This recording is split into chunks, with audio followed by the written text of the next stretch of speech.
A lot of niggas fuck with me cause they know they just don't get the God honest truth out of me. I done did it, homie. I done been there, homie. This what you been wanting, nigga? That's the shit that you heard. I know niggas who came for $5, niggas sitting on M's right now, girl. I done seen work, my nigga. I done 100 at a time, my nigga. With the stamps on them, my nigga. Been around gangsters all my motherfucking life, y'all. Been jumped off the court, my nigga. Been seeing this shit forever, my nigga. This fingerprint that's the shit that you heard. Started from 9 pieces with dreams and 9 packs. I fuck with the girl, Stella got my grind back, and my groove back, and my push back. My fist turning purple, puffing all these kush cracks.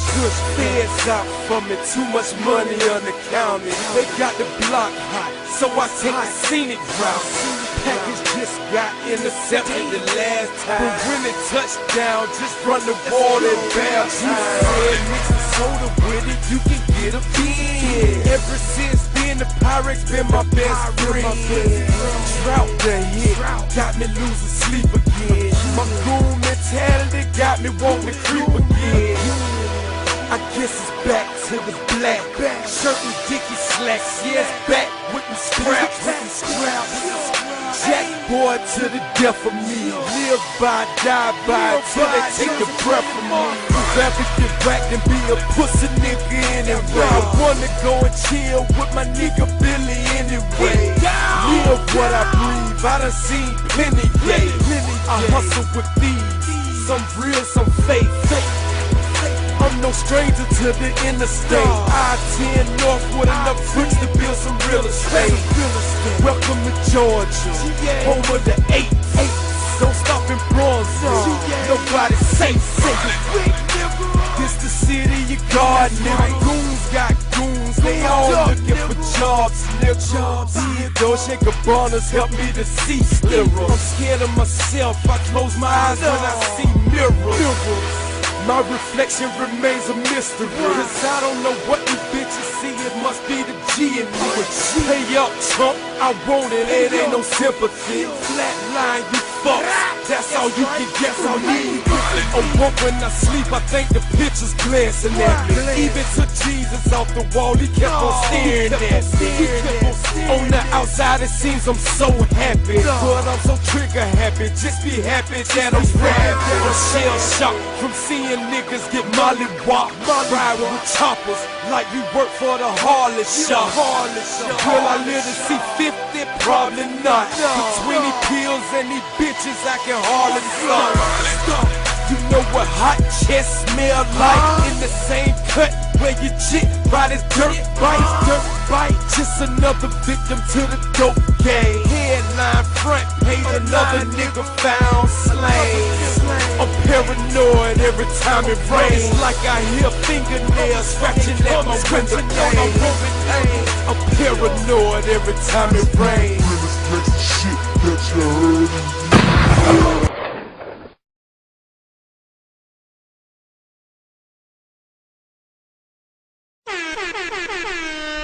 Mic check, mic check, mic check, mic check, mic check. What it do is to the streets in your area.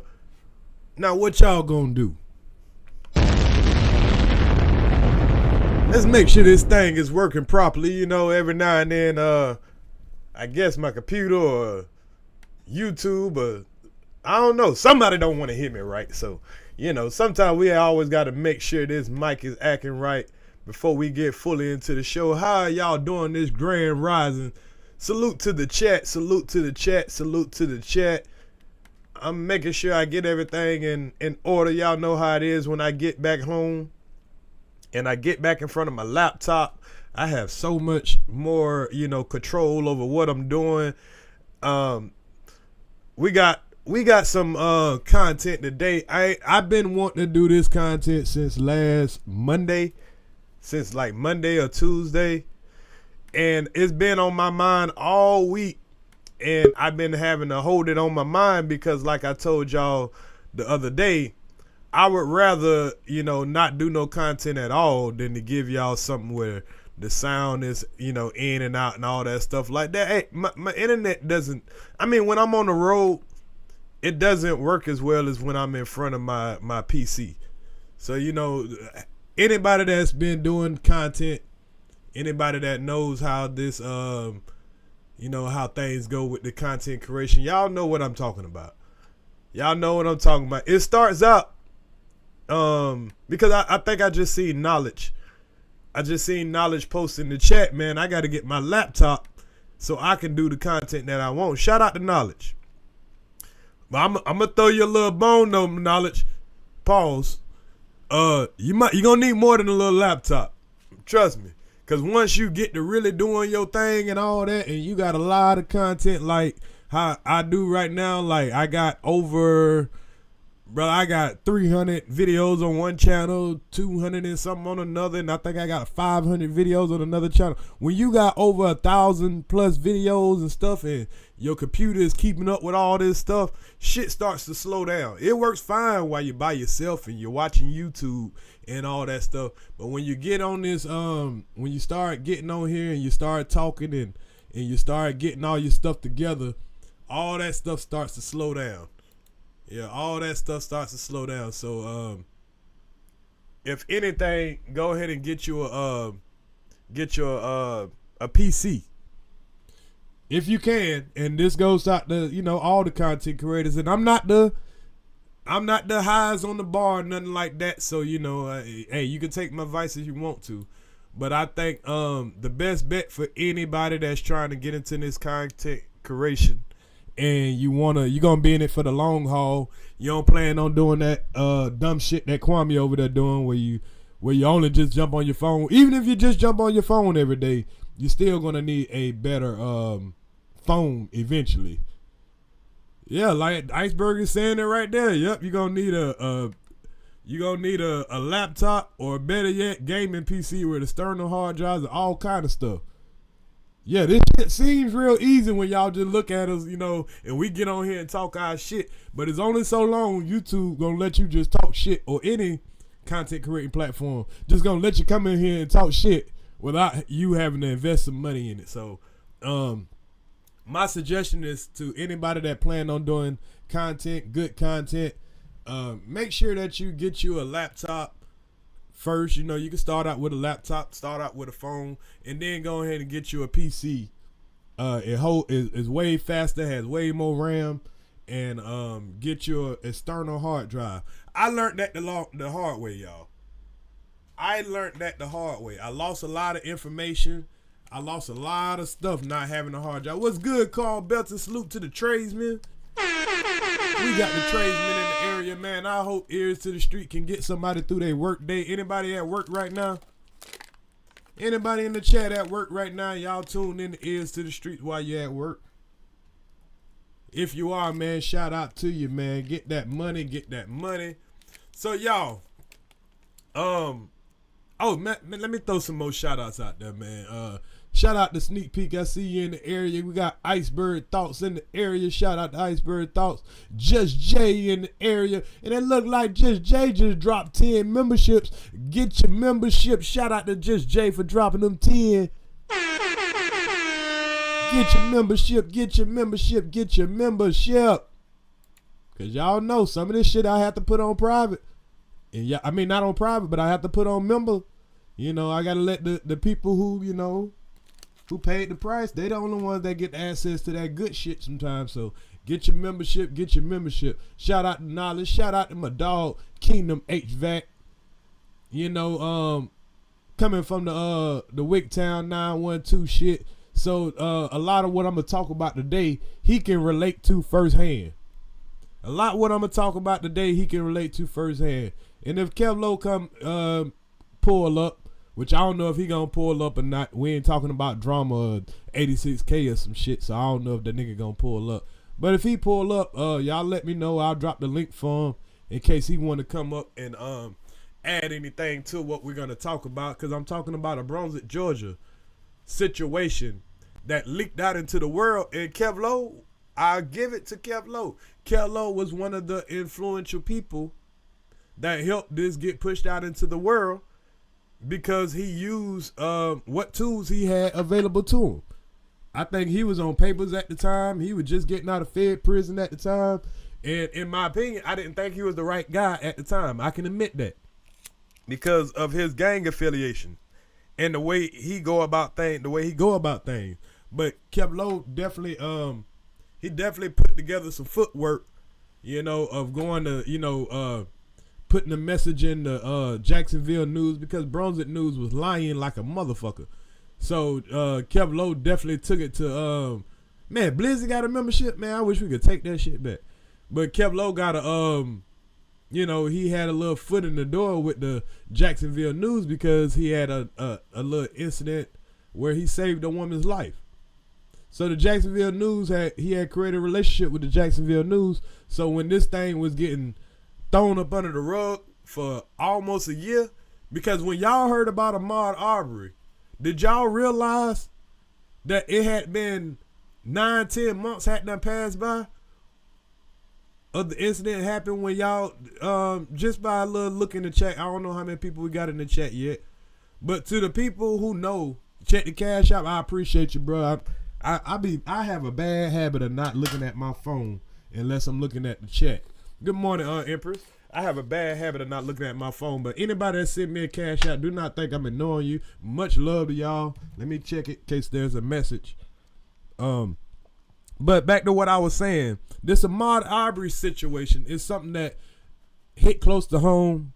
And when I was getting my things ready this morning and getting everything in order and all that, I ain't gonna lie, man.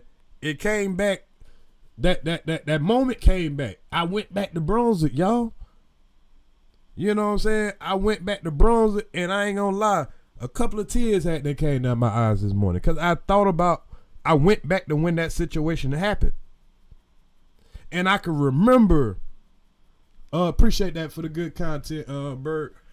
I can remember how hurt it made me because I was like, damn, that could have been my son. That could have been me. Because I've had instances like this happen to me. I've had friends with instances like this happen to me. For example, we got somewhat justice for Ahmaud because everybody's out here like, yeah, Ahmaud got justice. Ahmaud got justice. No, he didn't. He didn't get 100%. I say he got 75% justice. Do y'all know why I say 75%? Because there's 4 quarters in a dollar, right?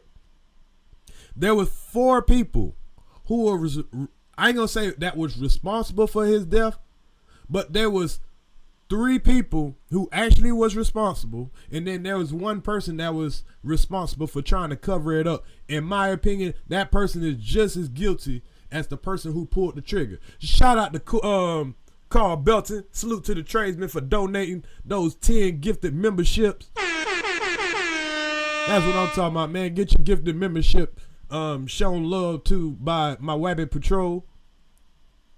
But the situation, with her, she's the 4th defendant. How is she any different from pulling that trigger as the guys that just got life sentences and they got convicted by the feds too for a hate crime? And I still feel like that we're not getting justice because of the type of charges that she has. She ain't got no charges that's gonna send her away and keep her out of office for life. She ain't got the type of charges that's gonna, actually put her in a jail cell where she belongs. She got slap on the wrist charges where they just like, we just want to say we did something. We just want to say we did something. And here it is 3 years down the line, and Queen Regina came up, shout out to Checkmate, but she came up about a month ago, and she was like, Ears, why y'all ain't talking about these folks ain't took this lady to trial yet? Why you ain't, you talking about everything else, all the beef and all that, but why you not discussing why this woman hasn't been convicted yet or been to trial yet? And really, I didn't have an answer because I didn't know why the fuck the woman hadn't been to trial yet. But y'all, Only on Ears to the Streets are y'all going to find out why she just going to trial. Only on Ears to the Streets are y'all going to find out the breakdown of Brunswick, Georgia. Not just Jackie Johnson, not just those 3 officers. Only from Ears to the Streets, y'all going to hear shit right here today that I guarantee you never heard before about this case. Guaranteed. Guaranteed you're going to hear some stuff today about this case that you never heard before. But let me go ahead and get my coffee, throw my sugar in my coffee real quick, and we're going to go ahead and get into the show. So while everybody's coming in, you know, make sure you hit the like button. This is going to be a live that you don't want to miss if you care about more than the drama. You know I'm going to get to all the wabbits, and I'm going to get to the guppies and the, you know what I'm saying, the bus life bullshit and all the shit that most people love. But y'all know I don't do content just to have smoke with people. I like to do content that matters to me. You know what I'm saying? I like to do content that I'm passionate about sometimes. You know, that's why I jump around sometimes. 1 minute we talking shit, we talking about all these people or whatever, and then the next minute we're serious as a heart attack talking about real life situations. So this is something that's close to home to me. This is real life situation, and I definitely want to break down what it is that y'all might not know about the Ahmaud Arbery situation. And I guess this is going to be the final prosecution of anybody that had anything to do with it. But like I say, it's definitely still injustice because the fact that, first of all, she's been on the streets for 3 years. Second of all, she's not getting charged with real charges. And third of all, she's not going to go to jail. She's just going to get probation. It's a whole bunch of taxpayer money that's about to get spent. And it's going to be really insulting if she get off. And fourth of all, the fucking country is not involved the way they was when it was just those 3 white men. Everybody acting like justice have been served when you sitting right here and seeing what the real problem is in America. Especially when it come to cop shooting, when it come to, you know, just any kind of violence, period. If a nigga would have shot Ahmaud Arbery, him and anybody that had anything to do with it would be doing life in prison right now. Anybody that had a phone call to do with it, anybody that goddamn tried to help the person, house the person, anything, everybody would be facing goddamn prison time. But only when you could be in the system and you could be of a certain race and you can goddamn, you can do all this politicking and goddamn passing goddamn legislation between goddamn the good old boys. That's the only time that, you know what I'm saying, the person doesn't get convicted when they don't look like us. Yeah, go ahead and roll your weed up. Everybody go ahead and get your coffee together or whatever. I got my coffee in there brewing. Let me put some sugar in there. But while we waiting on Ears to get his coffee together, let's enjoy a quick little video of, you know, that came to be some of my favorite musicians, man. These guys here are amazing, if you ask me. These the old rappers. I played them before. But y'all enjoy a couple of their lyrics while I go put some sugar in my coffee. Brown sugar. Pause. And we gonna go ahead and get started on this topic, man. Y'all hit the like button on the way in. I appreciate everybody who's pulling up for the regular content and, you know, not just only the bullshit. So salute to y'all. Shout out to Pete and Boss. The American, not the American gangsters, the British, the most gangster British rappers I ever heard. This, I ain't gonna lie, they better than some niggas in America right now. And they riding a hot wave, and I definitely wanna give them their flowers for that.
man, shout out to shout out to MCing, man. Just straight up, nice old flow. Just a nice old flow, man. Y'all like that? Y'all like the old man, boy? Them boys be going in now. Them boys be doing their thing, man. Them boys be doing their thing, man. If y'all want to check them out, man, that's called Pete and Boss. They probably the hottest rappers coming up right now, man. Y'all go check that out if you want to. All right, so y'all, before I get into the story of Ahmaud Arbery, there's one more story I want to share. Would y'all like to hear this? Another, T-Pain killed the remix. I heard the T-Pain remix. Oh man, he killed that remix. But y'all, I got one more thing that I want to go over before we get to the Ahmaud Arbery situation, man. I seen a story that, oh man, this story fucked me up. Y'all are not, I can't make this shit up. Y'all are not gonna believe this story that I'm about to pull up. And I'm gonna do it real quick because I'm gonna clip it out and it'll be an individual upload. But I was gonna skip it. I was like, nah, man, fuck that shit. I definitely want to tell y'all about this shit. It's some of the sickest shit I ever heard. Some of the sickest shit I ever heard. So let me pull it up real quick, man. And this is something I seen on Facebook. So y'all,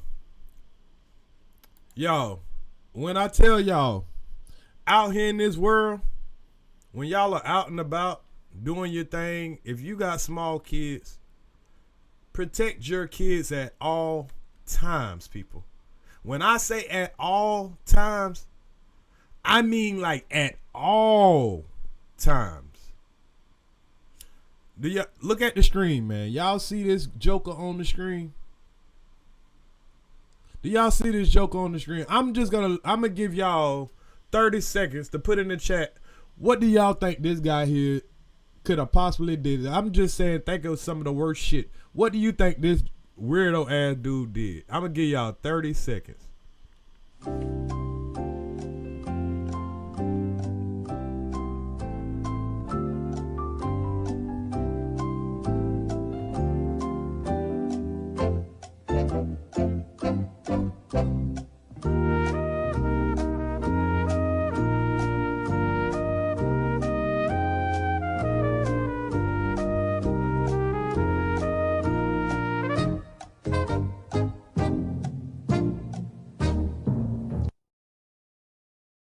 Unalive a child. You close.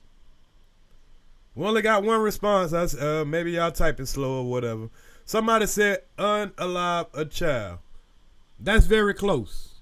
But let me read to you what this sick motherfucker did. He in that turtle shell. You know that nigga did something fucked up. Anytime you see a nigga in that turtle shell, which is that green suit, anytime you see a nigga in that green suit, that mean they on suicide watch. Say, Egon Brunswick say 5 people just died in Germany because a car drove into a Christmas market. I mean, I don't want to sound insensitive, but we in America. We in America. And we seen that. We seen a motherfucker drive into a fucking whole parade. We've seen fucking motherfucker drive into a protest. We seen the wildest shit. I ain't shocked. I'm shocked that it might be in Germany that it happened and it wasn't in America, but I'm not too shocked, and I'm surprised that they even talking about it over here. But anyway, back to this guy right here. This guy's name he's from Bowling Green. Let me read y'all what this guy did. And y'all, please don't hold your breath. All right, on Tuesday, December 17th, which is a couple of days ago, y'all, Bowling Green police, Bowling Green is what, in Kentucky? Bowling Green police officer responded to a report of a sexual assault involving a child at 1225 North Lee Drive. You say they got Islam in America but don't think they can't touch you? Nah, I ain't saying that. The investigation reveals the parent had placed their children in a car, briefly returned to the apartment to retrieve additional items. Pay attention, people. Upon returning to the vehicle, they discovered Decisions. Who the fuck named this nigga Decision? They discovered Decision Bitingawa.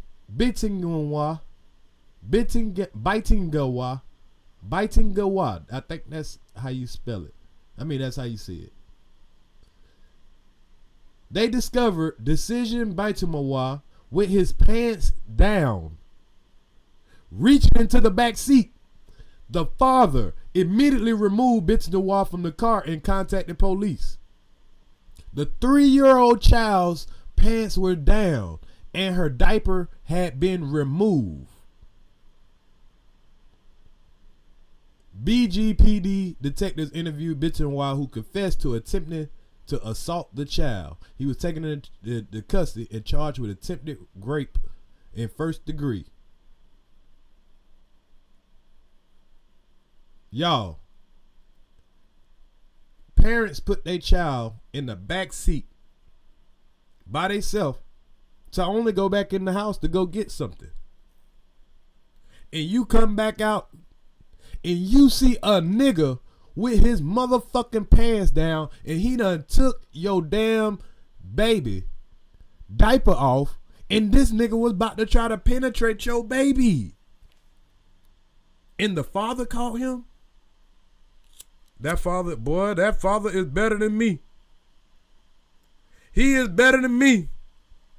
Because y'all would have been hearing about me right here. It would have said,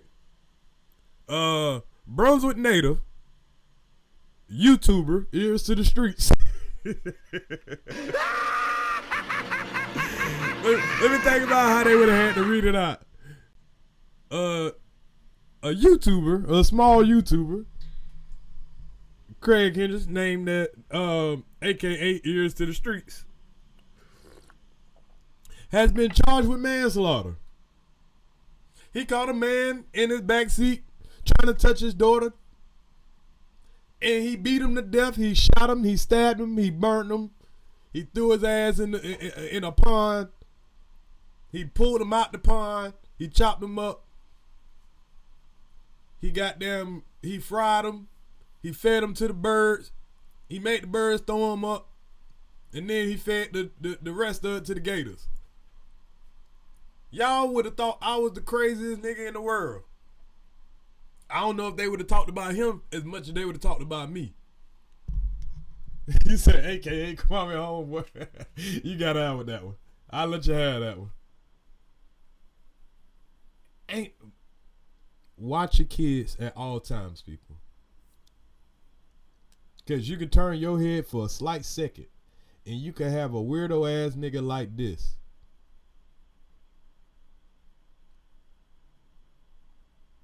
This was so disgusting. I was, man. But anyway, man, I'm not gonna stay on that too long. I definitely just wanted to bring it to y'all attention and just tell y'all, man, hey, keep your eyes on your kids because you know this is a crazy world out here. It is a crazy world out here.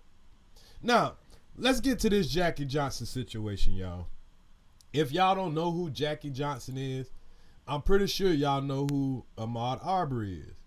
Ahmaud Arbery is the young man that was killed, you know, for jogging in a neighborhood that certain people didn't think that he deserved to be in. Now, I'm going to refresh a little bit of y'all memory. And before I go to that, this is more about how Brunswick fails its citizens, y'all. Because even right before, I think it's either before or right after the Ahmaud Arbery situation, before all the heat came on Jackie Johnson about the Ahmaud Arbery situation, we already had heat on her, which they didn't consider it heat, you know, because if the world don't step in, nobody gives a fuck about what they do to Brunswick, Georgia residents. Nobody gives a fuck. So I want to show y'all one another situation where she has a lot of blood on her hands. Let's put it like that first. Let's say that first. Including another friend of mine. This is a childhood friend of mine that I'm about to show y'all. And Chris, you might know this guy too. This is my childhood friend right here. This guy used to stay. Matter of fact, he stayed literally like right across the street from Kwame also. So I'm pretty sure Kwame knows this guy, but we all know that Kwame will never come up and speak of any kind of injustice in Brunswick. Remember, he likes to kick it with the police in Brunswick. The police is his friends in Brunswick. So when they killing niggas, he ain't standing up for shit. He ain't standing up for goddamn, hey man, we got a police brutality problem around here. Nah. Them type of niggas, they like when they see the police doing what they do to niggas. But this guy right here, this is my friend CJ, RIP to him. He was killed by a police officer in Brunswick. Guess who was overseeing that police case? You guessed it. You guessed it. This same devil here. Now, let's we're gonna go over a couple of videos. Y'all sit tight, and I'm just getting warmed up. You know what I'm saying? So y'all will know what we're talking about, what we're going over, and all that stuff like that. So let me start y'all out so the people who don't know the full situation, or you only saw the little bit on the news or whatever, is gonna go into deep detail. So y'all get your y'all just pay attention. So what we gonna start at is, let's see. We're gonna start at the articles before we get into the actual videos, right? Because we want to see what it is that they're saying. So 4 days ago, 4 days ago, Jackie Johnson has just been indicted.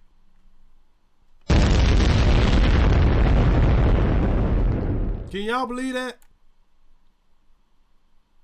Can y'all believe 3, almost 4 years later, the woman that's a part of this murder, yes, she is a part of it because she played a valid role in the whole country having to come over here and try to speak up for Ahmaud. She played a very critical role in those guys not facing justice when the situation happened. Let me take this down real quick. She played a very critical role. Now let's read real quick. So former prosecutor Jackie Johnson get the court date she can't dodge in Ahmaud Arbery's case. So I guess this is from Brunswick, and this is called Gossip. And you know, I followed this person well, I tried to anyway. But Woo Child is what this person said. The long arm of the law has finally wrapped around former Brunswick Judicial Circuit District Attorney Jackie Johnson, the Georgia prosecutor who allegedly meddled in the investigation in Ahmaud Arbery's 2020 killing. So we're going into 5 years, and this woman is just facing justice. She been at home chilling.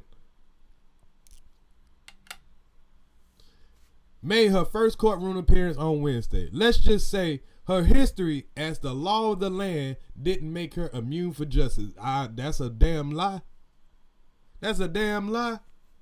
Because she's immune from real justice. Why is Jackie Johnson in the hot seat?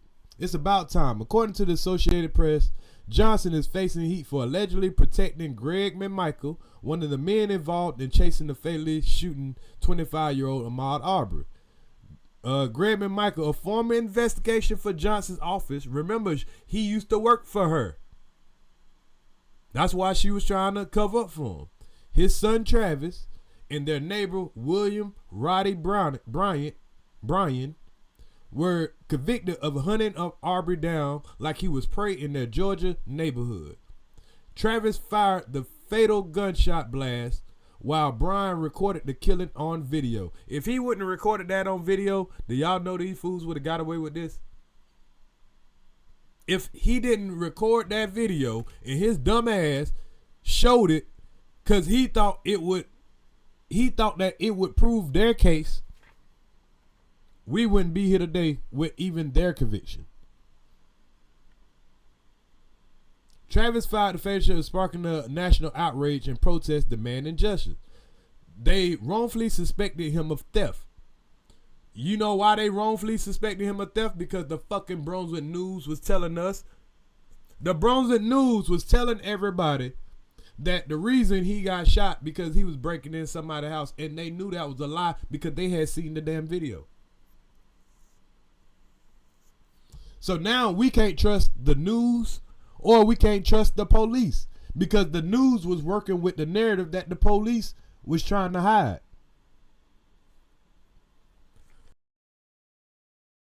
If that damn dummy didn't try to put that video out to make, because he thought that only white people would look at that video and like, yep, that nigga was up to no good.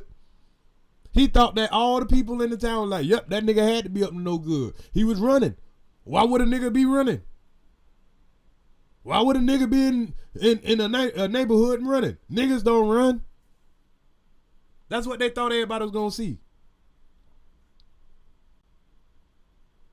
Now the justice system is continuing to prosecute Johnson for her felony of not only violating her oath of office, but her misdemeanor of hindering a police officer. Do y'all see what they're charging her with? A felony of violating her oath of office and a misdemeanor of hindering a police officer. That ain't no fucking, that's slap on the wrist shit. She won't see nan day of jail for that. So who saw the video and informed the public? It was a lawyer that saw the video and leaked it to the public. I don't know if y'all know that. The way that we got that video, because we spent 9 months on Facebook in Brunswick arguing if Ahmaud had broken into the house, if he had did something wrong to be shot. We were arguing with white folks in Brunswick on on Facebook for 9 months. And then that video popped out of nowhere. They told us, they were like, it's a video. But we were like, okay, the video must be showing him breaking in the house. So some people was on the edge. Like, damn, I don't know if I should defend him. But a lot of people like, nigga, I know that man ain't no thief. I know that man wasn't breaking in your house. I know this. But, people that didn't know him, they're like, all right, we're going to back up.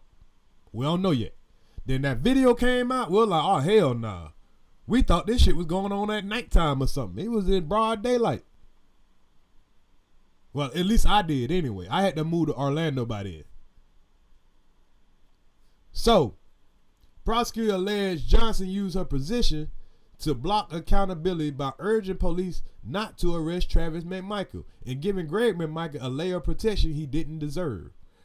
Reports there were 16 phone calls between 16 phone calls between Johnson and Greg McMichael in the aftermath of Arbery's death. Imagine if you can call the DA yourself and say, hey, I used to work for you, right? I'm a good old boy. All those niggas I brought to you? Remember all those videos I brought to you? All those niggas I brought to you? And she like, yeah, I got you. Don't worry about it. We control this. We can kill whatever nigga we want to. I got the power. Yeah, these people are super evil. Especially when I'm about to show y'all in a second. Y'all stay tuned. Even more telling, McMichael left Johnson a voicemail on the same day as Arbery was killed. Coincidence? Prosecutors don't think so. Well, why she's not getting a federal charge along with them? Why is she not being charged with accessory to murder? Why is she not being charged with harboring the fugitive? There's way more charges I can think of that she can get that would fit the description. Now, Jackie's legal team, y'all, this is about to blow y'all mind. Some of y'all might have already noticed, but y'all know ears notice everything, right? Y'all know ears notice everything. This is about to blow y'all mind, y'all. Jackie's legal team is spinning a different story. Her attorney, Brian Steele, hold on, y'all. Does Brian Steele sound familiar to y'all? Her attorney, Brian Steele, does that name sound familiar to y'all?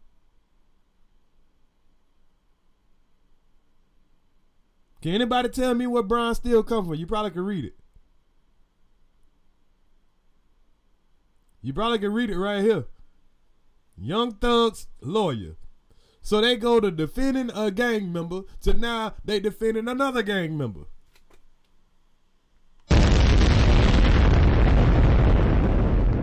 Wow, y'all. She got Young Thug's lawyers. I guess she'll like, boy, if you could get those niggas off, shit. If you could get them niggas off, you gotta be able to get me off. I'm a white woman.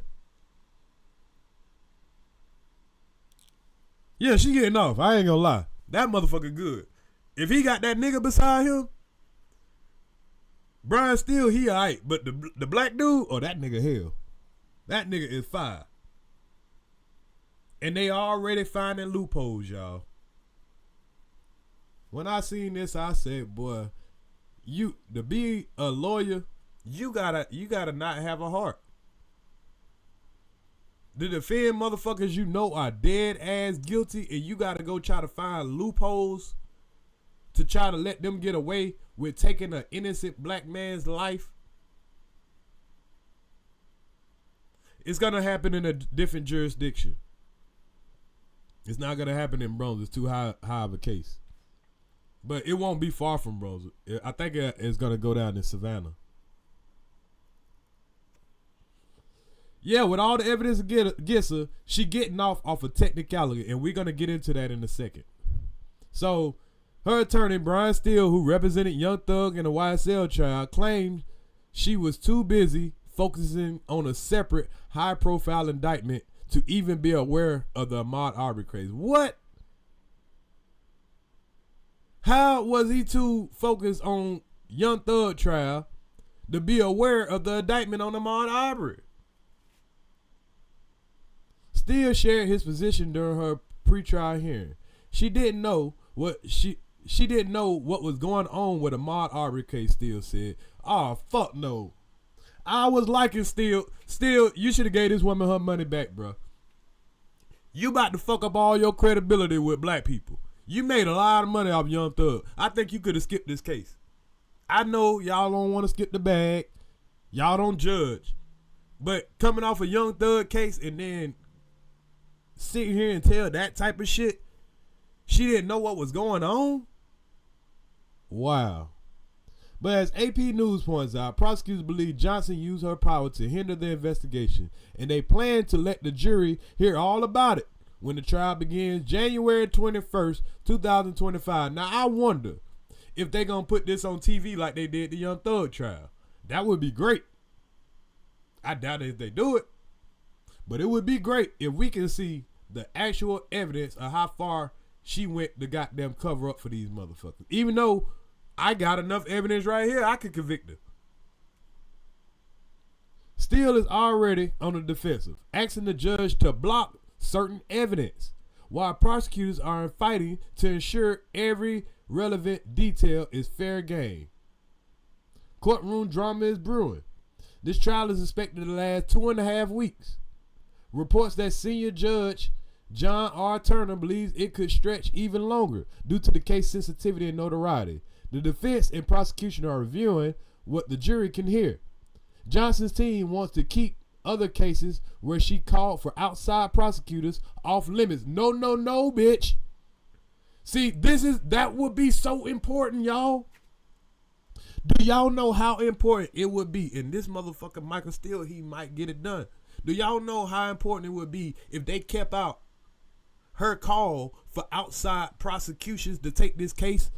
And those outside prosecutions were her friends. She tried to pass it to the next county, which is Ware County, and it was a guy that she, one of her buddies, and he like, oh, ain't no case here. And then they tried to pass it to the next county, which was another buddy of hers, somebody that worked for her before. Oh no, it ain't nothing here. So everybody she passed it to, they were saying, oh, it ain't no case. There's nothing wrong here. I seen nothing wrong here. But the GBI look at him like it's plenty wrong here. What the fuck was y'all looking at? They want to leave that out. What's good, Lovelace? Salute to you. Salute Jamel Fareed. While prosecutors are working to exclude mentions of her previous career successes, man, I'm about to go over her previous career. And y'all about to see it ain't no success. It's only success to white folks that want to see black folks fucked up. One spicy twist in the legal saga. Johnson's attorney is trying to disqualify. Listen to this part, y'all. Johnson attorney Michael Steele, and we know they good, is trying to disqualify Georgia Attorney General Chris Carr's office from prosecuting the case. Y'all, do you know if you tell the Georgia Attorney General y'all are a part of this, so you can't prosecute it, there's a conflict of interest. These motherfuckers are the master of finding loopholes. You know why they can't? You know why they're trying to do that? Because the Attorney General office had something to do with it too.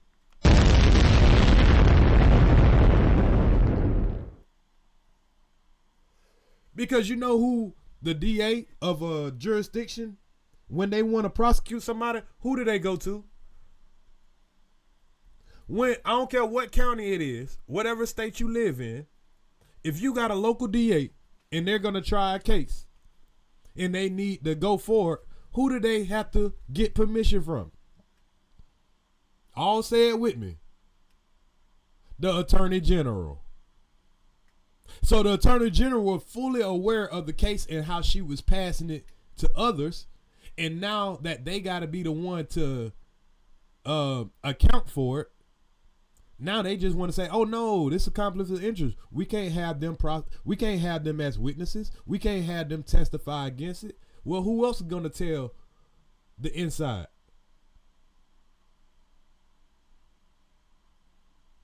Who else is gonna tell the details of how they tried to hide it? It says they're trying to get this case into a place where we cannot move forward, said Prosecutor John Flower. It's been 4 years. Can they give it up? The evidence is already clear enough. Ahmaud doesn't deserve this. The bigger picture. Jackie Johnson courtroom drama is about more than just her. It's about the systems that failed Ahmaud Arbery and the delays in holding those in power accountable. The McMichaels and Browns are already serving life for their heinous crimes, but Johnson's role in the aftermath has yet to be accounted for. The trial will undoubtedly be one to watch, especially as Johnson faces the same scrutiny she once wields as a prosecutor. Know this, the community is watching, and they're ready for answers. You damn right, because I'm part of the community, and I'm watching, and I'm ready for answers. And I already know we ain't going to get no fucking justice. Why? Because I could tell by the fucking charges that they already gave her. And y'all, I'm going to get mad doing this goddamn live. I ain't going to lie. I'm going to get mad. As we go over more shit, I'm going to be so pissed off.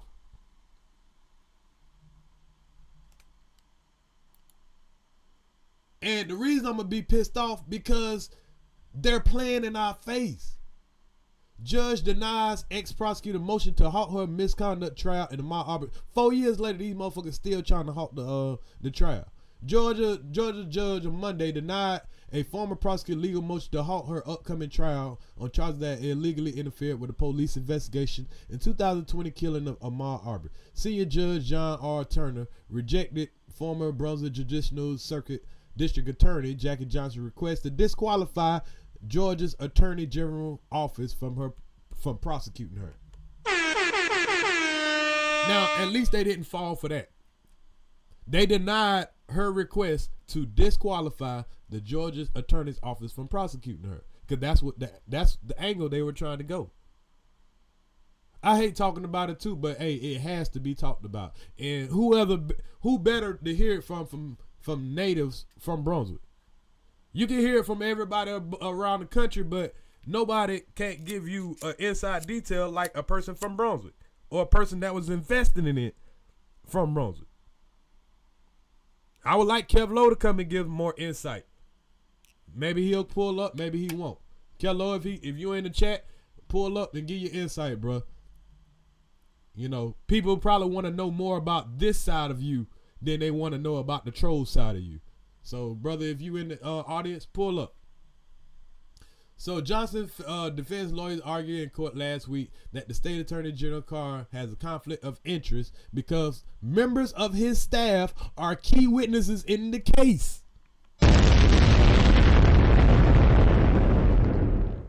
Yeah, they held it until they was done with the YSL trial. But do y'all hear that?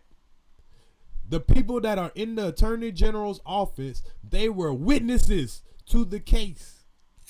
So now they're trying to use that as, hey man, y'all can't prosecute me because y'all niggas was part of it. All y'all should be prosecuted because y'all gave me the okay to say, hey, nah, this ain't nothing here. Ain't nothing here. Jury selection for Johnson's trial is scheduled to begin January 21 in the coastal port of Brunswick. So, y'all, they're going to get Brunswick white folks. Oh, no, they're going to do it in Savannah. Okay. Savannah just as bad as Brunswick, though. They're going to carefully select the people to see if she's guilty or not. Arbery, who was black, fatally shot February 23rd, 2020. Yeah, in a couple of more months, we'll be at 5 years.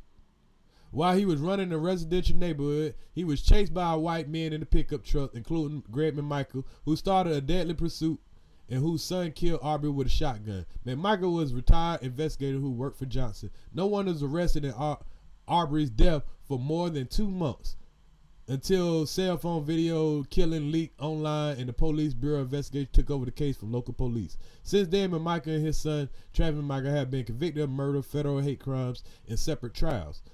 So has William Roddy Bryant, a neighbor who joined the chase and recorded the video. That's what got them fucked up. The nigga who recorded the video and leaked it. You stupid motherfucker. Well, I'm glad he was stupid. Johnson was top prosecutor in Glenn County when Arbery was killed. She was the top prosecutor, y'all. Y'all, I can go over case after case after case after case. No, Brunswick is not a sundown town. I can go over case after case after case that this woman has had some shady dealings in. There was a case, y'all, some years back, where a young black kid was accused of running up to a white girl, a white woman with her baby, the robber, and she claimed that the young man shot her baby. And the young man did shoot her baby. But it came to find out that this woman had something to do with paying the young man to kill the baby. It was a sad situation, y'all. She hid evidence from the shit. She hid evidence from another situation where one of her officers had killed a young lady. She let the man off. He got out and killed his wife and her boyfriend. We about to go over that evidence. And then, y'all, just as recently as last week, that guy that she let off, that killed that young lady, and he killed his wife, his ex-wife and her boyfriend, and he was planting drugs on a whole bunch of dudes around Brunswick. He has a son. Guess what, y'all? Guess who hired his son to work for the police station? Yeah, the crazy guy that killed his wife, his ex-wife, the kid. He had done killed another woman or whatever in the line of duty. Shut up and take my money. Police Before officer. I got the motherfucker, I bet y'all won't guess what he done did. Before I got the motherfucker, I counted my cheese. Before I Shout got out the to Steady motherfucker, Grinding for the I counted my $4.99. I appreciate that. He has a son, the guy that I'm talking about, and we about to get into that. I'm going to show y'all what his son did, and it's on camera.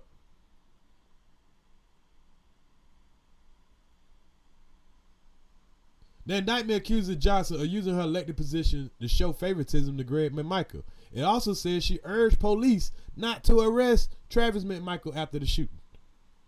Johnson denied wrongdoing. Her lead defense attorney, Brian Steele, said during the court hearing last week that Johnson was focused on seeking a high-profile indictment when the shooting happened. I didn't know what was going on with Ahmaud Arbery's case. How do you not know what's going on because you was goddamn seeking a high-profile indictment? You didn't know what was going on, but you knew enough to tell them not to arrest the person who did it. Johnson attorneys argued that the indictment against her describes Carr's office as a victim, meaning his staff would be among key witnesses.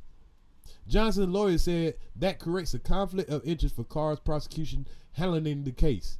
How you gonna handle a case that you knew fully about and your employees are victims to?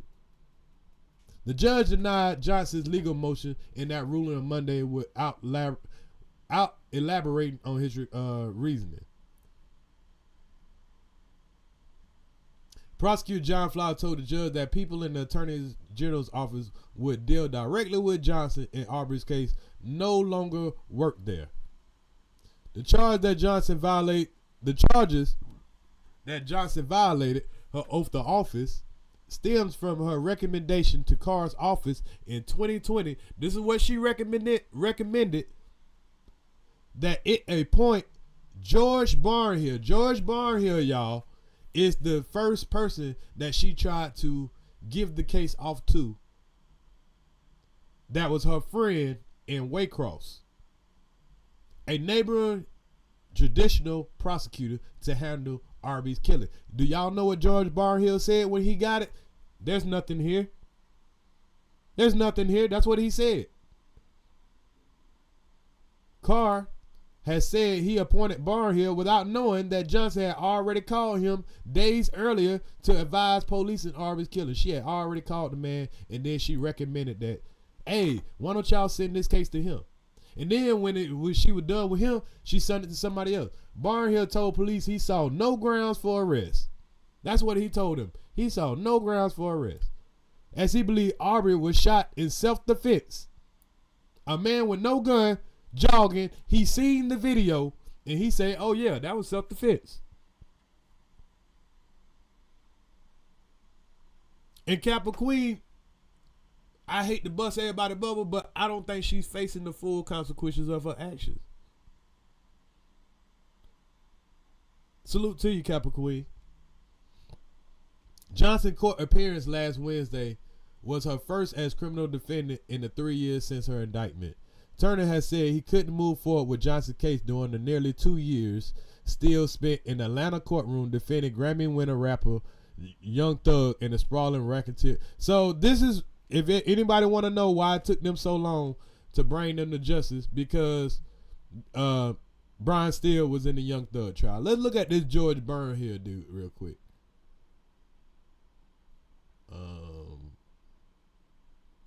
Okay, nah, they ain't got nothing on him. Never mind.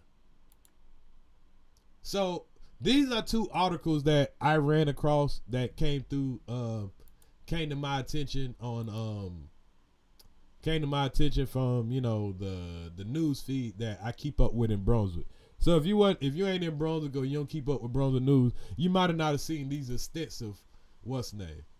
Now, before I get into this other video to show y'all that officer son that we was talking about, because this is the new video. This just happened this week, y'all. Police officer is still taking situations too far. Here's a situation with a 13-year-old boy on a bicycle in front of his own home that got harassed and taken down by police. But we're going to get into that. Y'all hold off for that, because we got to get more into what Jackie Johnson was hiding and what's going on in Brunswick. And I'll show y'all about the guy first before we get into his son. So let me move on to the next. Move on to the next part of this.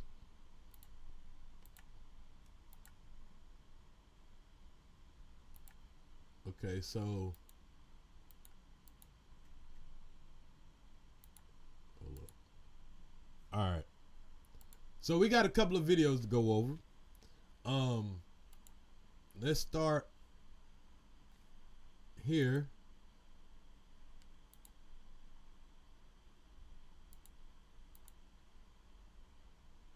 Matter of fact, let's start with the playlist.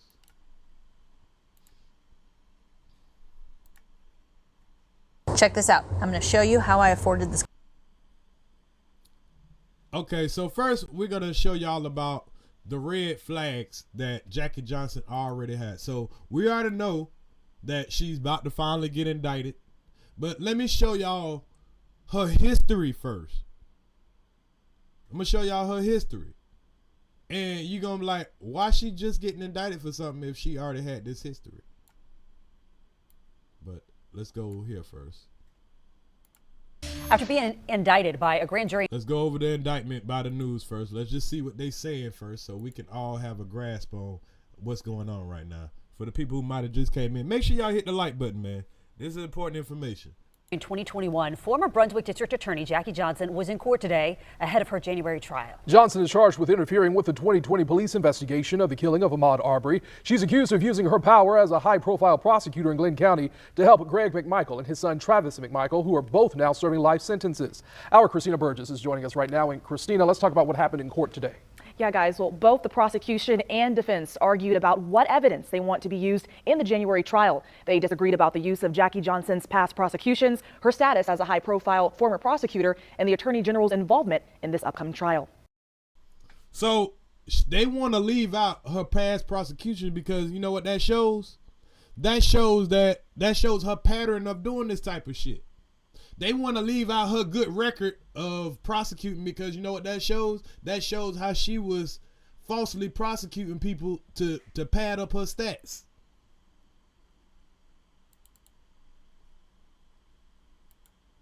She was falsely prosecuting people to pad up her stats. So all the important shit, anytime you want to win a case, all you got to do is edit out all the important shit. Former Brunswick District Attorney Jackie Johnson appeared in front of a judge for the first time since being charged by a grand jury in 2021. Johnson is accused of using her power to protect Greg McMichael and his son Travis McMichael by urging police not to arrest Travis after he fatally shot 25-year-old Ahmaud Arbery in 2020.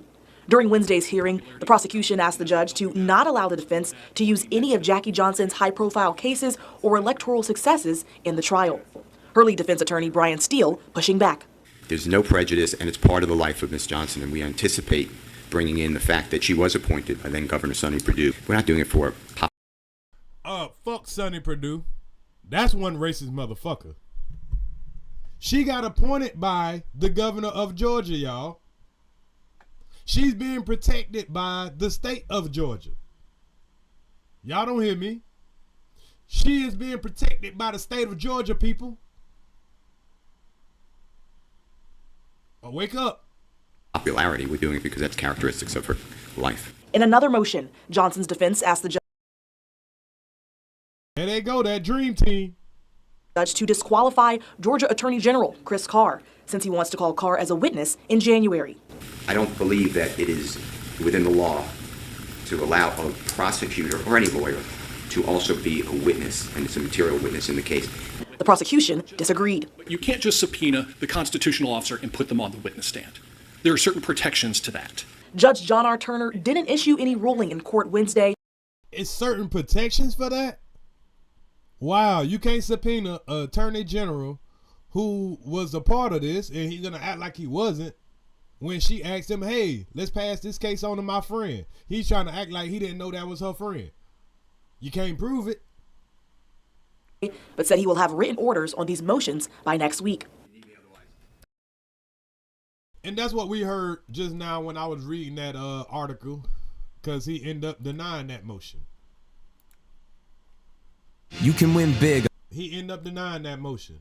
Now, this is one more coverage of it. I just want to make sure we go through the coverage of it so everybody will understand how they're going about this indictment, what their defense is, how they're about to try to, swing the narrative. And how the news helped them swing the narrative. Yep. Young Thug lawyer Brian Steele and the black dude, I don't know why I can't remember his name right now. I was liking them because I even though I think Thug was guilty and they got him off, I liked the way that they fought the case. But I don't like this shit damn bit. Even though I know they gotta have a lawyer, I get it. But damn, bruh. How y'all go from defending Young Thug to defending a fucking prosecutor that's manipulating the system? Former Brunswick district attorney charged with illegally interfering with police investigating the 2020 killing of Ahmaud Arbery made her first court appearance today. A grand jury indicted Jackie Johnson 3 years ago for violating her oath of office and hindering a police officer. Fox 5's Christine Spiro joins us now in studio with the latest developments. Christine. Well, prosecutors for State Attorney General Chris Carr's office say Jackie Johnson used her position to protect Greg McMichael and to urge police not to arrest Travis McMichael. Both men are currently serving life sentences for the murder of Ahmaud Arbery. The 25-year-old was fatally shot in February of 2020 as he ran from the men who chased him in a pickup truck in a neighborhood in Brunswick. They wrongly suspected Arbery was a thief. Police say Greg initiated the deadly chase. He was a retired investigator for Johnson's office. His son Travis killed Arbery with a shotgun. Now, during the pretrial hearing today, prosecutor John Fowler accused lead defense attorney Brian Steele of trying to steer Johnson's case into a gray legal limbo where no one would prosecute her. By trying to make Attorney General Carr a witness by speculation without subpoenaing him and trying to come up with some vague reason, they're trying to get this case into a place where it cannot go forward. If the head of the office, the elected district attorney, or in this case the elected attorney general, has a conflict, then all of their people who work for them have a conflict. Now, prosecutors have said in court filings there were 16 calls between phone numbers for Johnson and Greg in the days and weeks after the shooting. Greg left Johnson a voice message the day Arbery was killed. Johnson has denied any wrongdoing. The judge has scheduled jury selection to start January 21st. Attorneys on both sides tell the judge they expect the case to take about 2.5 weeks. But so now that we got out the way how they about to try to attack this case, let's get into her past, y'all. Let's get into her past. About the red flags that were put out about her. And I did a video about this some years ago. And then I'm going to show y'all how, I don't know if it was just Ahmaud, it was just his fate or whatever, but I'm going to show y'all 2 different occasions where the police harassed Ahmaud. It's on video. Now, this is something that y'all might have not ever seen. I'm about to show y'all how police deal with black men in Brunswick, Georgia. And y'all might be disturbed about this. Has been looking into Johnson's track record as the district attorney for 5 counties. She was their top prosecutor for a decade. I-Team investigator Vic Michelucci shows us how other attorneys have raised red flags long before the Arbery homicide. Jackie Johnson got international attention as the top prosecutor for the Ahmaud Arbery case. And y'all might notice this footage because when I did my video way back then, y'all know way before y'all knew ears. When I did my video way back then, this is the video I used to, you know what I'm saying, to go over all her mischief. Y'all about to hear some disturbing things, so. Case. But she had been the district attorney in Southeast Georgia since 2010, when the governor of Georgia appointed her. During her 10 years in office, she was in charge of several high-profile cases, including some that are controversial. This cell phone video showing the shooting death of Ahmaud Arbery caused outrage, coming out 2 months after Glynn County Police and then District Attorney Jackie Johnson decided to not charge the 3 men who chased him down. That ended up putting other cases she worked under the microscope. This 2010 video shows 2 Glynn County police. Now, this is, remember the guy that I told you his son just got hired as a police officer and he's on the police force now? And I'm about to show y'all a video in a little bit of how he's now harassing black people. Now, this is a case that Jackie Johnson was over when she first came into office. This case was clear and cut because it's on video. We're looking at the video. This young lady that's in this car right here, it was a white woman. She put the police on a low speed chase, not a high speed chase. She was driving slow, and then the police pulled their maneuver. And right now, they know it's a woman in the car. Now, watch what this cop does. And this is the cop that she protected before the Ahmaud Arbery people. This is the cop that she protected and allowed him to go back on the force, and he ended up killing 2 more people. Police officers shooting and killing Caroline Small after she led them on a chase. Cops had her car pinned and she was unarmed when they fired. Johnson presented the officer-involved shootings to a grand jury. Did y'all just see that? They fired. Is this trying to arrest somebody right here, y'all? Is this trying to arrest somebody when the police just pull you over and they just start shooting in your windshield? Where's the self-defense in this? Where's the you felt like your life was in danger in this? What's good, Nick Lee? This is on video. Johnson presented the officer-involved shootings to a grand jury, but defense attorney Bill Adkins told the I-Team she made several legal missteps. Johnson provided the officer's defense attorneys with evidence before she presented it to a grand jury. Johnson went before the grand jury without presenting an indictment, and she allowed defense attorneys to participate in the grand jury hearing by asking questions. No charges were filed against the officers. She violated. No charges were filed against the officers because of how she presented it. She didn't present an indictment. She didn't present the evidence. What's good, Tracy So Young? That plainly, unequivocally, and there was no consequence other than the fact that two men went free. One of the officers, Corey Sasser, would later become a fugitive on. Now, this is the guy I was telling y'all about. He killed himself after he killed his wife and after he killed his wife's new boyfriend. After he killed that young lady that we just watched. Now his son, this guy's son, just did this. Let me show y'all what his son just did. Let me show y'all what his son just did real quick while we talking about him.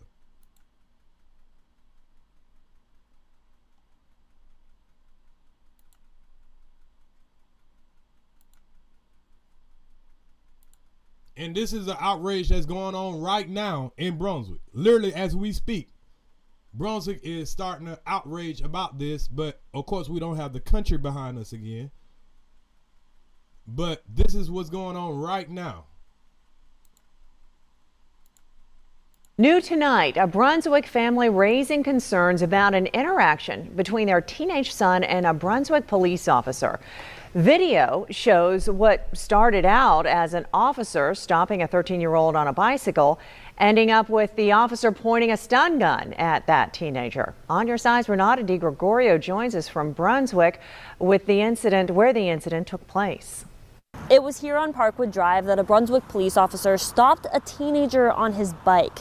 His family says the officer then took the situation too far. To me, it seemed like he was a target. Doorbell camera video catches a September interaction where, according to the incident report, Brunswick Police Department officer Robert Bryce Sasser stopped two people, one of them domestic on a abuse bike, charge, after seeing the bicyclist was, quote, illegally driving on the sidewalk. Did y'all just hear that? Salute, Star. Did y'all just hear that? Sasser. That's that guy's last name. This is his son pulling over a 13-year-old kid and told the kid he was illegally driving his bicycle on the sidewalk. Can y'all tell me what illegal driving your bicycle by a 13-year-old on the sidewalk is? Have y'all ever heard of that? Or is that just for black people? Now you can see the young black man right here. Y'all see the young man? He ain't even riding. He's sitting there talking to two people.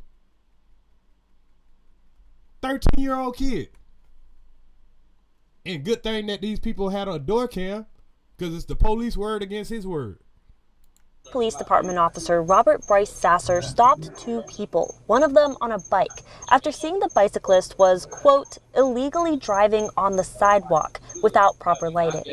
The bicyclist was then 13-year-old Colt Gordon, who can be heard here being told by Sasser to step off the bike. Step off. Step off. Mom! After Sasser appears to tackle Colt to the ground, Colt can be seen. You hear this little boy? Do you hear? Hold on, y'all. This pissing me off.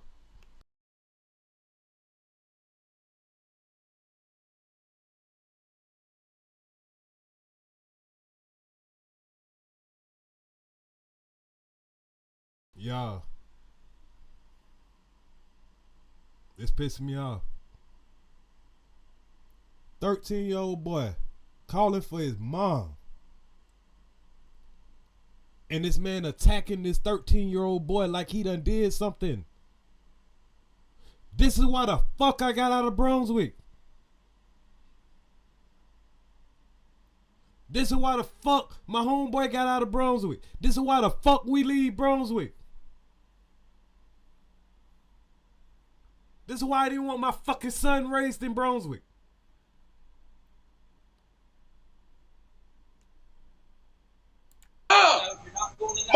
After Sasser appears to tackle Colt to the ground, Colt heard lighting. It was Sasser stopped two people, one of them on a bike, after seeing the bicyclist was, quote, illegally driving on the sidewalk without proper lighting. The bicyclist was then 13-year-old Colt Gordon, who can be heard here being told by Sasser to step off the bike. Step off. Step off.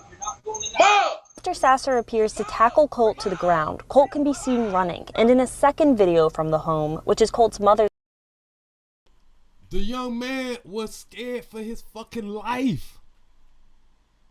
This sad as fuck. A young man calling for his mom, 13 years old. Man, look at this shit again. Y'all ain't feeling me.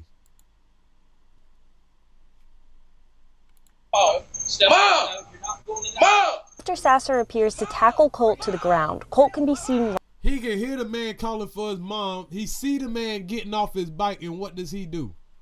He attacks the young man. He attacks the young man. The young man getting off the bike.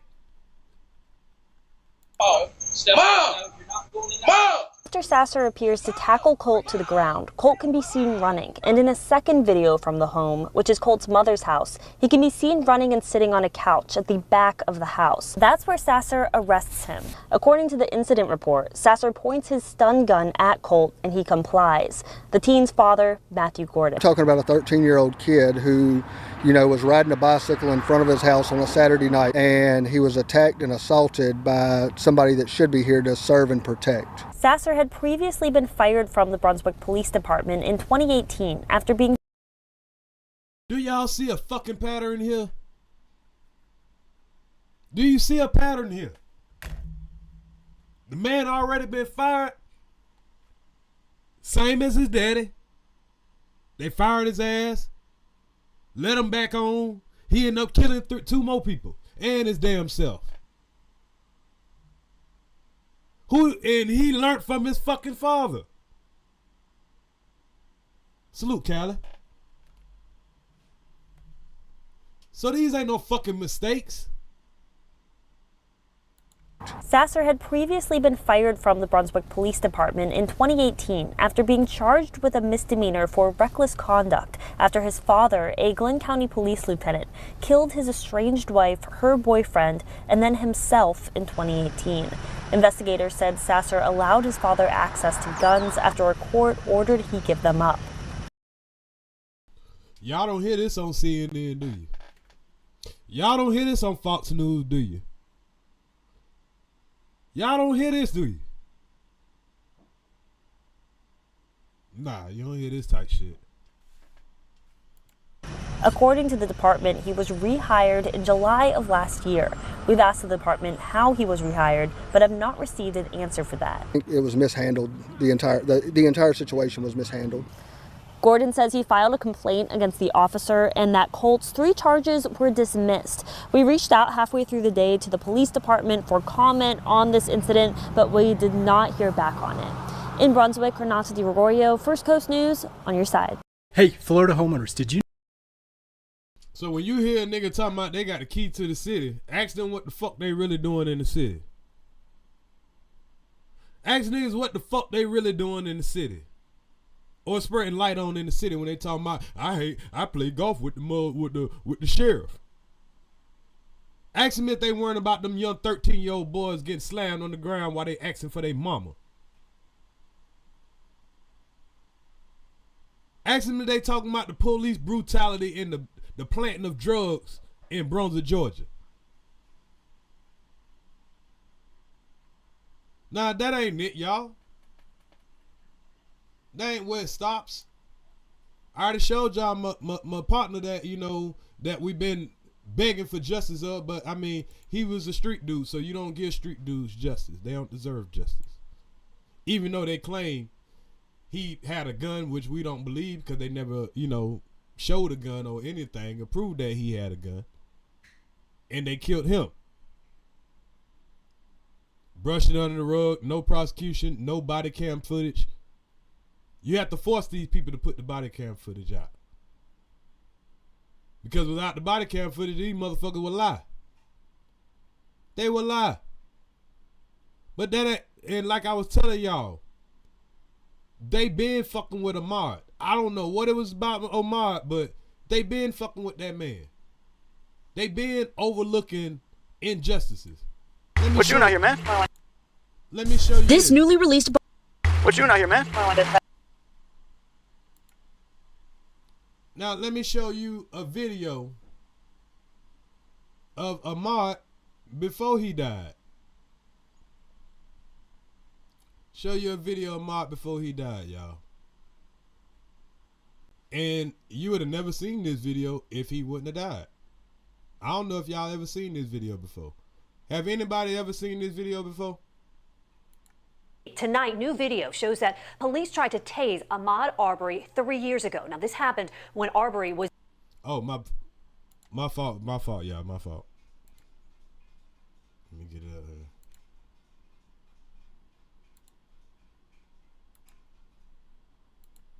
I got another video for y'all, just to show y'all how it goes down in Brunswick. And the Shut up and take my money. Before I got the money, asked to search his car. The release of the video body cam comes as the community is asking more questions about the integrity of the Glynn County Police Department, which has been under fire ever since he was shot and killed back in February. On your side, Troy Kless has the story for us. Ahmaud.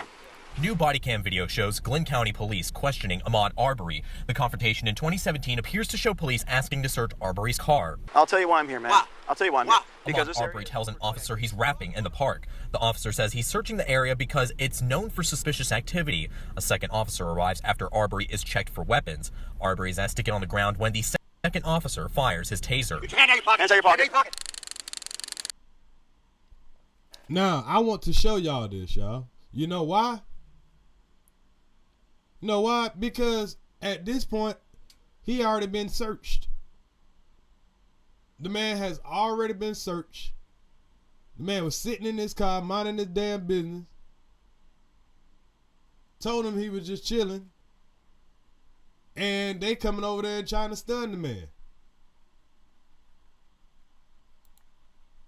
Big news for Mahomes. I'm switching to iPhone. Shout out to Star for the 2. She said, great job, Ears. This needs to be highlighted. It's my pleasure. Trust me, it's my pleasure. Yeah, it seemed like it. Now check this out. What's up? I work at Blue Beacon. I'm on work today. You off work today? Just rap. What you doing out here, man? What's up? I work at Blue Beacon. Now this called being black and off of work. Your son can be black, off of work. Now people are looking like, why this nigga got on a jacket and it looked like it's hot outside. He's saying right now, I work at Blue Beacon. For the people who don't know what Blue Beacon is, Blue Beacon is a car wash. It's a semi truck car wash. Have any of y'all ever been at to the truckers? Y'all might know. They got all kind of chemicals in the shit that they spray in cleaning the car wash with. If you work in the car wash where you clean 18-wheelers and cars and shit, all that water on you is probably it'll make you cold. The chemicals and shit, it makes you cold. So this is why the man was wearing a jacket all the time.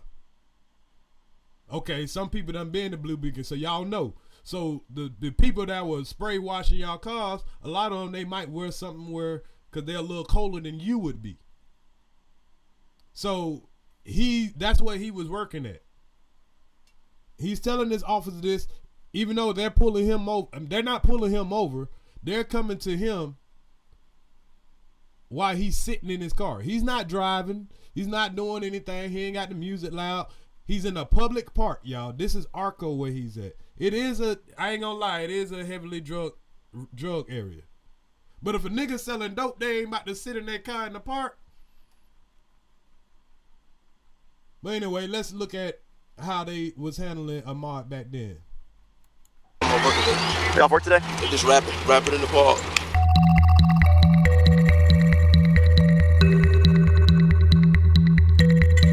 We see a common process in almost every one of these cases. You have a victim shot dead in the streets, and give it a few days, and suddenly you start seeing images of that victim casting a light as a criminal. I agree, Lovelace.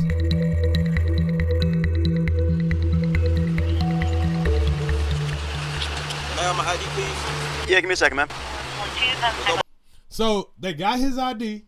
They running his ID. And once you done ran the man ID, he ain't got no license, or he ain't, because they saying he got his driver's license suspended, but he's not driving.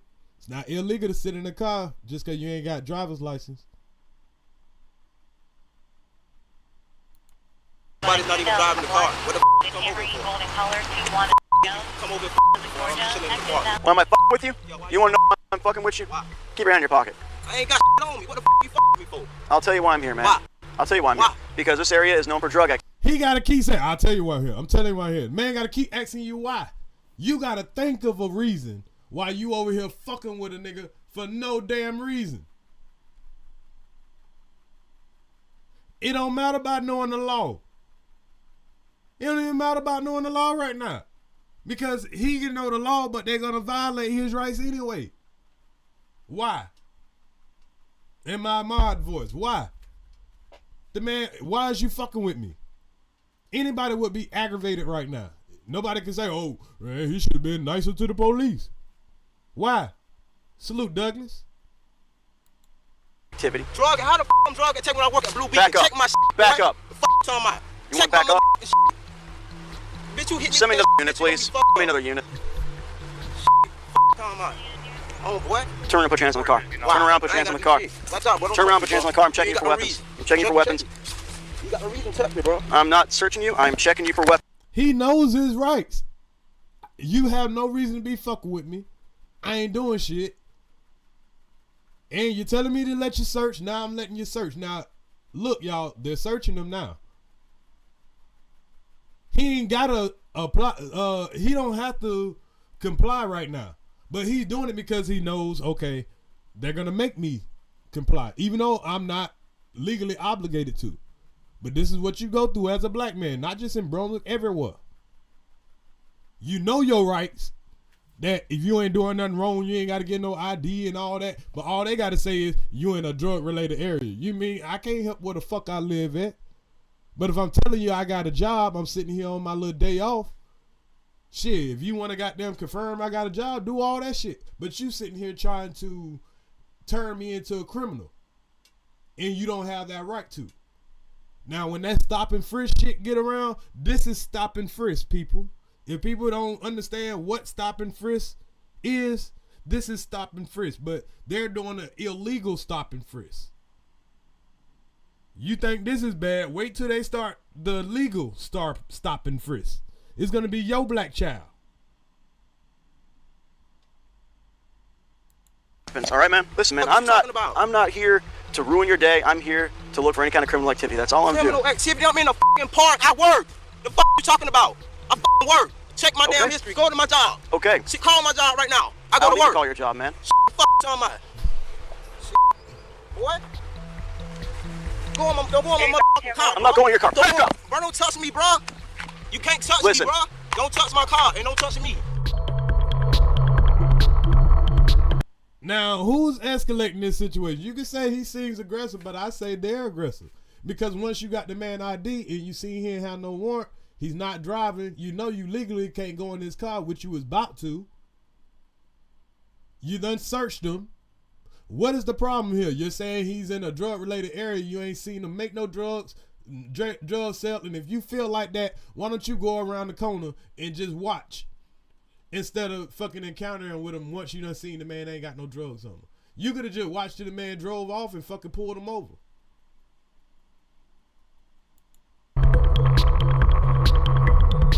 Now he's in a safe space. You can't say you feel like your life is in danger. He doesn't have, he doesn't have a weapon on him. You know he don't have drugs on him. You done ran his name. What is going on right now till it's about to get to the point where we about to get to now? You done brought another officer out here. The other officer don't know what's going on. Luckily, he brought out his taser instead of his gun. And second officer used his taser, though it malfunctioned.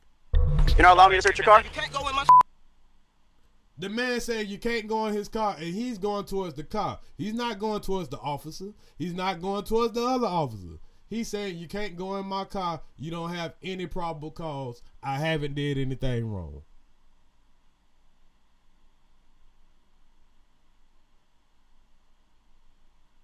Now look at this guy. Luckily, he pulled out his taser instead of his gun. Thank God. He pulled out his taser in front of his gun, but hey. I'm not asking you. Just don't reach the car, man. Hands out your pocket. Did y'all just see this? They tell him, don't go in the car. He backs away from the car. Now you saying, get your hand out of your pocket. You already searched me. And then, as soon as you say, get your hand out of the pocket, I put my arms out. Well, he puts his arms out. I keep saying I because I feel like this could have been anybody. The man with his arm stretched out, guess what? He done pulled that trigger. Even though it's a taser, he done already pulled the trigger. He's telling the man put his arms in. I'm not asking you. Just don't reach the car, man. Hands out your pocket. The man didn't even put his hands all the way in the pocket. He was about to. And then he changed his mind when you said something. He thought it was safe to put his hands in the pocket because you already searched him. Ask for a superior, that shit don't work. Niggas don't get to ask for no supervisor.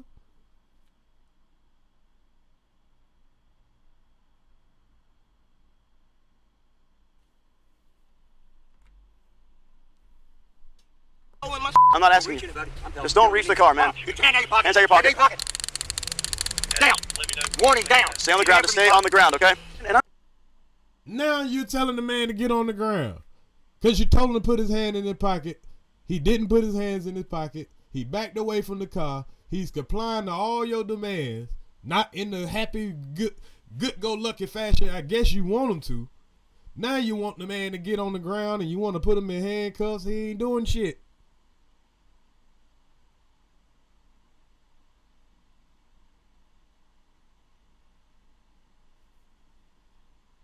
I'm just here to make sure everything's okay. I don't know you. You don't know me, all right? Trying to ease my mind. I'm rapping. I rap, bro. I rap. I got you, man. But when you run up on me and you get really jumpy, that's gonna make me nervous too. Activate my day. I got 1 day off a week. 1 day. Okay. 1 day off a week. I'm trying to chill on my day off, bro. I'm up early in the morning trying to chill. I see.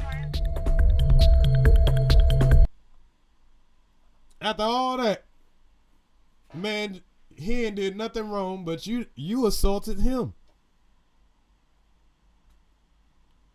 They assaulted him. He ain't assault not one officer.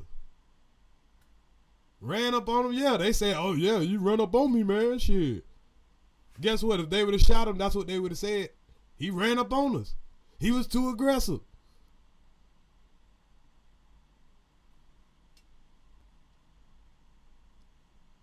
Now, here's another one. I don't know if y'all seen. This nigga already had a fucking police brutality highlight film before he got to them. Now this is a 2017. He's accused of shoplifting this time. I don't know if he actually did it, but what they saying that he stole, I don't see. I mean, if you don't have it in your hand. Hey guys, y'all come here for a sec. All four of you. How old are you guys? 15. 20. Huh? 20. 20. You're 17. Y'all have IDs on you? I know you probably don't. Y'all have IDs on you? No. All right. Tell me about the TV. TV? Mm-hmm. What? We don't have any TV.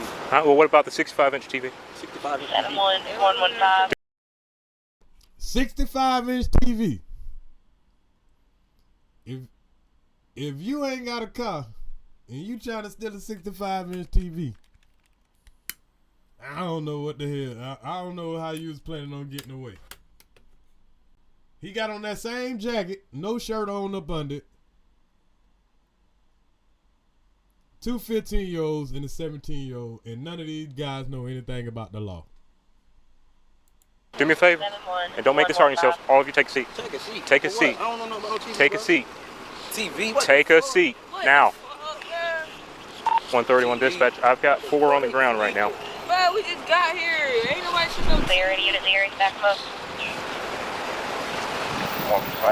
And y'all see how far the Walmart is back here. I mean, if they had the TV and they felt like they was about to get away with it, you would think they would just, because you can go this way, it's plenty of ways that you can go instead of being in a wide open ass parking lot if you just tried to steal a TV.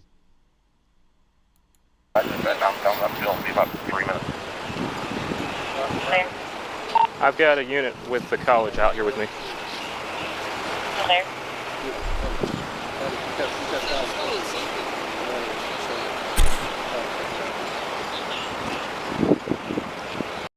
I mean, the TV no wasn't them. Walmart, Walmart way back here. They way up here. And here's the Ken or Karen that called the police. I think he's the security or something. What's up, LT?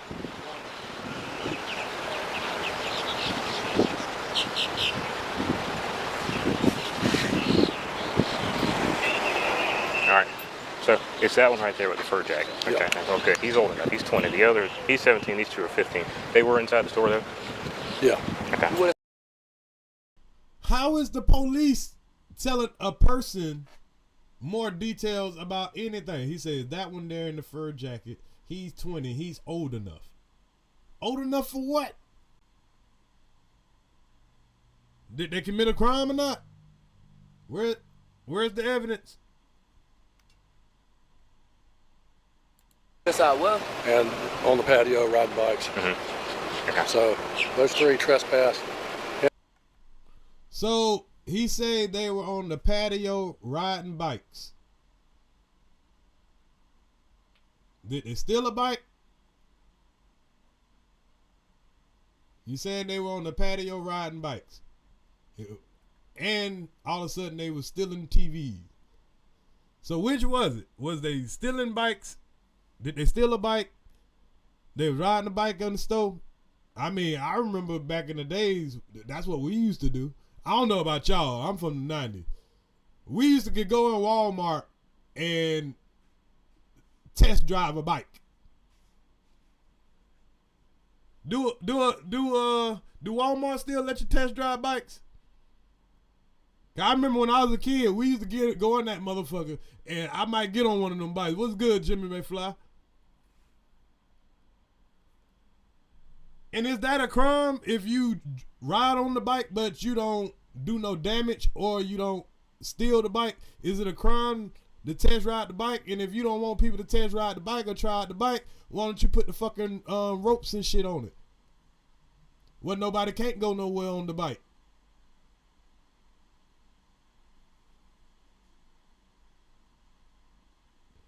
Okay, they'll stop you, and that's fine. You can stop people, but do you go to jail for it? Now, I can understand somebody like, hey, nah, you can't ride the bikes, and you know what I'm saying, whatever. But I would think if you don't want people to ride the bikes, you would put a goddamn lock on the motherfucker.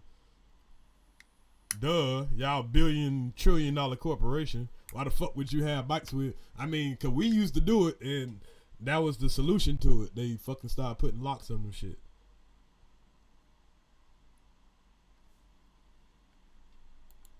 Dan's going to be trespassing, and we're going to take trouble. What we do?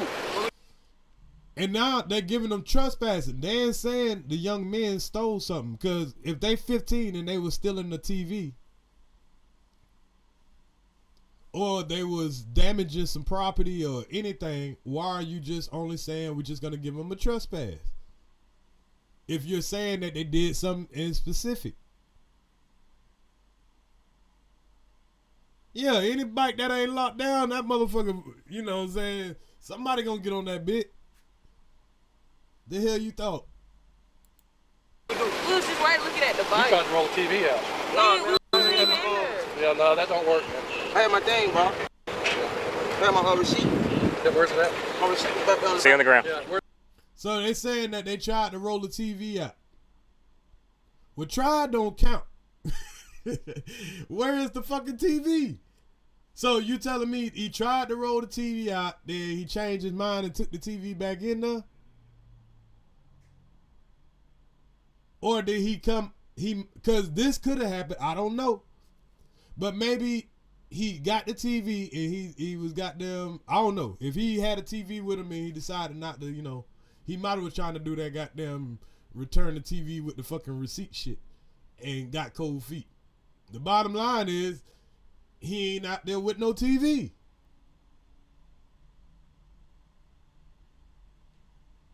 It ain't stolen if you left out. He might have had an intention on trying to pull that, you know, the motherfucker bring the receipt and all that shit, you know what I'm saying, and roll out with a TV. He might have realized he ain't had a receipt with him or some shit. But the bottom line is, you didn't leave with the TV. Where's the TV? TV, I ain't stealing TV. TV is where y'all had it. Yeah, I know. I didn't steal no TV. If you'd had a receipt, you'd have the TV. I don't steal no TV. Where's the TV? You don't have to. I didn't steal no TV. Go ahead. He said you don't have to. So you don't have to steal the TV. All you got to do is go to the door and decide that you don't want the TV and walk out of the store without the TV. Instead of taking the TV back where you got it from, that's enough to say you was trying to steal the TV. Does that make sense? What's good, Angelo? Yeah, that putting the motherfucker on the ground and all that shit, but I guess they do want to make, hey, these young niggas start running, but you think any of these bitches could catch them? These young niggas got wheels on them. But in this area though, I don't know, they might can get away. One of them gonna get caught. The oldest one probably get away. But you know, everything on camera, if you know you ain't did nothing, you know what I'm saying. But I feel like if they was committing this crime that they're saying they was, they wouldn't be out here. They would have already been around the corner. Because you can go around this corner and you could be in, you know, they got some little projects over here. Well, they ain't really projects, but it's some neighborhoods over here where, you know, middle class Negroes stay at.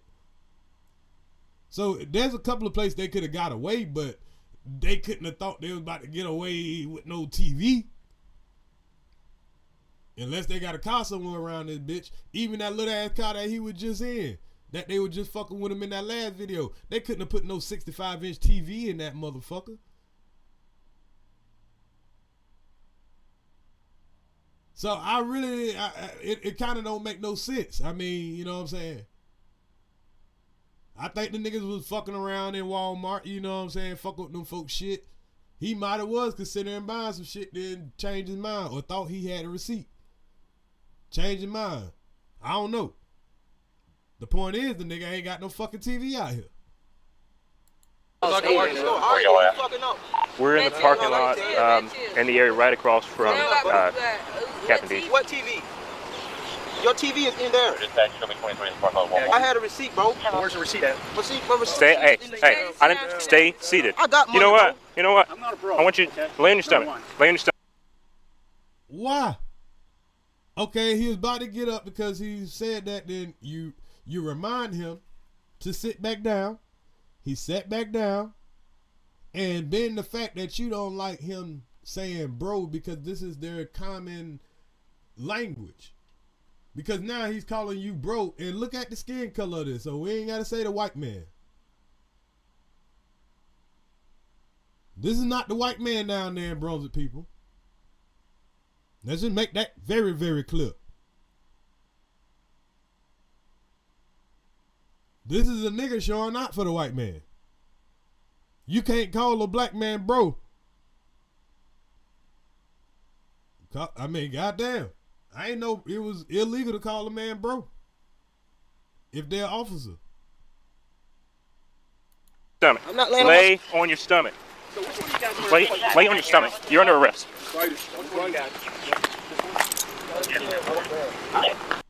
Wow. You're looking for some confrontation, ain't it? You want a man to lay on a fucking hot ass Brunswick concrete ass on his stomach because he said, bro. Lawsuit, man, these ain't no fucking lawsuits, man. This shit sound good. It sound good. That all that lawsuits, unless you die, that's the only how you gonna get a fucking lawsuit. This happens all the fucking time. And I'm not yelling at y'all. I mean, I get what y'all saying. But in real life, nah. Because you don't get to see this type shit until a man dies. You don't see the in-between fuck shit, the violations and shit. I've had this shit happen to me. I told y'all about that. I was in Atlanta. And I was trying to find, I was cashing in a lottery ticket. And goddamn, the bank was in the same parking lot. I had to open up an account with that bank, which was a Bank of America. You know, and they was in a parking lot with, you know, a Billups and a little restaurant and some other plaza shit that was in the parking lot. And my hotel was kind of in that parking lot too. So as I go there, open my account, and then I go drop off, you know, my ex, and then I'm going to get something to eat. So I circle around the parking lot. I see they ain't got no more food. So I'm coming back, and then I get rushed by some fucking ICE agents. I didn't know there was ICE at first, but you know what I'm saying? I just see a whole bunch of niggas, not niggas, but you know, mixed race people running out with guns to my head, throwing me all on the ground, telling me that I was goddamn being suspicious in the parking lot. These motherfuckers down there killed me. I'm like, how the fuck am I being suspicious? Talking about you rode around here 3 times, nigga. You know it ain't no food around. I'm like, bitch, I ain't from here. Why them guys was hollering at you when you came in? I don't know them niggas, but them niggas were trying to warn me that they was following me coming inside of the goddamn parking lot. And they're like, hey, I don't know them niggas. I'm coming to get my money. Them bitches got me thrown on the hot fucking concrete ground and shit. Got guns to my head. Searching my car, tearing my shit up. They mad now because they thinking that I was supposed to be coming in to meet with the Mexican that they had done busted.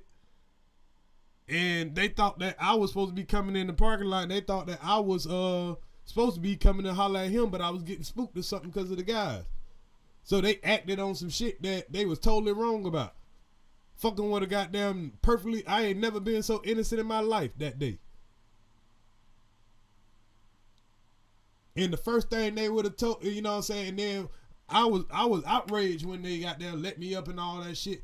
And I'm like, bro, why did y'all do that? They motherfuckers still treated me like I was the criminal. The motherfucker like, get the fuck out my face. You fucking with a federal investigation. How the fuck I'm fucking with your federal investigation when you just pulled me out my shit? You just put guns in my head, tell me if I move, you gonna blow my head off. Nigga, I'm scared to unlock my door. Cause I had a Yukon. So, you know, when you get in the truck, the door's automatically locked. So when the motherfucker ran up to my door with the gun out and shit, open that motherfucking door, I'm gonna blow your fucking brains out. If you move, I'm gonna blow it. I'm like, bitch, how the fuck can I open my door knob? Cause they pulling on my door knob, but it's locked. And I got my hands up, and you telling me if I move, you gonna blow my brains out. And he's saying it just like that. But you saying open the door. So I gotta reach down to hit the unlock button. This is a tricky situation. I ain't lying. So if they, you know what I'm saying, they decided to shoot me, or it would have been one of these quick trigger, you know what I'm saying, white folks or black folks, whichever one, or Mexican, because this dude that was on my head, he was Mexican, I think. He was Hispanic some type of way. Latino, somewhere around there. And then the motherfucker told me when I said, bro, can I get some guidance to your supervisor or whatever? Like y'all say, I want to talk to a supervisor. You know what this man told me? He told me take it up with Obama. I ain't lying. I swear to God, that's what this man told me word for word. He told me to take it up with Obama. I thought he was trying to be racist. But down the line, I realized what he was saying. Because now that we learned that Obama was the goddamn deporter in chief, you know, them motherfuckers thought I was a Haitian or something. I don't know what they thought I was. But they thought I was dealing with the Mexicans that was in there and shit. I called the regular police, people. I ain't lying. Regular police came up there and the regular police like, okay, what it was you was doing. I'm like, motherfucker, I wasn't doing shit. And they were like, you know what I'm saying? I'm like, bro, I came in here, I dropped off my check, I dropped my girl off, and I rode through again to see if there was some food over here. And then I was about to ride through to go out of here, and then that's when they ran out of the building and threw me on the ground and all that. Them motherfuckers come back out of the building like, motherfucker, we about to lock your motherfucking ass up for what it say? Interruption of a federal investigation. You know, because I done called the regular police. We about to lock your ass up for a federal investigation. I'm like, what? Then finally, the supervisor come out, little small short lady, and she apologized to me and everything, and she gave me a card and all that. Talked to me like, you know what I'm saying, human being.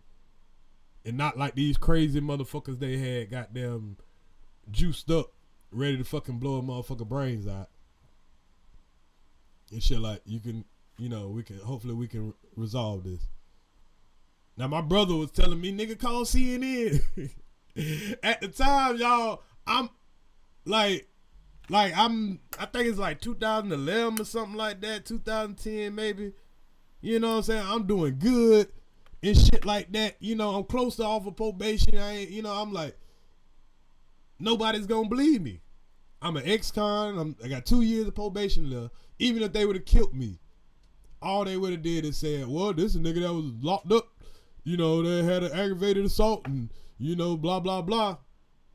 My point is trying to go and sue them, even though I would have had the witnesses of those guys that saw the whole thing. You know what I'm saying? The police ain't going to go against their own. They ain't going to open that door. You got to be a nigga with some money. And if it ain't all on video, it's hard to tell a story when it's not all on video, because they gonna say I was acting suspicious and they had this secret, top secret fucking goddamn operation and I was interfering with the investigation when I ain't had shit to do with it. Only how I would have had a lawsuit if they would have put a bullet in my motherfucking ass. That's the only how you gonna get your lawsuit, because that's every day though. Just getting fucked with. If everybody got a lawsuit for getting fucked with, boy, shit. Police departments have been broke. But they got to put a bullet in your ass to get that. I ain't say I wasn't fighting. I just asked the question. No, you said you wanted to fight. You wanted to fight. No, I ain't say I wasn't fighting like that. I said you wanted to fight, so I was playing. Yeah, I did. And they over there trying to make the other young man violent. You want to fight, ain't it? You don't need it. This shit crazy.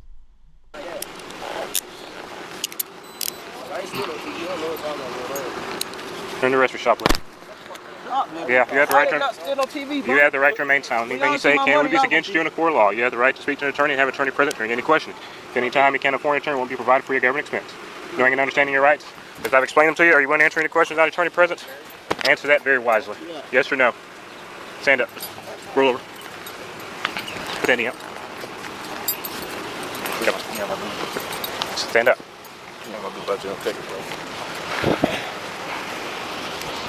30 on dispatch. I'm 1095 with blackmail. Come on the other side. 1095, 1508. Face the car. Switch feet. Bridge feet.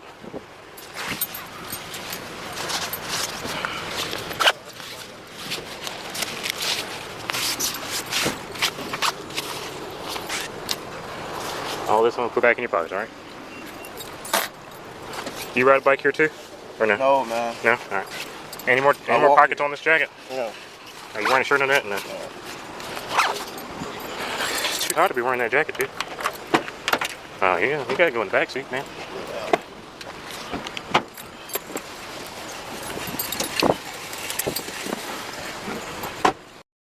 They just knew they were gonna find something he done stole or something in there. He ain't got no items stolen, just, come on a bicycle, being accused of stealing the 65-inch TV that you don't got, that never made it past the door. I don't know how you steal something that you don't got. This is wild.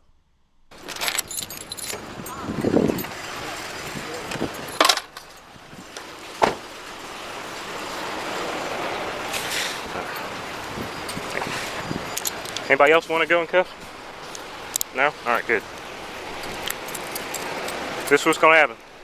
We're going to take you all inside. We're going to do some paperwork. All three of you are going to be trespassed from the property. It means you can't come back. You come back, you're going to be just like your friend for a different reason. I know you understand. Do you understand? So what you trying to do? What about you?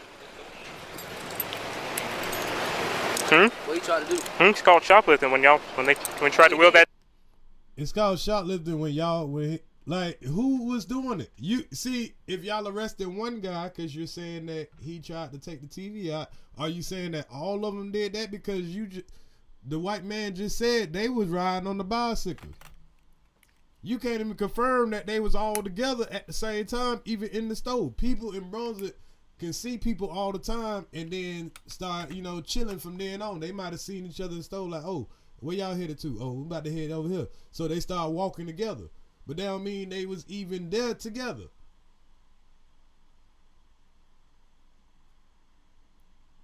And you saying that one dude was trying to steal a 25-inch TV by himself with no car in sight. That's amazing. That nigga was gonna buggy that bitch with no car in sight.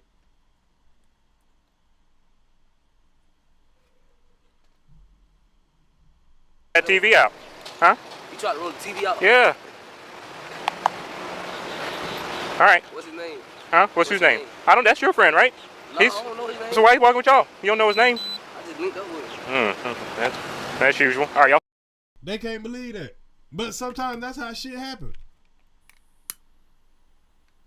Or they just knowing they got there, keep their mouth shut, which they should have did from the beginning. Couple of rookie mistakes. Stand up. Y'all take them. Y'all take them around back. Go ahead. Two of y'all take a seat in this car. Will you take him around back? 157 back.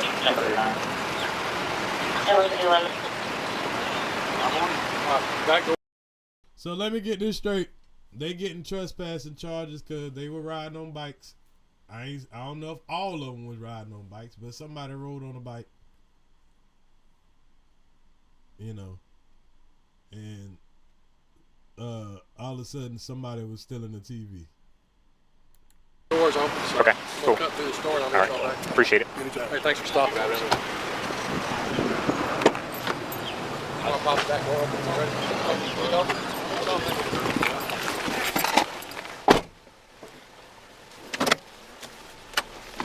130. Now, y'all, when I got to this part, I thought for sure they was gonna show the video and show, the niggas stealing the bikes and all that shit or whatever.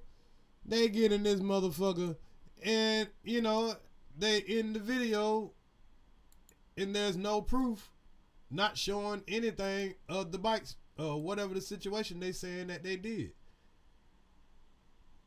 And I think I hear the lady say hold on, let me hear this. Kelly or Alicia expecting y'all? Is Kelly or Alicia expecting you? Yeah, Kelly's coming.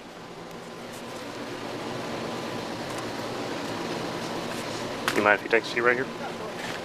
Take a seat.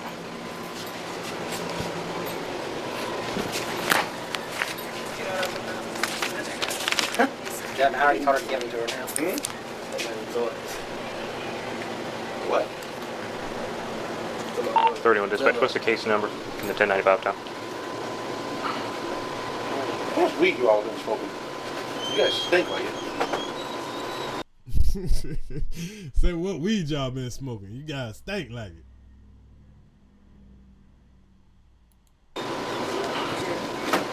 Y'all ain't find no weed. Y'all done searched all of them. How you doing? Good. How are you? Good. 31, your case number 71118, 71118. Views on 1095 at 1508. Kim, could you get me train receipts on that TV out here? Well, if you would take a look at the back TV wall. 4610. There was a 50-inch TV. Go to the American, please. 4036 Whitlock Street. Go back 30 minutes. And what was that name? Still Simon. And that's where it ended at. He was saying that the 50-inch TV on the back of the wall, like he moved the TV or something.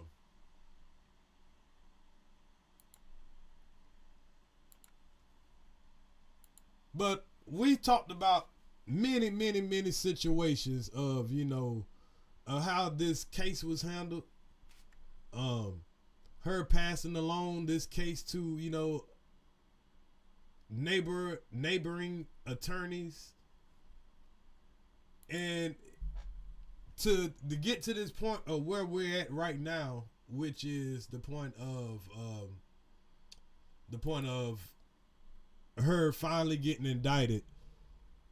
But I've never been what's the word, comfortable with what they actually indicted her for. And I think this is just it was more just a slap on the wrist. It's more just, oh yeah, we did something, but not really.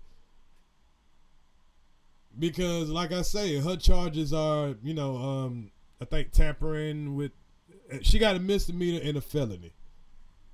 Now, I'm going to just go on a limb right here and say she's going to get convicted of the misdemeanor. Yeah, she'll get convicted of the misdemeanor. The felony, nah. Which I feel like she should be accessory to after the fact.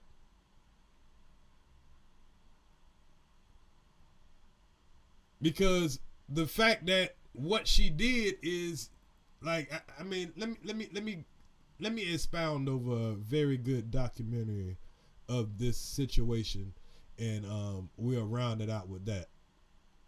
Shout out to the chat, man, for everybody who came in, you know, came and listened from this perspective or whatever.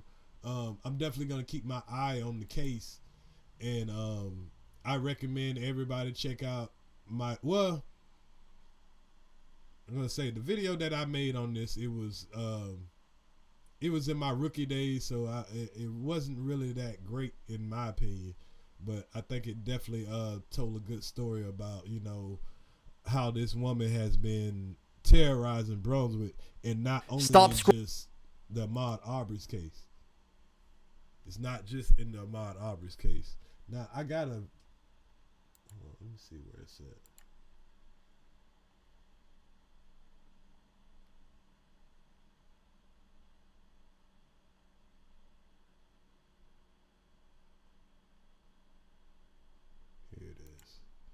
I seen this wonderful documentary on it on Court TV, and I'm gonna try to go over a little bit, as much of it as possible, and tell from the perspective, because they talk about in detail with Jackie Johnson and the details of the case that I've never had a chance to do a live about, and, you know, tell how I felt about it. So like I said, Kevlo, you join in anytime you want to, but let's go over some of this and kind of do a breakdown of how the whole situation unfolded and what the world knew at the time and what we knew at the time. Multi-class neighborhood, so there's, like, you know, retired people, they're like young couples, mostly white, not entirely white, middle class. See, these are people, it seems like every time they have these videos, and I'm pretty sure this is a very popular video on Court TV. They got 1.6 million subscribers, 130K views. But these videos like this, they got people that'll tell you about Brunswick that can't tell you about Brunswick. neighborhood, really quiet neighborhood. A lot of people's houses back up to the marsh. They've got, boats and docks. Satilla Shores has a street that's a loop that goes all of the way around. The homes that are along it, you can start in one place and then end up in the same place if you're driving along it. It's nestled away in this unincorporated part of Brunswick, Georgia. So this is very important because we're talking about the loop right here now. We're talking about a loop. We're talking about, an area where you can kind of see the, the marsh area and all that. And you got to realize, I don't know if they're going to point it out, he doesn't stay too far from here. There was a nearly half-acre waterfront lot on Satilla Drive that was purchased in June of 2016. An out-of-towner named Larry English was going to build his dream home. For years, because of Larry's health, the project remained unfinished. And that's very important right here, too. Because here's the house that these folks claim that they saw Ahmaud in that made them so suspicious. But for a lot of people around the world that, unless you kept up with every single day of it, you didn't realize that in the trial, they showed that plenty of people came and looked into the house. Seeing how the house was being built, see how it was coming along, that wasn't part of the property owner. So just because a young black man comes and look in it, oh, nigga, you ain't supposed to be around here. But a lot of people pass by construction sites and take a peek in there. Because his lot wasn't protected, Larry decided to install cameras. My cameras would notify me I would be 2 hours away. And my cameras would notify me and let me know somebody was on the property. This is a monitoring system. It's on his phone. It goes off if someone moves around in his home. So it's not continuously giving a feed of what's going on, but if there's movement. And this dude, he testified in trial, and I don't even think he didn't even live in Brunswick. So, I mean, the significance of this is them, saying, like, did he feel like, Ahmaud was stealing something or whatever. In this house that's unfinished and open, he gets that alert. It didn't take long for the alerts to start rolling in. There was a man and a woman captured on the video, kids, and then there was this man that walked in and looked around on 4 separate occasions. Nothing was ever stolen or damaged, but Larry English decided to report the trespassers to police. His new neighbors also found out after the surveillance video was posted online. And one of the neighbors... So all these people that came into this house, y'all, I don't know if I sped it up too fast for y'all, but I slowed it down. But all these people that came and checked out this house. One person even came 4 damn times. Who noticed that investigation and this video of the McMichaels family. The McMichaels lived in this home a few up from the English property on the same side of Satilla Drive. Gregory McMichael, a 64-year-old retired sheriff's investigator, lived with his wife Allison. Their son, 34-year-old Travis, a mechanic, also lived. Ugh. The fuck? This motherfucker done put out, oh my God. But he was a sheriff investigator, y'all. And they made this piece of shit here. At the home. He too had some law enforcement experience with his time in the Coast Guard.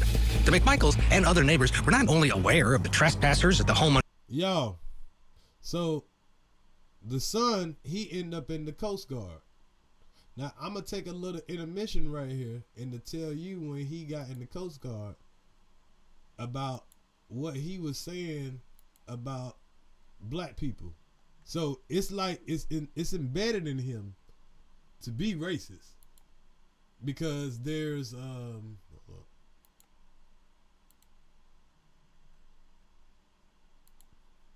because it came out in trial about a whole bunch of racist text messages that these guys had between them. So let me pull that up real quick. It ain't gonna take too long because it's just a quick video.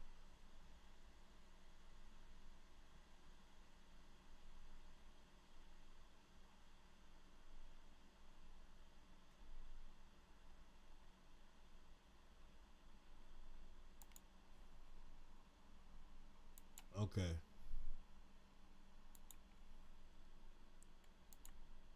Shocking testimony in a South. Here we go. Y'all make sure you hit the like button, man. We still got more to go. Hope y'all having a great Saturday morning, man. I'm hoping I'm getting somebody through a long drive or getting them through their day of work. Or just, you know, you just looking for some, you know, to start your Saturday off in a, just in a decent way. No worry, I ain't running away from no drama. We'll get to the drama later. But this is something that, was important. And I wanted to talk about it, so. Georgia courtroom, FBI agents read private and public messages of the men convicted in Ahmaud Arbery's killing, exposing racial slurs and threats against African Americans. CBS 46's Haley May. Yeah, the house was built up to that while the situation that happened. Everybody was just going in and taking a peek in there. Jason live in Brunswick for us again at the federal courthouse. And Haley, racism read aloud in the courtroom today. At this point right here, y'all, this is when they had already got convicted of the state charge. And now this is when they're going to the federal charges of a federal hate crime. So in the federal case, which a lot of people had done tuned out by this time because they heard that the McMichael's already been convicted of life and all that. So a lot of people weren't keeping up with what was said in the federal hate crime stuff. They went a little bit deeper. Because remember, they just said that he was in the Coast Guard, right? So check this out. Rick, today the most disturbing and racially offensive details came to surface today. The FBI has used their top resources to pull years and years of text messages and online posts to show the jury how each defendant has expressed hatred toward African Americans. And just this afternoon. Now you see how easy the FBI can go and pull up all your old text messages, all your old posts, all your old shit to put a case on your ass? To put a case on your motherfucking ass? They damn sure went and pulled out everything because of that pressure. All because of the pressure, y'all. All this would have went straight under the rug if it wasn't for that pressure. Now y'all gotta remember, this is at the same time of the George Floyd shit. This is the same time of George Floyd. Miss Wanda Cooper Jones, Ahmaud Arbery's mother, just walking up to the courthouse. She has not been inside that courtroom since Monday because so much has been hard to listen to. I do want to warn you that many of the statements in this report you may find offensive as well. The Department of Justice using years of social media posts and online data to show that the three defendants have a long history of expressing hatred for African Americans, and that the all three of them. McMichael's often made statements about wanting to harm them. The DOJ looking to prove that because of his race, the men tried to obstruct Ahmaud Arbery from using a public street, and that the men associate African Americans as criminals and support vigilantism. 5 months before Arbery was murdered, Greg McMichael posted a Facebook status saying, "A gun in the hand is worth more than an entire police force on the phone." One man. And y'all, I just thought about something. Now, a lot of people was saying in Brunswick at the time that y'all remember that 2017 arrest at the Walmart? A lot of them was saying that was Greg McMichael. Looking at it now, I don't think that was him. I think that was just a rumor. But hey, that's up to y'all to decide if that was him or not. So that same white man that was in that Walmart video that was pointing them out and saying this and that, that was Greg McMichael. That's what the rumor was in Brunswick at one time.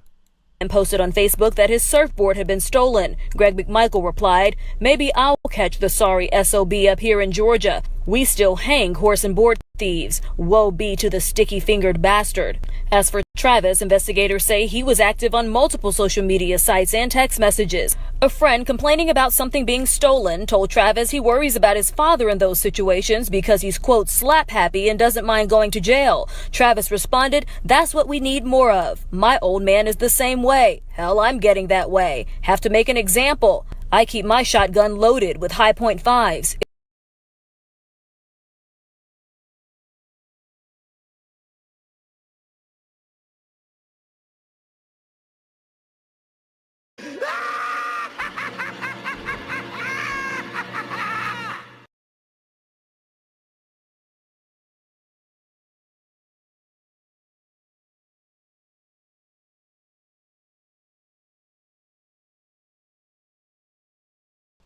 Oh shit, my bad, y'all.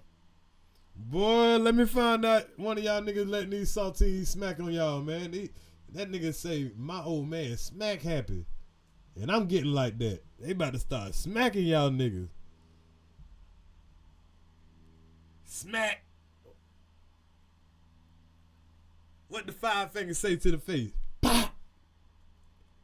Man, these saltines want to smack some nigga. Boy, I wish you would. It will rip someone to shreds. And Anne refers to Ahmaud just like she's talking about nothing. Where is the remorse? In many messages, Travis talked about how much he hates N-words, saying they ruin everything. In one post, he asked people to run over Black Lives Matter protesters with their cars. As for William Roddy Bryan, an FBI analyst testified that he exclusively referred to black people as the N-word and boot lip. And in his Facebook... Boot lip? I ain't gonna lie. I'm still in that. You boot lip ass nigga.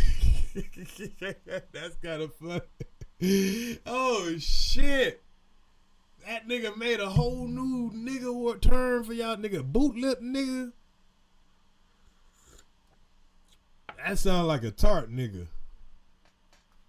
Hell yeah, nigga. I gotta steal that. Only a cracker say some shit like that. A boot lip nigga is a racial slur.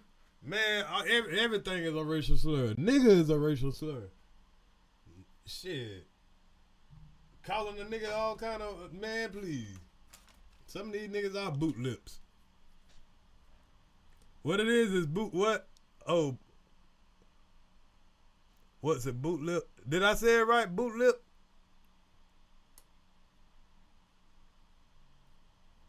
I thought it meant like what it kiss.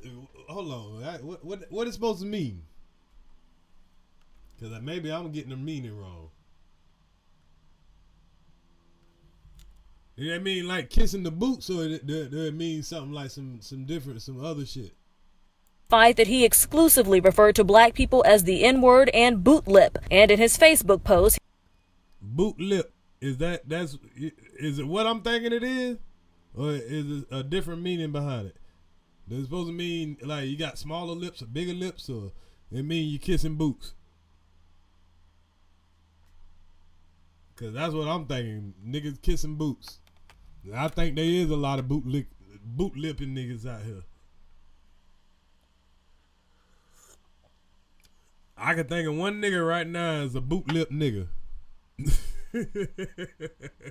You boogie butt boot lip nigga. I'm going to work.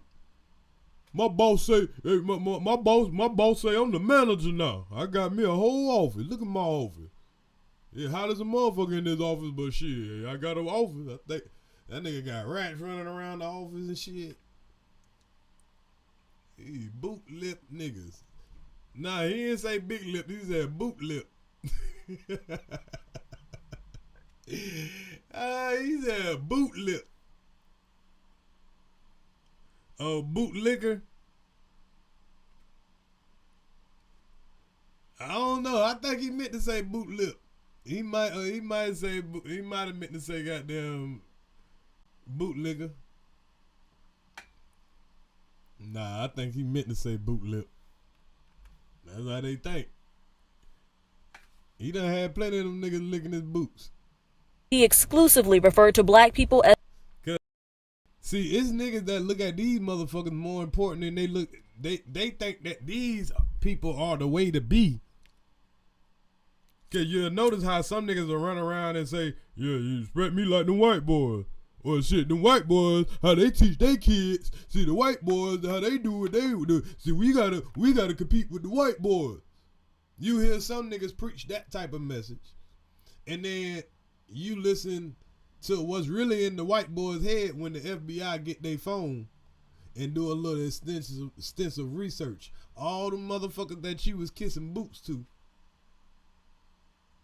had your lips to their boots, praising them, trying to goddamn support their community, trying to dress like them, trying to do their little activities of chasing hogs and shit. Doing, you know what I'm saying? I ain't saying there ain't nothing wrong with hog hunting, because, you know what I'm saying, you can get free resources of food, but hey, if you're doing it only because the white man doing it, you're doing it for the wrong reason.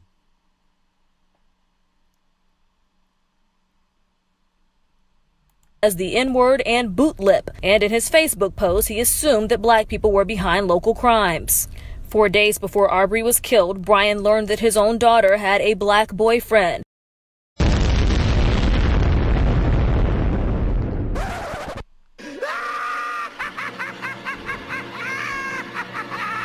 Say it ain't so, Brian. Say it ain't so.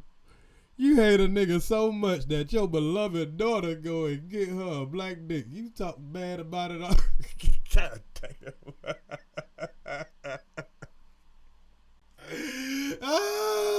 And that killed that nigga work. Hey, it's even killing him more while his ass in jail and goddamn his daughter getting paid, nigga, by goddamn, oh my God. That was, God, man, that was a good one, God. That was a good one. That should happen to every racist. They daughter. Hey, shout out to the nigga fucking her for racism. Hey,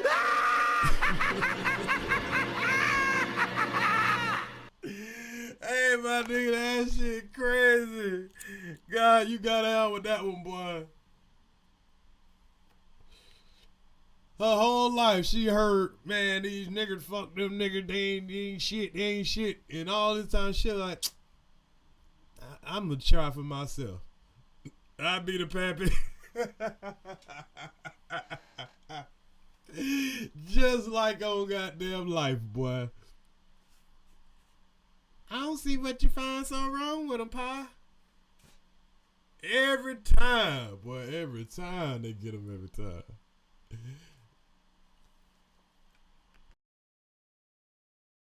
And if I was that nigga, boy, I'd have wait to show one day she talking to him on the phone.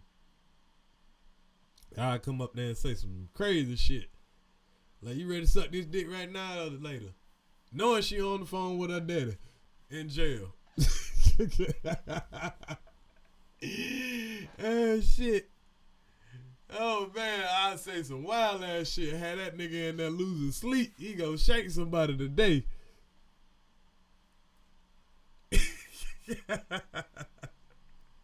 Investigators say he was upset and told a woman in a text she doesn't care about herself. Why should we? Wow. Just because his daughter dating a nigga, she like, she don't care about herself. Why should we? So they cut her ass off. Cut her ass off. Arbery's father in court shook his head, having to be consoled during this testimony. I ain't really shocked because I already know all that hate was in them three men. But it's just really a shame that they got that much hate in them for African American people. And jurors today were very attentive, many of them taking copious notes and tracking with their eyes as each person testified, especially that FBI agent. Even one of Travis McMichael's closest friends took the stand today before jurors heard from the homeowner, Larry English, who testified in a nearly 4-hour deposition.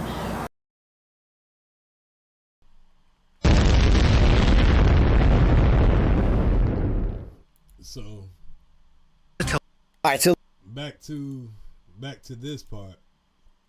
We know they definitely everything was definitely rooted on just their racism.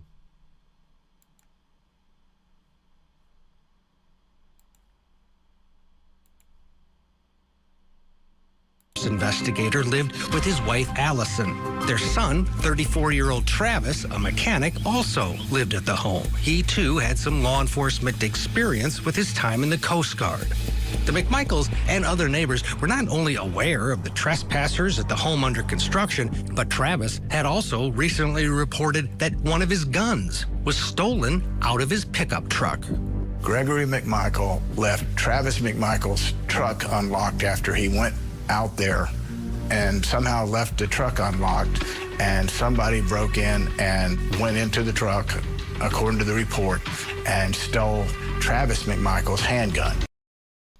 Now, that happens all the time, you know, but at the same time, that is a concern in your neighborhood. You know, I'm gonna play devil's advocate. If I was in my neighborhood and somebody stole my gun out my truck and I was an old stinking ass goddamn redneck, I would think it is probably one of these, you know, dudes around the neighborhood or whatever. But in this neighborhood, they really ain't got too many black people that be around there. You would think, until you look at that video camera and see that, hell, people is kind of active around there. If we wouldn't have seen that video footage of those people that they showed earlier, of those random people that were going through the house, we would have never known that, you know, there's a lot of people in this area that just, you know, kind of swing through.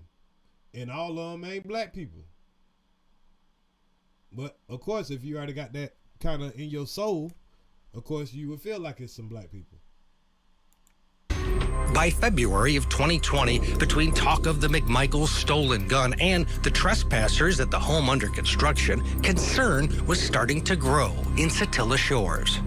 There was a post, neighborhood, Satilla Shores neighborhood post, and also on our neighbors talk. On February 23rd, sometime just after noon, about 2 miles away from Satilla Shores, in a neighborhood across the highway, 25-year-old Ahmaud Arbery, who was living in this home with his mother, would leave his house on foot. Now think about the distance that they just said. Think about the distance they just said.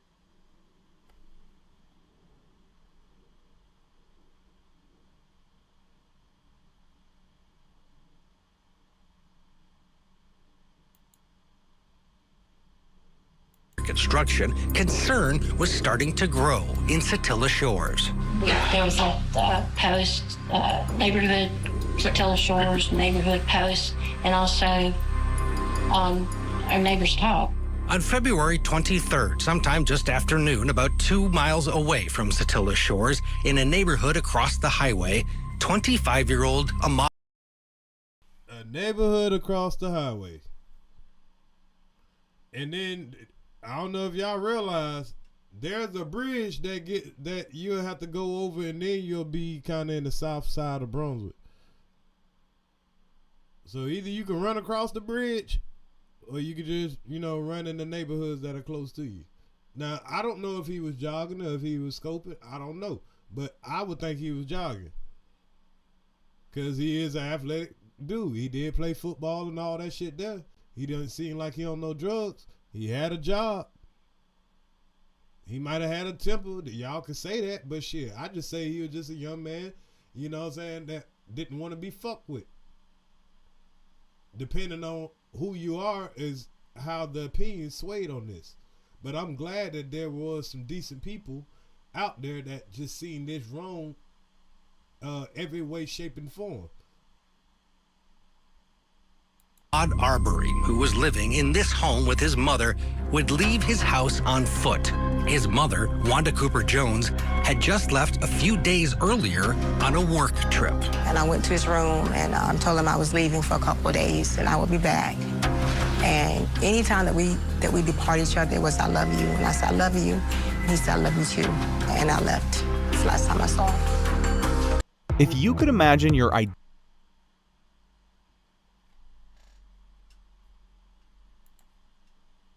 prosecutors say when Ahmaud Arbery left his home on that Sunday, he was going for a run, something that those who knew him say was a major part of his life. Unless it was pouring rain down outside, Ahmaud was going to be running. It was.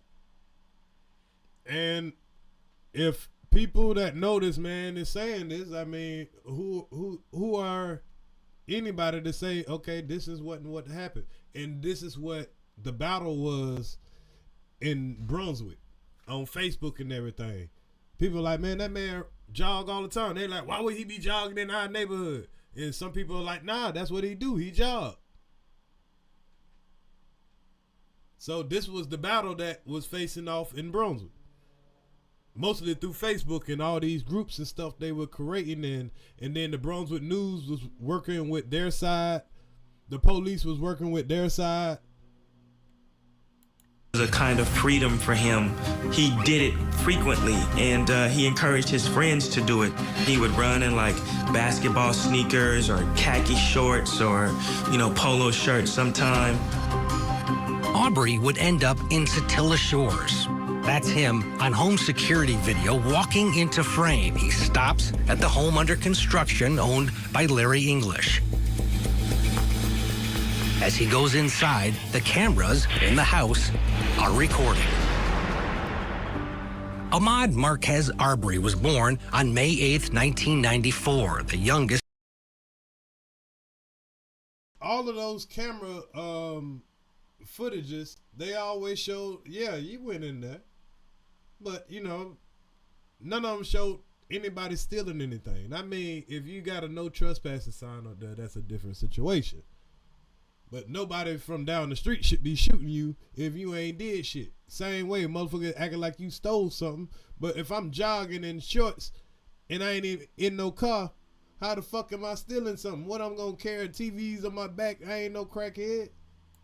Of three, his family called him Quez. Ahmaud was the baby of 3 children.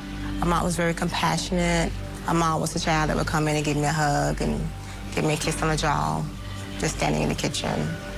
He was the life of the party. He wanted to make you laugh. He was my baby. Arbery attended Brunswick High School, where he made a name for himself playing football. You saw him give everything on the field whenever he was out there playing. Ahmaud was always the one that, hey, we can do it.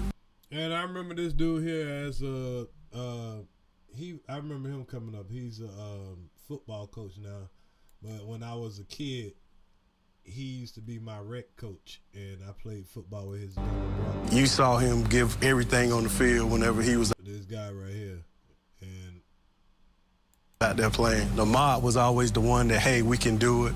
It doesn't matter how tough it is. Justin Coleman, who went on to play in the NFL.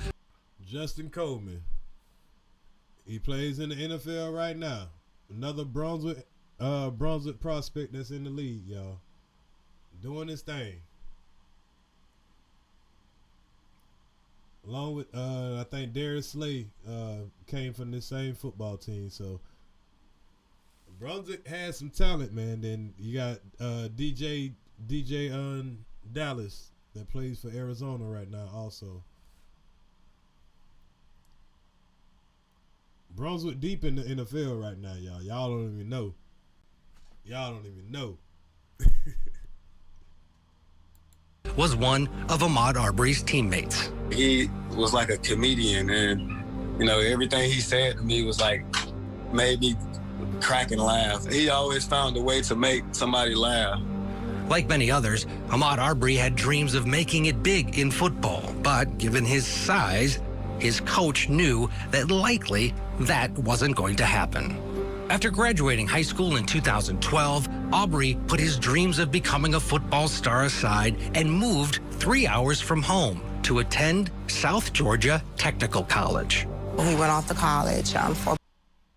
Well, that's this is a great documentary that Court TV is putting out, because at least they highlight the things that a man has been doing instead of just highlighting just the the bullshit. About a year and a half, he wanted to come home and go to work. So I allowed him to come home, and my mom made some bad choices. And I think that's when all the challenges came. This time period is a difficult time for Ahmaud Arbery, according to his family. He is trying to find himself, doesn't have a lot of direction. And in 2013, he is having run-ins with police. He was caught on school property with a handgun. Then about 5 years after that, he was caught shoplifting. Which is the video that we just showed. Now, the handgun shit, I don't know. What? I don't think you should ever get caught on no damn school ground with no handgun. So, his name could have been ringing bells. We just gotta be honest. But from what I seen in them videos, that still ain't the way you handle a person, regardless. That ain't got shit to do. His background ain't got shit to do with what we seen in those videos.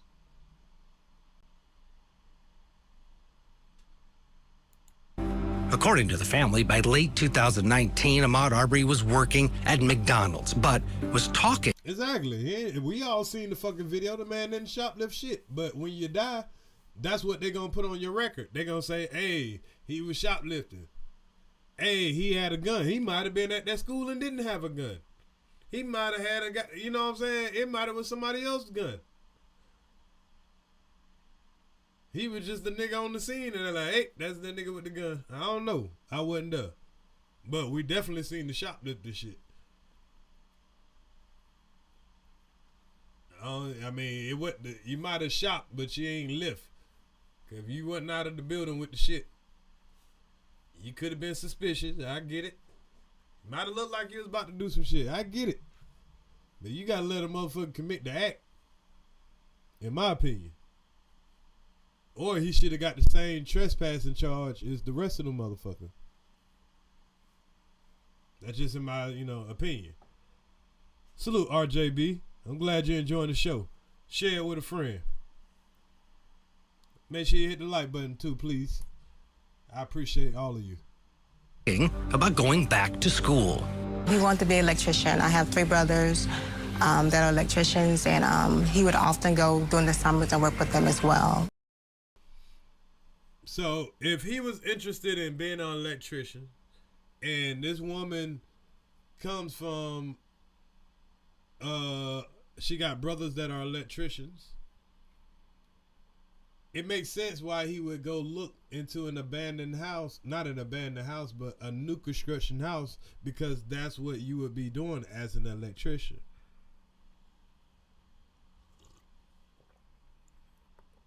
Ever wonder how constitutional carry affects your...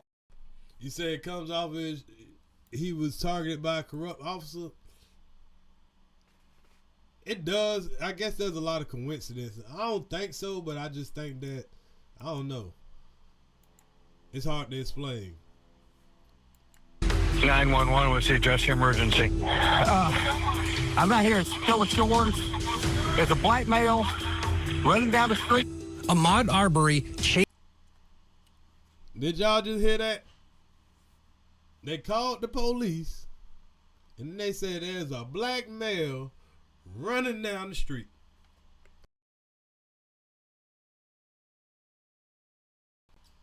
They called the police and said there is a black man running down the street. He ain't say with a gun. He ain't say he just shot somebody. He ain't say he took a purse. He ain't say he stepped on a roach. He ain't say he kicked the dog.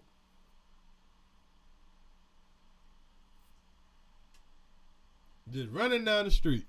If you know of a nigga running, there's gotta be something going. Chased down. We see him come around the corner. He's going down here. We pull up beside him. Hey, stop. We want to talk to you. Stop. We want to talk to you, because in his mind, he's a nigga hunter. They got real live nigga hunters out here still. Y'all do know that, right? It's a profession. Very paid very well. They train the dogs, all that shit. Salute to the tradesmen. Salute, Carl. They still got trained nigga hunters. Stop playing. And he just keeps on running. When victim big nigga. The verdict, the killing of Ahmaud Arbery returns.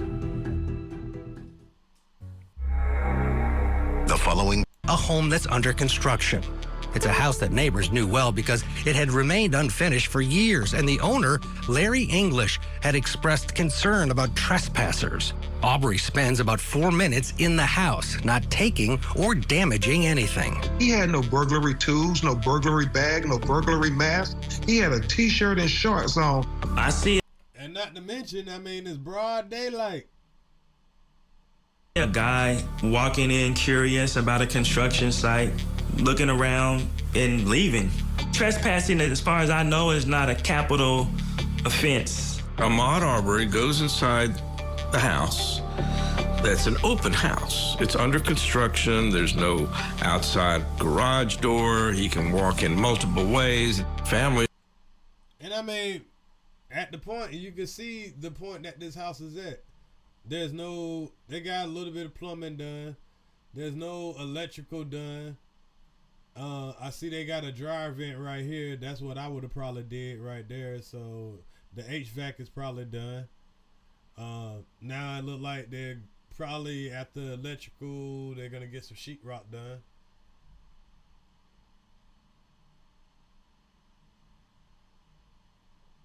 But I mean, shit. If somebody just go in there and look, I don't see what the problem is. He always interprets that as, yes, he was going back to become an electrician. He was going back to school to become an electrician. And if you look, he's just sort of following the wiring. And you know, I don't know if that's what he was doing or not. Arbery leaves the house and starts running up Satilla Drive, likely unaware that a man across the street, standing behind a tree, has been watching him and has called 911. And you said someone's breaking into it right now? No, it's almost open. It's under construction. And he's been caught on the camera a bunch before at night. Lying like a motherfucker. Ongoing thing out here. Okay, what is he doing? He's running down the street. Okay, that's fine. What? Hey, bro, come on now, dog. Come on, man.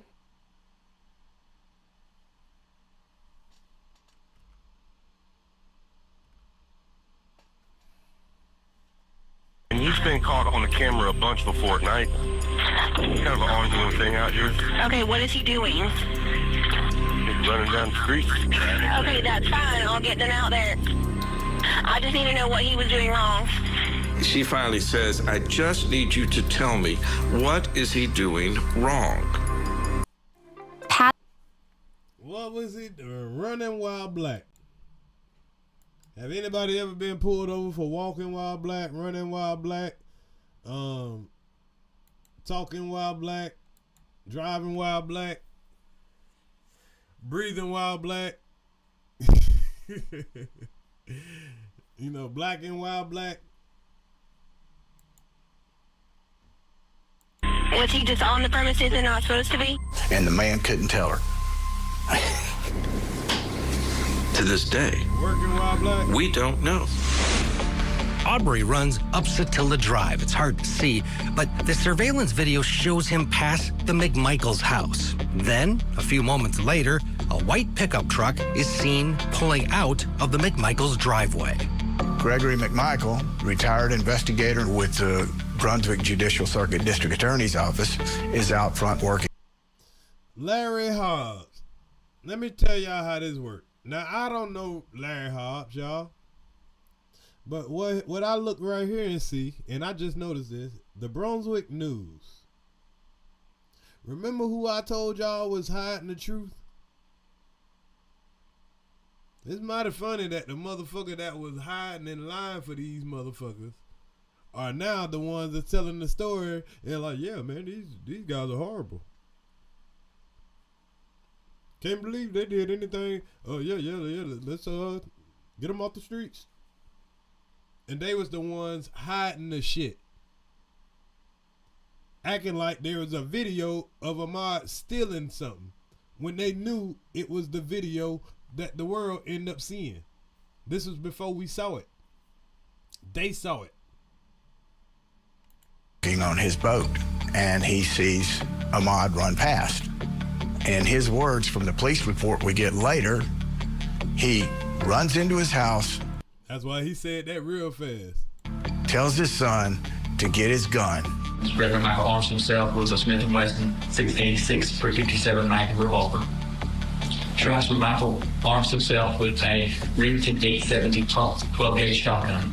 They profiled him based on race. When you get a shotgun, that's what they use to put an elephant down when they escape from a zoo. He comes hauling ass down the street. I run in the house. I said, Travis, the same guy that broke in the house down there. I said, come on, let's go.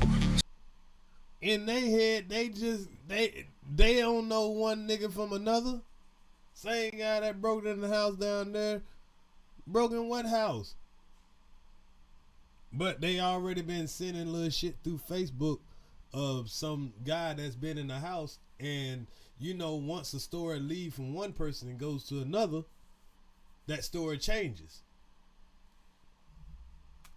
So in their little community, they've been gassing each other up, talking about all the property that's been stolen and thinking that they can just, you know, if they ever catch the person, they gonna play this police game because this guy thinks he's a police because he's in the Coastal Guard and his father's been an investigator under Jackie Johnson. He knows the power he has because he's done investigative work for Jackie Johnson for 10 years plus.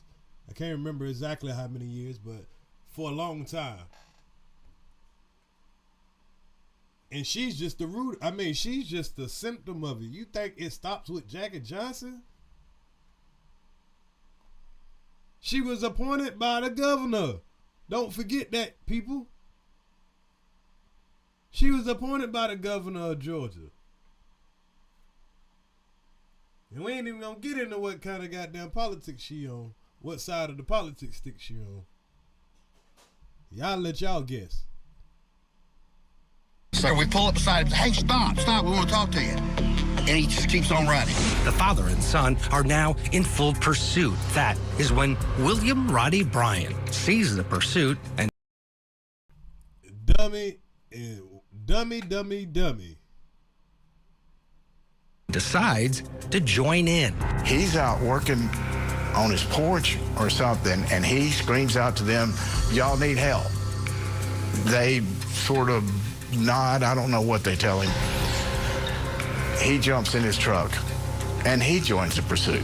And then comes this other white guy who has no idea why they're chasing him. But he just joins right in. You know, I'm going to join in with the white guys. I'm not going to go try to help the black guy. He doesn't even know what's going on. He was pretty involved in the chase, according to the GBI investigation. He runs him toward a ditch at one point, and he gets around him. At another point, the truck actually makes contact with Ahmaud, and Ahmaud starts running back into the neighborhood. He's running. He's trying to get out of the neighborhood.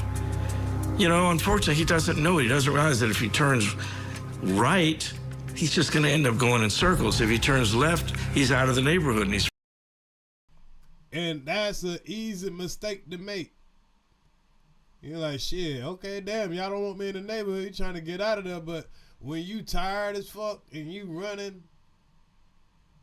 you make the wrong turn and you end up on a never-ending road, right back into the same. Because really, he if he'd have made that left, he would have been like at least at the highway where the highway is about to start. Not saying it wouldn't have happened. I think it probably would have. I don't know. With their determination and their privilege. It's free. Ahmaud Arbery is running back down Holmes Road, away from Roddy Bryan and towards the McMichaels. He's been running from the men for almost 4 minutes. It's now. Nigga been running for 4 minutes, bro. Like, I'm talking about for your life. Ain't too many burglars around here that just, you know, just be running like that just for the fuck of it. Ain't no crackheads around here running like that. I mean, your lungs be burnt out. So at least the man really was about his running. That Greg McMichaels decides to call 911. Hello. 911, what's the address your emergency? I'm out here at Stella Shores. There's a black male Running down the street. Where at Satilla Shores? I don't know what street we're on. Roddy Bryant has his cell phone out and is recording as Arbery runs towards the McMichaels. Now imagine if this wasn't recorded. Or if this video wouldn't have came out. Travis is outside the driver's side door with his shotgun. Greg is in the back of the truck, still talking to the 911 operator. Stop! What's that? Stop! Greg! Sir, hello, sir. Sir, where you at? Hello? Slowing down the video, we see Ahmaud Arbery approach the McMichael's truck and decide to veer to the right to the passenger side, avoid. You gotta imagine how exhausted a person had to be. You know what I mean? They have to go through this, and now you just like, damn, man, I gotta get away. Because he's not going towards the dude. He's not going towards this dude. And they try to be like, oh, what type of dude run towards people with guns? Shit, hell, I'm running out of places to run. Avoiding Travis, who's standing outside the driver's door with his shotgun. As Arbery comes around the front of the truck, he seems to lunge at Travis McMichael and his shotgun as the first shot is fired. Greg McMichael is standing in the back of the pickup. He drops his phone and grabs his gun. Arbery and Travis continue to fight over the shotgun as the second shot is fired out of frame. Then the third and final shot. Ahmaud Arbery staggers for a few steps before falling to the ground. And this motherfucker, he ain't think nothing of it when he did that shit. Ahmaud, for whatever reasons, charges straight at Travis McMichael, who has a shotgun in his hand, and starts trying to pull it away. Ahmaud Arbery just tries to push the gun away from him that's facing him. He thought it was quick enough and strong enough that if this high-powered shotgun is right at his face, that he could push it away. Coming up, and I can't even cap. I probably would have did the same shit. Shit, at this point, all this goddamn running, shit, if I'm gonna run right back into your ass, shit. the body camera. Should we been chasing him? I don't know.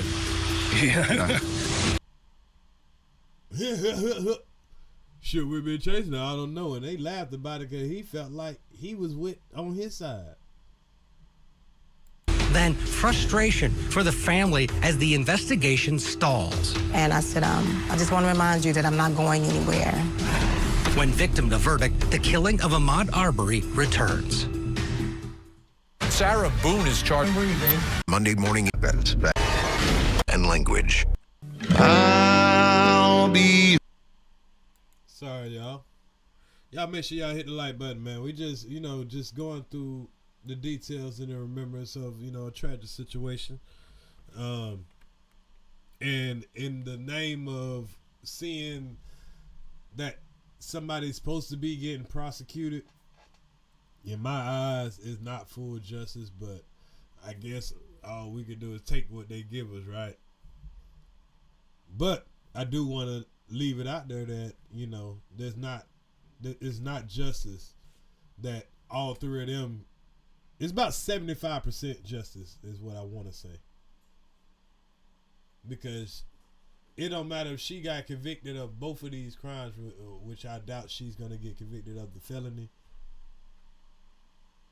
It's not going to serve what it is that she tried to cover up. And that's why we're taking a look at what she tried to cover up. We definitely got to go into detail. And I know this is kind of scratching a kind of old wounds, you know what I'm saying? And this has to be one of the hardest things for a mother to deal with. Father, brother, sister, cousin, friend, anybody. It's hard to deal with just looking at it just as a Brunswick native. Cause I know it could have happened to anybody, my cousin, my friend, and just to know the I don't give a fuckism that they had about this shit. The people that was in the position and not giving a fuckism that they had when it came to that other young lady that cop shot up her car and all that shit. And not giving a fuckism that they had when it came to that lady losing her life along with her boyfriend because that crazy cop that y'all motherfuckers had and he done killed himself. Y'all got all this blood on your hands. This one lady has all this blood on her hands. And that's why they don't want to bring up her old cases. She has a very... Man, I can't explain. Y'all, I could keep telling y'all, but think about the blood that this woman has on her hands, and she's in court right now. Even if she got convicted to the max, she'll get 5 years in prison. But we know that ain't gonna happen. She's been protected by the state of Georgia, by the United States of America, in my opinion. She's being protected by something that ain't on the surface. And it's not just her. It ain't just her. They know who Mr. Steele is. Shit. She knew who Mr. Steele was before the Young Thug knew who Mr. Steele was.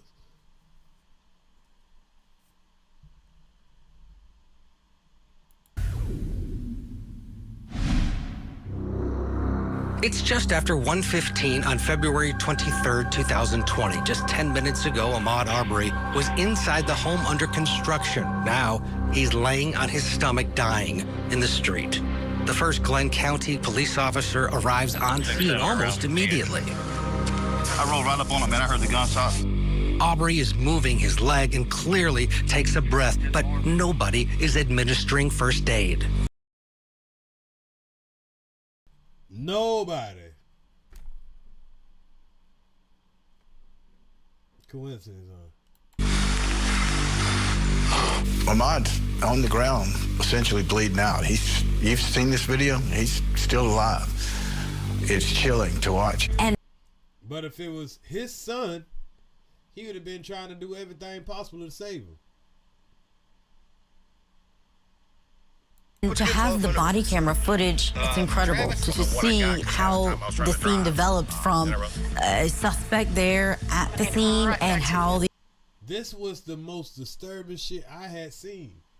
And I had wanted to put so much of this shit in my video, but at the time I was like, man, it was so much shit. When you see how they handled it when they came up, they looked at this shit like, oh, you got your nigga?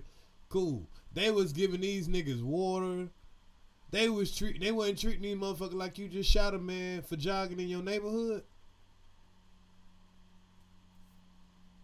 And they had the Jackie Johnson call the police. Tell the police, no, do not arrest them guys. Those are my guys. No, I don't give a fuck what they did. I don't give a damn that they just ran a black man down and killed them. No, those are my guys. This is her crime right here. Everything after what they just did, it was on video, as y'all got to see the video. The world didn't see the video. The police saw the video. The police had all the evidence. The police knew he didn't do anything. The police knew he wasn't armed. They would have arrested anybody else if you didn't have this lady right here to say, no, do not arrest that guy because he worked for me. And do not fuck with anybody that I say don't fuck with. And we will kill whoever the fuck we want to. And I will make sure they don't even get prosecuted because I'll find the loopholes. And goddamn let my officers get away with killing civilians. And it ain't about just black people. It's because justice for that young lady that lost her life too. they didn't give a fuck about their people. So it ain't even a racist thing no more. You know what I mean? Y'all just seen they killed the white girl. They killed the white girl. They don't give a fuck. It's about blue.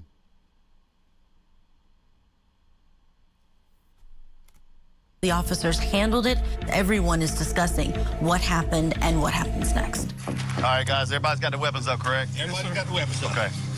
The second officer then arrives on scene. He does attempt to help Ahmaud Arbery. Hey, he's still breathing, man. Yeah, I know. I'm going to try and do something for him. Got any first aid kit?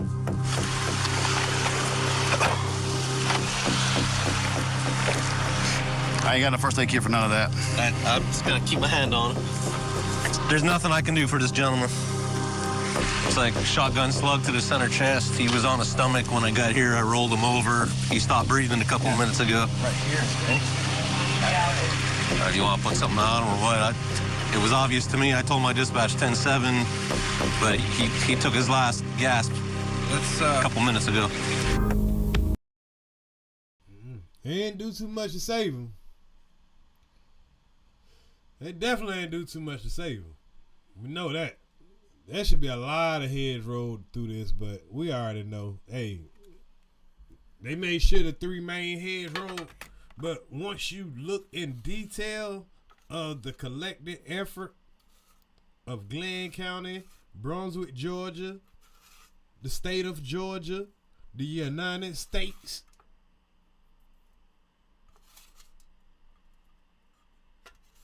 the people had to fight for this one. That's what I can definitely say. The people. Because this was supposed to be swept under the rug. This took some yelling.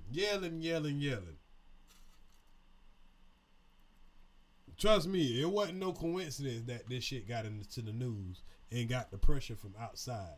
But now all the pressure got those 3 people, but they ain't got the main corporate. Because people can do crazy shit all the time. It's the motherfuckers that'll make sure they get away with it. They are the biggest corporates. They are the biggest danger. Let me say that again. Yeah, we can have the 3 people that were in the area of the killing. But what about the person that tried to allow them to get off until she got caught? But you're still allowing her to get away with the crime.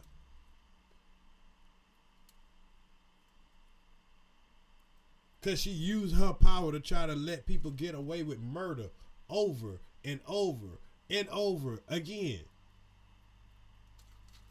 Because I have to keep reminding you of the white girl that she let her officer get away with killing. And then I have to point out the fact that she's not in office right now, y'all. But y'all just seen what just happened with the son of that killer officer. He just tackled a black young 13-year-old boy off of a bicycle while he's yelling for his mama. So even though she ain't in office, guess what? They just put another motherfucker in office. And they'll ignore it until that young 13-year-old boy is dead. Or until some other little boy is dead. And then we got to rally up the whole fucking world again. And this is happening all over America, not just in Brunswick.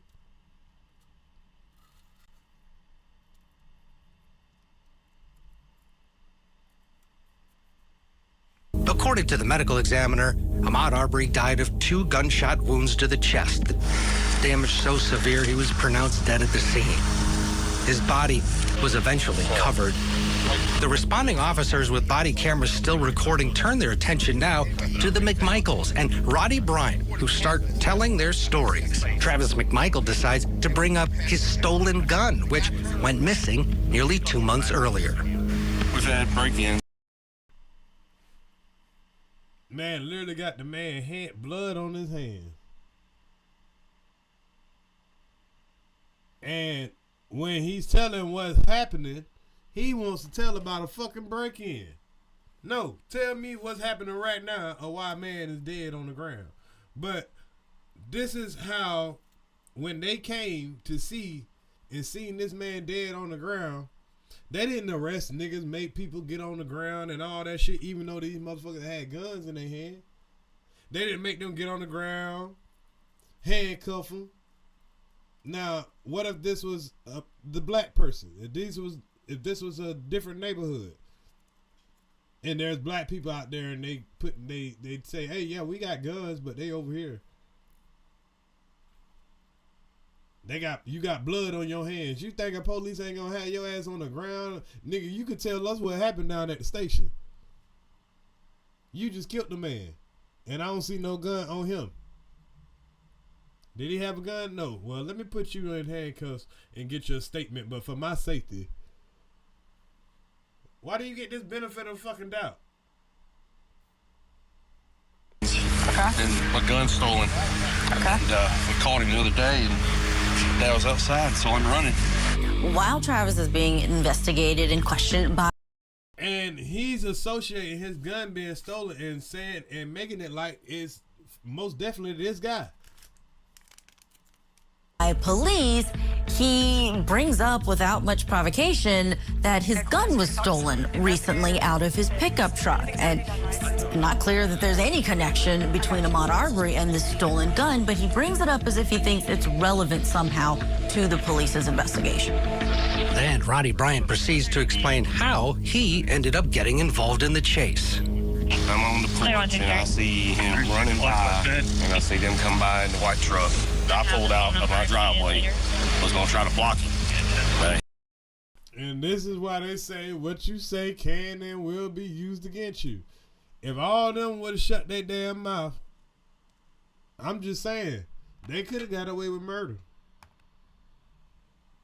They really locked themselves up. But even with all this evidence, and this is the purpose of me showing y'all this, because Jackie Johnson had all of this to comb through. She had all of this to comb through, and this is what she ignored. he was going all around it, and I made a few moves at him. I try to imagine being in a neighborhood and seeing my neighbors, driving after a young person, and then me feeling compelled to go get in my car and join the chase. Like why would you do that? Right, why not just goddamn call the police? I mean, even if I can see if you're gonna follow somebody. Okay, you feel like somebody might be doing up to something or whatever. You in a neighborhood, you think they suspicious. Okay, as a concerned neighborhood watchman, you watch. If you're gonna call the police, go ahead and call the police, let them handle it.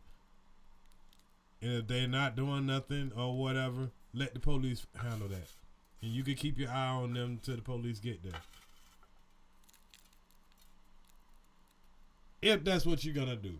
Even though that's still racist as a motherfucker, but hey, if you're that so much concerned. But to see somebody, I would, man, that is crazy. For you, only a racist would think some shit like that. You see somebody, a nigga running, you chase him down. But how many goddamn KKK meetings he be in? Yeah. Now listen closely as Roddy Bryant talks about whether or not chasing Ahmaud Arbery was the right thing to do. There used to be a white part of town, you know what I'm saying, but now it's kind of starting to get, diverse. Now in this area where they're at right there, this probably would be considered maybe the white part of town. St. Simon's Island is more considered the white part of town if you're speaking of Brunswick area, because we grew up thinking that all the white folks stayed in on the island, but a lot of white folks they got homes in the historic part of Brunswick. They got all the good shit. Let's just say that the historic part of Brunswick, because Brunswick is very historic, and all the historic shit they own. And but a lot of black people, they've a lot of them are staying out in Glen Marsh or whatever, but it's still the ratio in Brunswick is the population stays in a certain area. Certain population of income stay in certain areas. Kind of like every city. Should we been chasing him? I don't know. Yeah. Travis McMichael, with Ahmaud Arbery's blood still on his hands and arms, explains what he says happened. But if you come into Brunswick with a little change, like Brunswick is the price of living is not like most cities or whatever. You can, come out of there with, saying something really nice in this area, 300, 200,000. I don't know the full market of it, but I definitely know compared to most places, you can buy you a nice home in one of these Totilla Marsh communities or whatever. So anybody could stay there. It just matter if you found something available and if they got some kind of home HOA, if they would allow you to and all that shit like that. So, but like they said, Ahmaud mother didn't stay too far from them, less than 2 miles. So, there's a diverse, middle income type atmosphere in that area. So we run out to stop him to talk to him. He took off. Stop. He come out of the truck running at us. I told him stop. While police are questioning Travis, you get this sense that there's a comfort level there. Typically, if you have a... This is the most comfortable goddamn... I just shot somebody and ain't nobody in handcuffs, none of that. They got buddy of water. I had one video, if I showed just the raw footage of when they pulled up and all that, they had the female officer, she was running to make sure everybody was hydrated and shit. That shit was so disturbing. They might show it in here. I don't know. If they don't, I might have to show it. Scene where 2 men are armed, another man is driving around and had been with the men who were armed, and another victim is bleeding on the ground to death, that there would be a bit more of urgency and perhaps even concern by the police about what may happen next. But it seems that they are very understanding of the McMichael situation, even some consoling of Travis McMichael having been the shooter. If he would have stopped, this wouldn't happen. That's fine. Like I said, just take a breath. I can only imagine. You're okay, sir. Like I said, I can only imagine. I hope I never have to understand what you feel right now. She says, oh yeah, I just talked that shit up. Well, I'm good with this shit. Do y'all agree? If y'all agree it is good with this breakdown, because I called for that shit. They about to show how comfortable these jokers was. Like, yeah, we usually do this in behind the sheets, but yeah, we got you. We on your team. You feel like they on their team.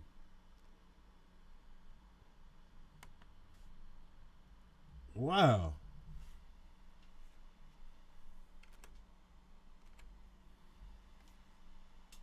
So just take a breath. I can only imagine. You're okay, sir. Like I said, I can only imagine. I hope I never have to understand what you feel right now. She says at one point, I can only imagine what you've been through. What about the dead man on the road? And when is somebody going to ask, why is there a dead man in the middle of your street dying of gunshot wounds, unarmed? Now, listen to Gregory McMichael. Make sure that the responding officers know that he is a former Glynn County DA investigator. Yeah, I was chief investigator with the DA's office for 23 years, so I know what you got to do. I know everything,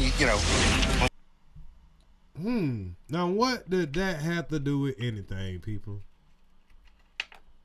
He's telling the police officer, and the thing about it, he's just telling them that. So when they came up, they didn't know the power that he had. They didn't know the power that he had. All they knew is there was a black man shot on the ground.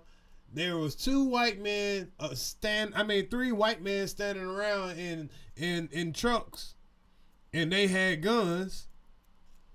And this guy had to do something, even though there's no gun that he had. By this time, they know that the man didn't have a gun. Only thing they saying that he's done, he was running and he broke into a place. So they under the impression that he broke into a house or broke into something, and now you ran him down and killed him, and that's okay.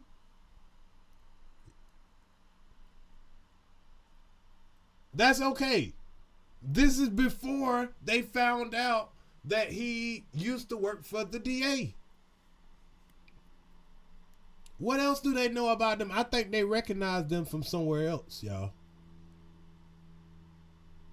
I think they had recognized them from somewhere else. Because he's just telling them, I work for the what's name. So they didn't know this before. They was already giving these niggas they giving them water and shit. Why not put them in handcuffs immediately when you pull up? Because they got guns. And you don't know why they shot this man. So just for your safety, why you ain't got them in handcuffs immediately when you pull up? Until you find out what's going on. If it was the other way around, they would have put me in handcuffs. And we would have talked about it later. If it was self-defense, yeah, we're going to have to talk about that down at the station. First, you're going to get on the ground. Just like they put Ahmaud on his stomach and all that. And all he said was, man.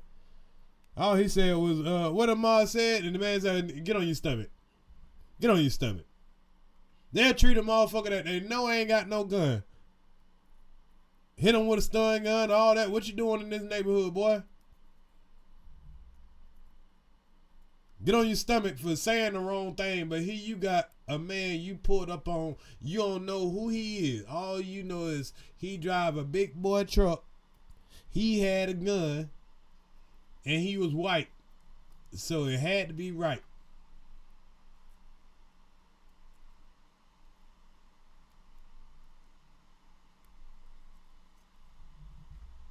What's his name? Leska. Officer, that's Sergeant Leska. I didn't know Greg McMichael, who reminds the police officer, hey man, I used to work with your police force, this, that, and the other, I know a bunch of people. From that point on, it certainly does look like it's completely a gamed system. At some point, Gregory McMichael actually calls the acting district attorney in the county. Y'all see this right here, y'all? Even the white man pointed it out. Well, that look like one of them meetings in the woods. This is her and Mr. McMichael, her and her buddy. She gave that nigga an award. He is a expert nigga catcher. Expert pick a nigga. I ain't lying. And that ain't even a joke. 2020. You think they gone somewhere in 4 years? No.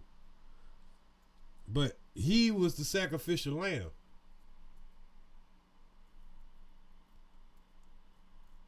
And it was only because his son fucked up. He didn't actually fuck up. It was his son.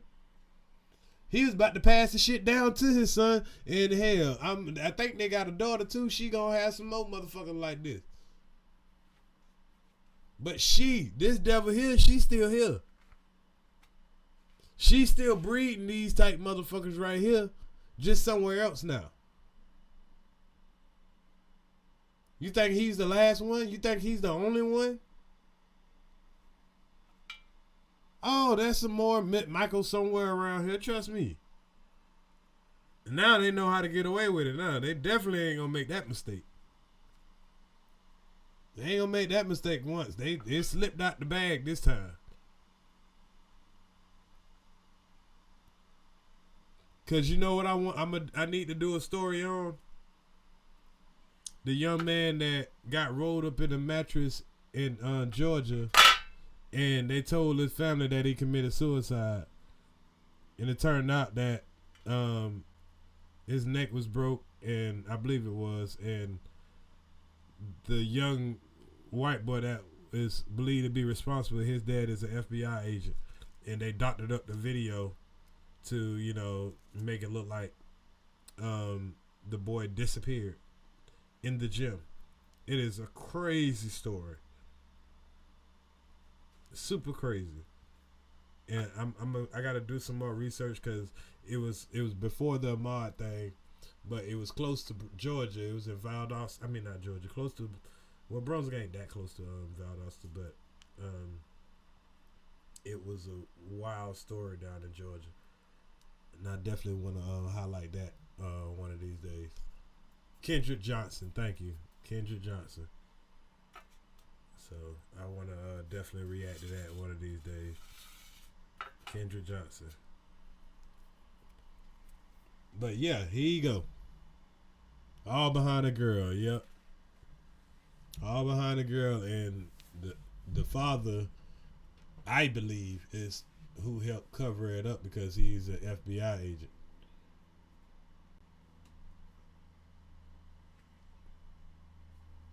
Say, didn't they just find the body not too long ago? No, they found the body, I believe, originally, but it was the cause of death that was the question. Yeah, it was the cause of death. They trying to say that they trying to act like the man just went in there and rolled himself up in the fucking mat and he just suffocated and died. Like, come on now. And they doctored the video. You could see him coming into the gym, and then you could tell somebody spliced the video because then the nigga jumped way across the motherfucking room, and then he was gone. Like, this shit crazy. It was a long time ago when I seen I was keeping up with it when it first happened. So as details is coming out, I was keeping up with all the details. But now, way down the line, I see they ain't gonna do shit. I found out about the FBI agent was the father of the, of the person, of the suspect, and that woman hasn't got justice for her child. Yeah, they believe that they jumped him and killed him and rolled him up in the mat. And one of the boys that's believed to have jumped him, his father is really powerful. Yeah, and his organs was found filled with newspaper, and they said it was a suicide. 2 brothers and a friend. Okay, yeah. I got to get back. Yeah. I remember it when it was happening, but all the details I would have to, get back into the research of it and pull it up. But I know it was definitely because of the resources and people like this. When it's their kids and whatever, these weirdo people are in control of the most important positions, that when shit really need to go down, man, please, we got little demons in control of our government. Whatever side you want to say they own, shit, I'll definitely point out that too, shit. But that's for a different time. Because these people that work in Georgia, I know for sure. Brian Kemp, Sonny Perdue, all them motherfuckers, saying how they did with Stacey Adams. I don't have to be for her, but you ain't gonna tell me that you gonna fucking count the votes and you're the governor and you over counting the votes too. Fuck that she's running as a Democrat. We gotta throw that shit out the way, and people will overlook that shit just because of their hate of a Democrat or a Republican. Nah, fuck that. Let's talk about the fairness of a trial. You can't be a governor and overlooking the counting of the fucking votes and fucking you running for the position too. You're not gonna say you lost. So regardless if I think that she would have done a great job or not, that's just cheating. Then you want to fucking try to turn around, and then now y'all want to say get mad at Finding Willis. Yeah, she fucked up. She definitely fucked up, but she wasn't lying. Y'all motherfuckers are interfering with the damn election in Georgia, in my opinion. And it's not just with, the presidential. I'm talking about in the Georgia election. You interfered with it. Cause Stacey Abrams was gonna beat that nigga. Was gonna beat Brian Kemp. And they didn't want to have a Democratic Georgia governor. And they was willing to cheat, in my opinion, YouTube. In my opinion. I'm allowed to have an opinion, YouTube. Because they knew a time like this was going to be coming in the future election. But I got to give it to them devils, boy.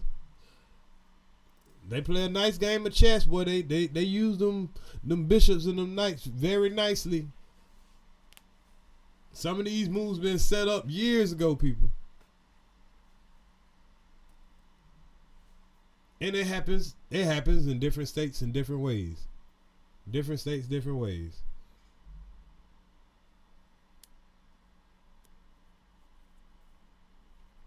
You said they supposed to be reopening the case. Yeah, they threw Finding Wellers off of the case though. Which I think is a good thing. But it's going to be a fucked up thing too, because whoever got put on it, they might get, placed in as a, Trump loyalist. So even if he did, we won't know the truth. Because even if it's a damn if you do, damn if you don't. You find them guilty, they're going to say, oh, it was a plot. If you don't find him guilty, it's going to be a loyalist.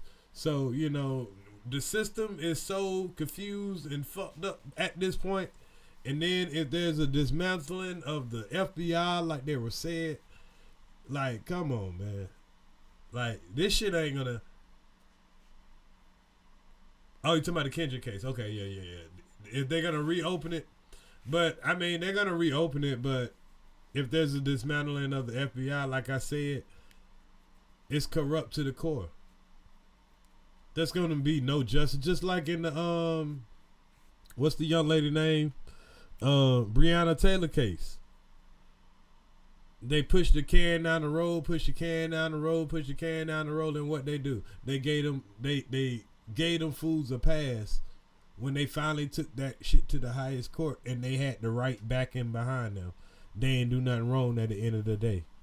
No consequences for you going into a woman's house and killing a woman because first you in the wrong fucking house, and now this black man is not awarded the same right to the Second Amendment to defend his home as a white man would. How you doing, Phyllis? Felicia. This black man ain't awarded the same right to defend his home because the person they supposed to be next door. Or the other story was she used to date a dude that was a drug dealer, and they thought that he was still there, so they were justified to kill her.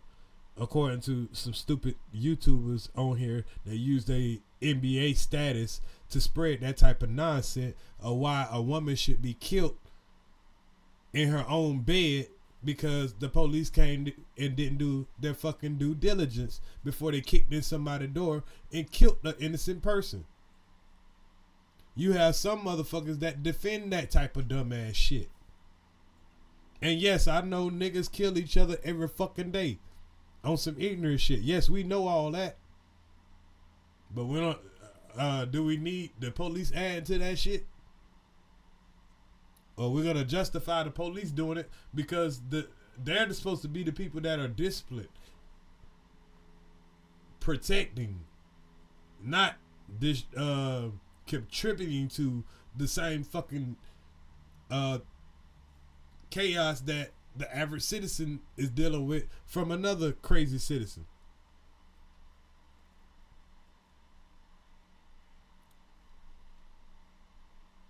But don't let me get into that. But y'all see how some of these celebrities, they're going around and try to protect the police so much or whatever that they'll forget about y'all niggas real quick. They think y'all niggas supposed to get shot up and killed if you don't just say yes sir. His former boss, Jackie Johnson. Jackie, this is Greg. Can you call me as soon as you possibly can? My friend and I have been involved in a shooting, and I need some advice right away. Now, who get to call the damn DA and say, hey, me and my friend has been involved in the shooting. Can you call me right away? Now, ain't that some shit? That you can have blood on your hands shooting or killing a man, and all you gotta do is make a phone call. Y'all know them phone calls that people be saying, I can just make a phone call. If this wouldn't have got to America and made everybody stand up and march through that motherfucking neighborhood and rally up, this the type of shit that was going on. Just in Brunswick, Georgia, it's probably going on everywhere in America. This is just one example of when you peel back a layer. You peel back a layer.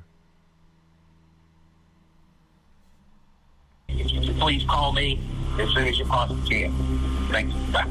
McMichael also wants to make sure that they don't put handcuffs on his son Travis when taking him in for questioning. I know y'all will take it down. Yeah, he's gonna have the interview. Yeah. Y'all put him in cuffs, are you? No. Why would he be in cuffs? Why would he be in cuffs? Did you just hit this motherfucker? Did you? He was just talking to the police.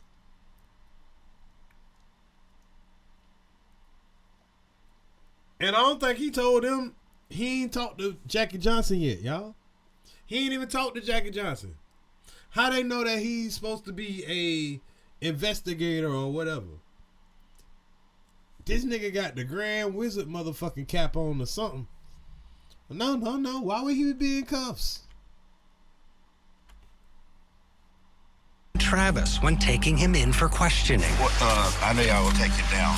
Yeah, he's gonna have the interview. Yeah. Y'all put him in cuffs, are you? No.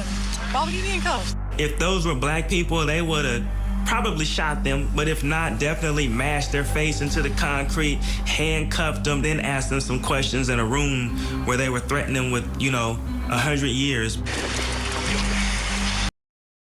Man, these niggas get to hide evidence if they wanted to. They get to, you know what I'm saying, anything like really they get to talk to each other. Like, if this was black people,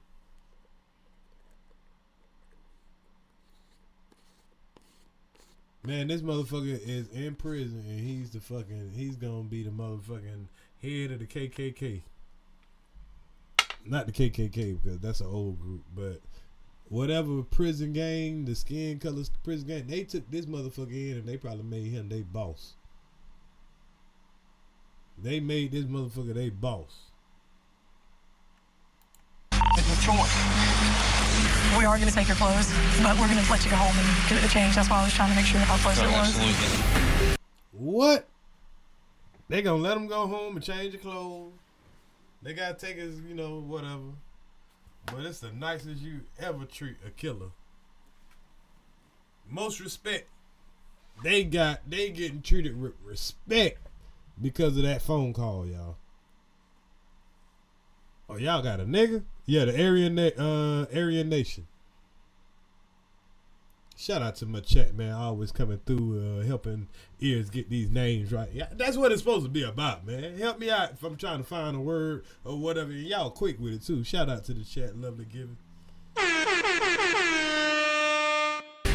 About 2 hours later, Travis and Gregory McMichael are taken to the Glynn County Police Department. The Brunswick District Attorney's Office advises investigators that no arrests are necessary. Both men are free to go home.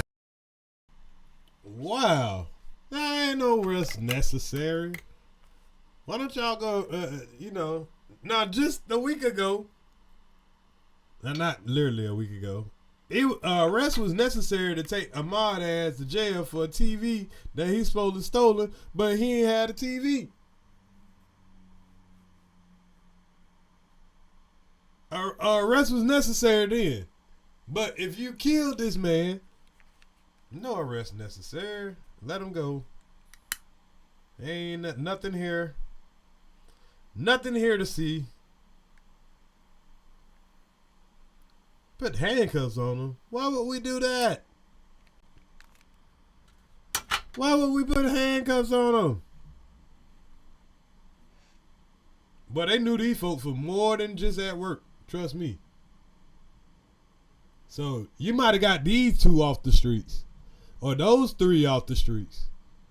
But trust me, it's deeper than these motherfuckers. The Grand Wizard still is on the streets and can still Grand Wizard.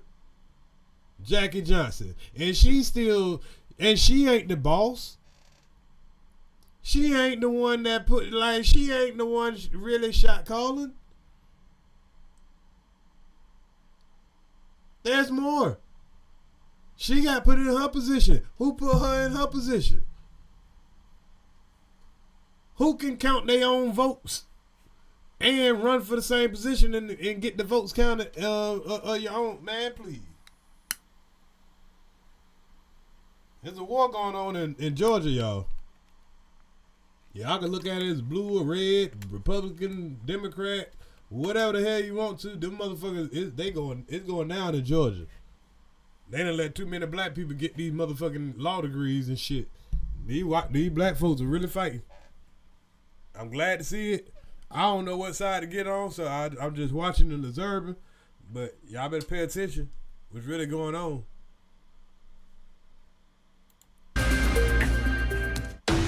Coming up, Ahmaud Arbery's family struggles for answers. Why was he shot? It was hard processing it because I know Ahmaud had been running for a year and a half, and he had never encountered those type problems as far as doing a break-in and anything of that nature.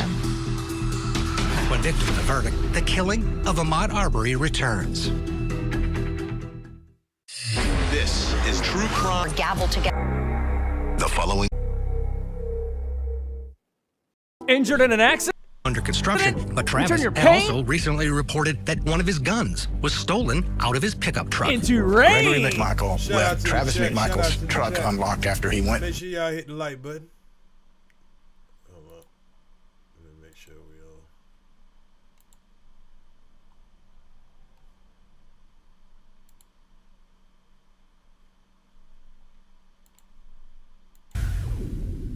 all. All right, let's get back to the review. We laid him out the rest that Saturday.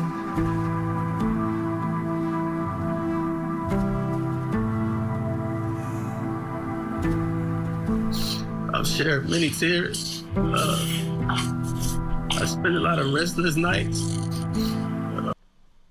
And I know this had to be hard on a lot of friends, family. This is hard on the city, y'all. This is very hard on the city. Because everybody, like, damn, that could have been anybody. Anybody. Early instincts kick in, knowing that something.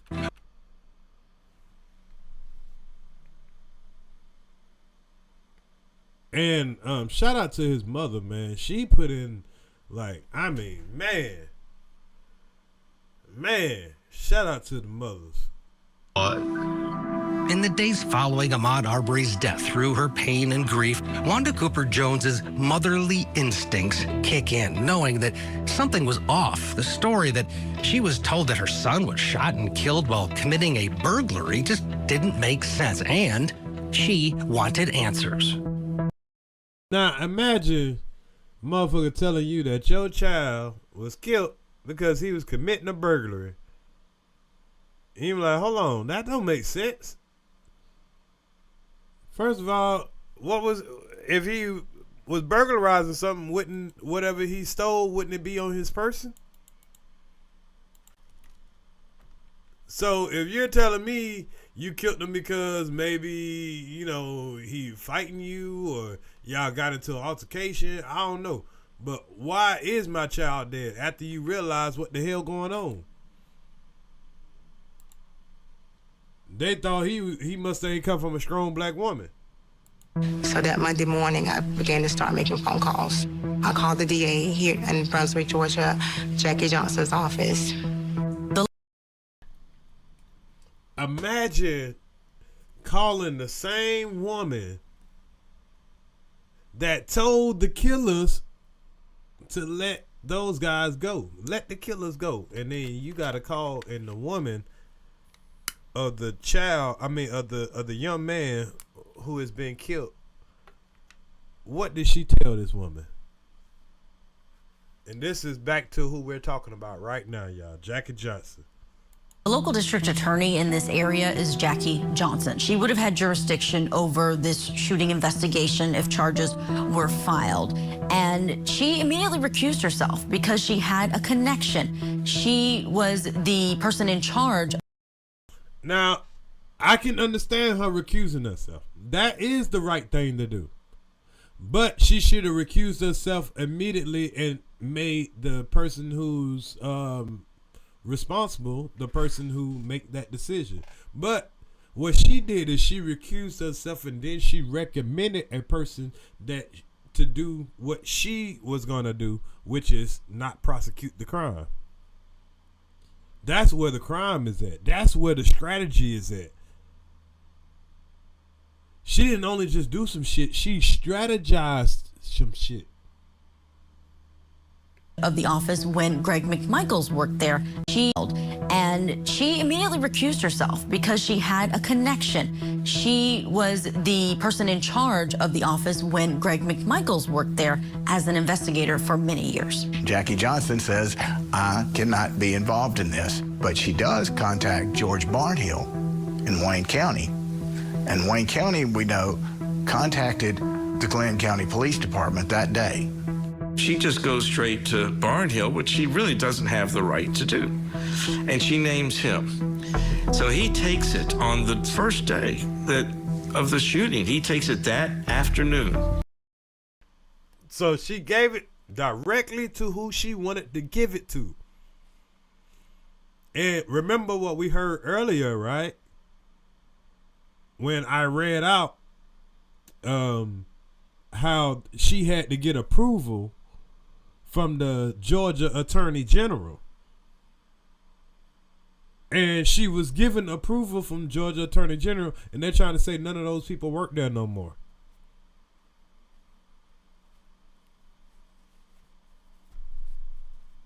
It wasn't just her, y'all.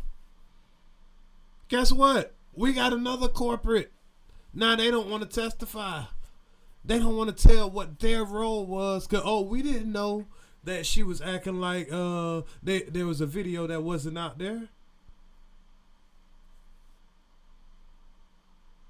This shit deeper than Nino Brown, people.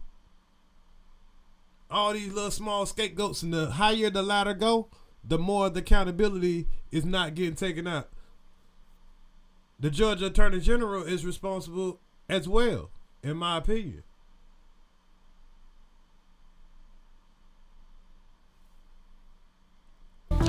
And by noon the next day, George Barnhill has declared that he sees no evidence that the three white men acted inappropriately in chasing or killing Ahmaud Arbery. Ain't that some shit? You give it to somebody and you say you don't see no evidence. Wow. The person she immediately gives it to. But you know what she didn't disclaim? That she used to work with that guy that she gave it to. But she definitely asked for the recommendation from the Attorney General. And they should have had it documented that, you know, there was a conflict of interest. And she knew that there was a conflict of interest. There's another charge right there. I spoke to the victim's advocate, and I explained that I was told that Ahmaud's case had been transferred over. And she immediately told me that she wasn't aware that a case came over from Brunswick, Georgia. The DA, which was Barnhill, he got on the phone. He told me that the case is in my office, but it's actually closed. It's going to remain closed until the toxicology report and the autopsy is received. He orders. So imagine you talking to another motherfucker as a mother, and you asking them, hey, what's going on? Why is there no justice for, you know, what happened? Oh, that's closed until the autopsy report coming back. I mean, duh. Duh, bro. We don't. It's not a fucking. You don't have to be a rocket scientist to say that the man got shot. I mean, what it got to do with why these guys ain't, at least being investigated or arrested and charged with something? Multiple toxicology exams, not on the killers, not on Travis McMichael to see was he on anything at the time, or Greg McMichael when he impulsively and they want to see if Ahmaud was on some kind of dope, but they couldn't wait to say, oh, this was some kind of dope head. He was on all kind of drugs and shit. radically says, we got to chase this guy, let's go. Or Roddy Bryan when he hops into his truck to join them. There was no evidence that Ahmaud Arbery was on anything, but he has toxicology exams from done on everything, and guess what? Every single one of them negative. The man didn't have a damn thing in his body. Shout out to brothers with a clean system.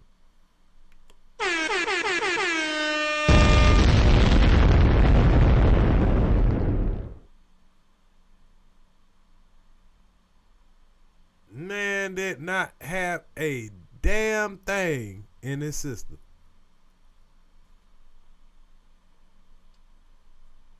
But that crushed their heart when they found out that he wasn't some dopehead running through there trying to goddamn get him a fix. Cause they knew that was gonna be they just knew that was gonna be their goddamn weapon. I began to ask him questions, and he said, ma'am, very nonchalantly, he said, ma'am, all I can tell you is your son was shot more than once with a shotgun. And I said, I just want to remind you that I'm not going anywhere. And he said, very nonchalantly again, who told you to go anywhere? It's not only the family of Ahmaud Arbery that's... Wow. Wow. The fucking disrespect.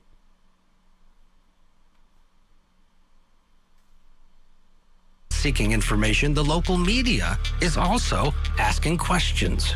Usually more information is forthcoming from the police departments, from Brunswick or the Glenn County. Remember, y'all, don't get fooled by this motherfucker right here. He's part. If he's from the Brunswick News, he's guilty by association, in my opinion. Because they was false representing this story like a motherfucker. They was flaming the bullshit fires. Y'all ain't slick. They want to get in front of this court TV shit. Every one of them motherfuckers I'm talking about, y'all. That's why the GBI had to get involved. The police department in situations like this, and there's just nothing more coming. When you look back at the police report, once it was eventually released to the public, you get the sense that the police, in their narrative, essentially just wrote down what the McMichaels said happened, and they wrote that down as the facts of everything that transpired. Several weeks would go by with no updates. And remember, he saw the video too. Nobody had seen the video at this time when Ahmaud Arbery's mother is, calling for justice and all this and doing all this. Nobody has seen the video yet. All it was speculation. Brunswick News telling the stories in the news and all that. Nobody knew what really happened at this moment. When she's passing it on to this guy, he's saying, oh, ain't nothing happened here. We good. The then district attorney, George Barnhill, announces he is recusing himself. But before he does, he sends this letter to law enforcement sharing his opinion that no charges should be filed in the case. He goes on to say that the reason for his recusal is because his son worked at the Glenn County District Attorney's Office.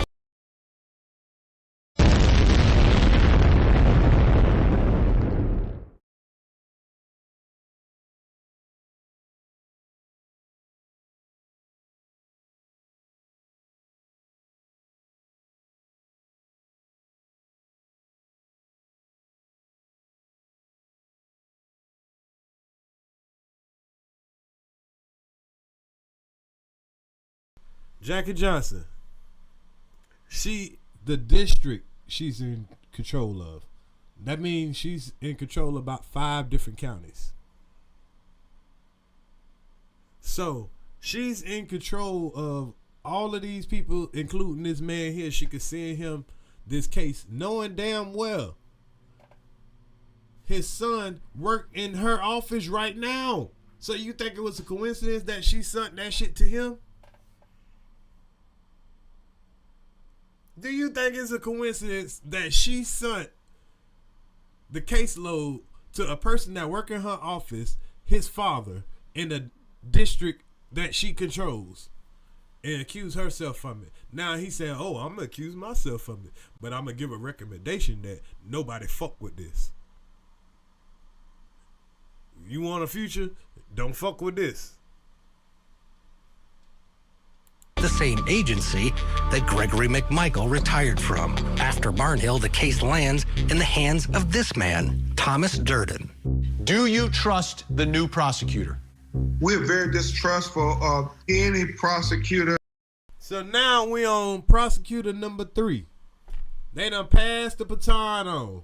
She passed it on to somebody that worked for her daddy in a different county. He passes it on, but give a recommendation to somebody else that, hey, I wouldn't recommend nothing. I don't see nothing here. What you think? You don't see nothing either?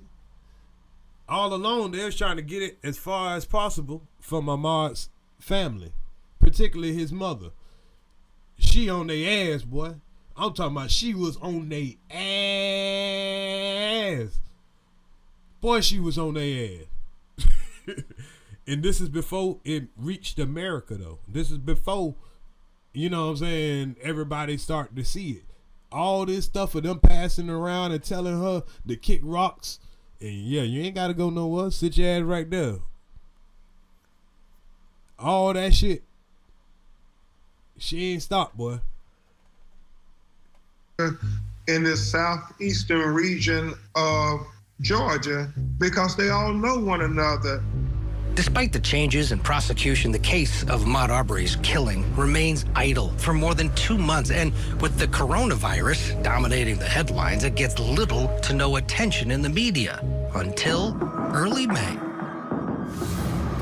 when the cell phone video of Ahmaud Arbery's death surfaces on social media. It was Tuesday. Man, I remember this day. Oh man, I remember this day. Because like I said, I was a Facebook warrior over there, you know what I'm saying? When after I was already like, man, we gotta see the video. You know what I'm saying, or whatever. But I was like, at the end of the day, he ain't had no drugs in his system, and he ain't got no and he's an avid runner. From what, you know what I'm saying? I know his uncle. I don't know a lot of people, you know, from him, but I know a couple of people from him. Not too close. So, but like I say, it was just something in the community that was like, damn, that could have been anybody. May 5th, I received a phone call from my attorney who told me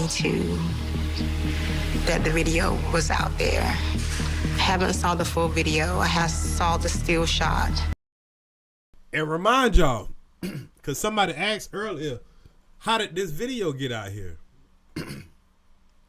There's a kind of shitty attorney, and if you ask me, I would say he's part of them too. I got a homeboy that he represented, and he ain't shit. But he had this videotape, and him and Roddy was friends. And Roddy gave him permission to go ahead and leak the shit because he wanted to prove a point. He thought he would win the point of releasing this film to show people why they end up shooting him. And this shit backfired. Of Ahmaud, and I can see him as he's falling down. Coming up, outrage around the world. And the McMichaels and Roddy Bryant on trial for murder. We hit the ground running Wednesday morning, and within 36 hours, we had secured warrants for 2 individuals for felony murder. What victim the verdict? The killing of Ahmaud Arbery. Second-degree murder. Central shows the victim is advised. So my car insurance just went up. So it was mighty funny that when the GBI came in and everything, all of a sudden it didn't take them but 36 hours to convict. To have a case of murder, when these folks had over 2.5 months. It felt like 8 months. I said 8 months earlier. I apologize about that, but it felt like it took that long to really get that shit hammered down. But in May of 2020, more than 2 months after Ahmaud Arbery was shot and killed, no charges had been filed, and it didn't seem likely any were coming, despite the fact that investigators had seen William Roddy Bryant's cell phone video. But the ironic thing, they saw it, but as long as we didn't see it, they was cool with what happened as long as the public didn't see it, y'all. Jackie Johnson had seen this video, and they was just fine as long as the public didn't see it. And their little circle was supposed to be the only ones had it. And one of their circle leaked it. He was a lawyer.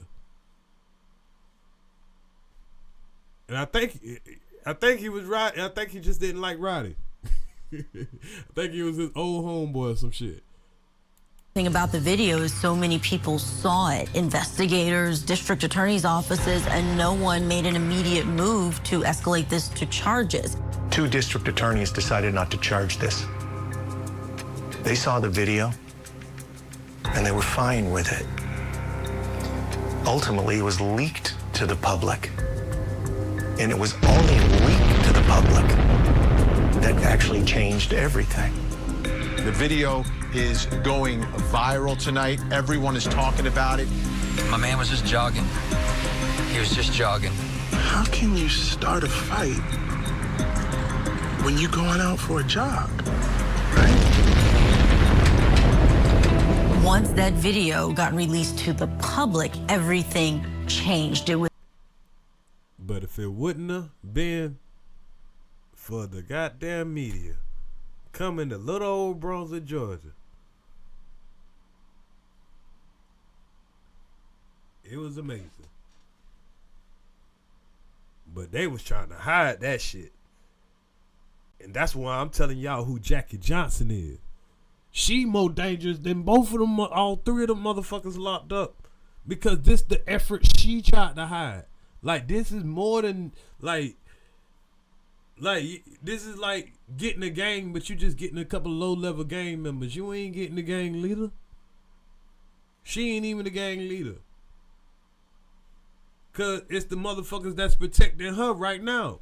With these little handcuffed, little baby-ass charges. She gonna walk out of there with the misdemeanor. Even if she walked out guilty of both of them. Oh, that's justice? 5 years? If that. Was instant in the way that people reacted and felt that something very wrong happened here. The most dangerous thing in America is the imagination of white people when it comes to people that look like me. After the videos released, the case was given to the Georgia Bureau of Investigation, and a new prosecutor, the 4th one, took over. We will be on it every day until the end. And we ask that as we continue to move forward in this prosecution, that you. Man, the black folks from Atlanta had to come down and save goddamn Brunswick, y'all. Shout out to the black lawyers in Atlanta that care.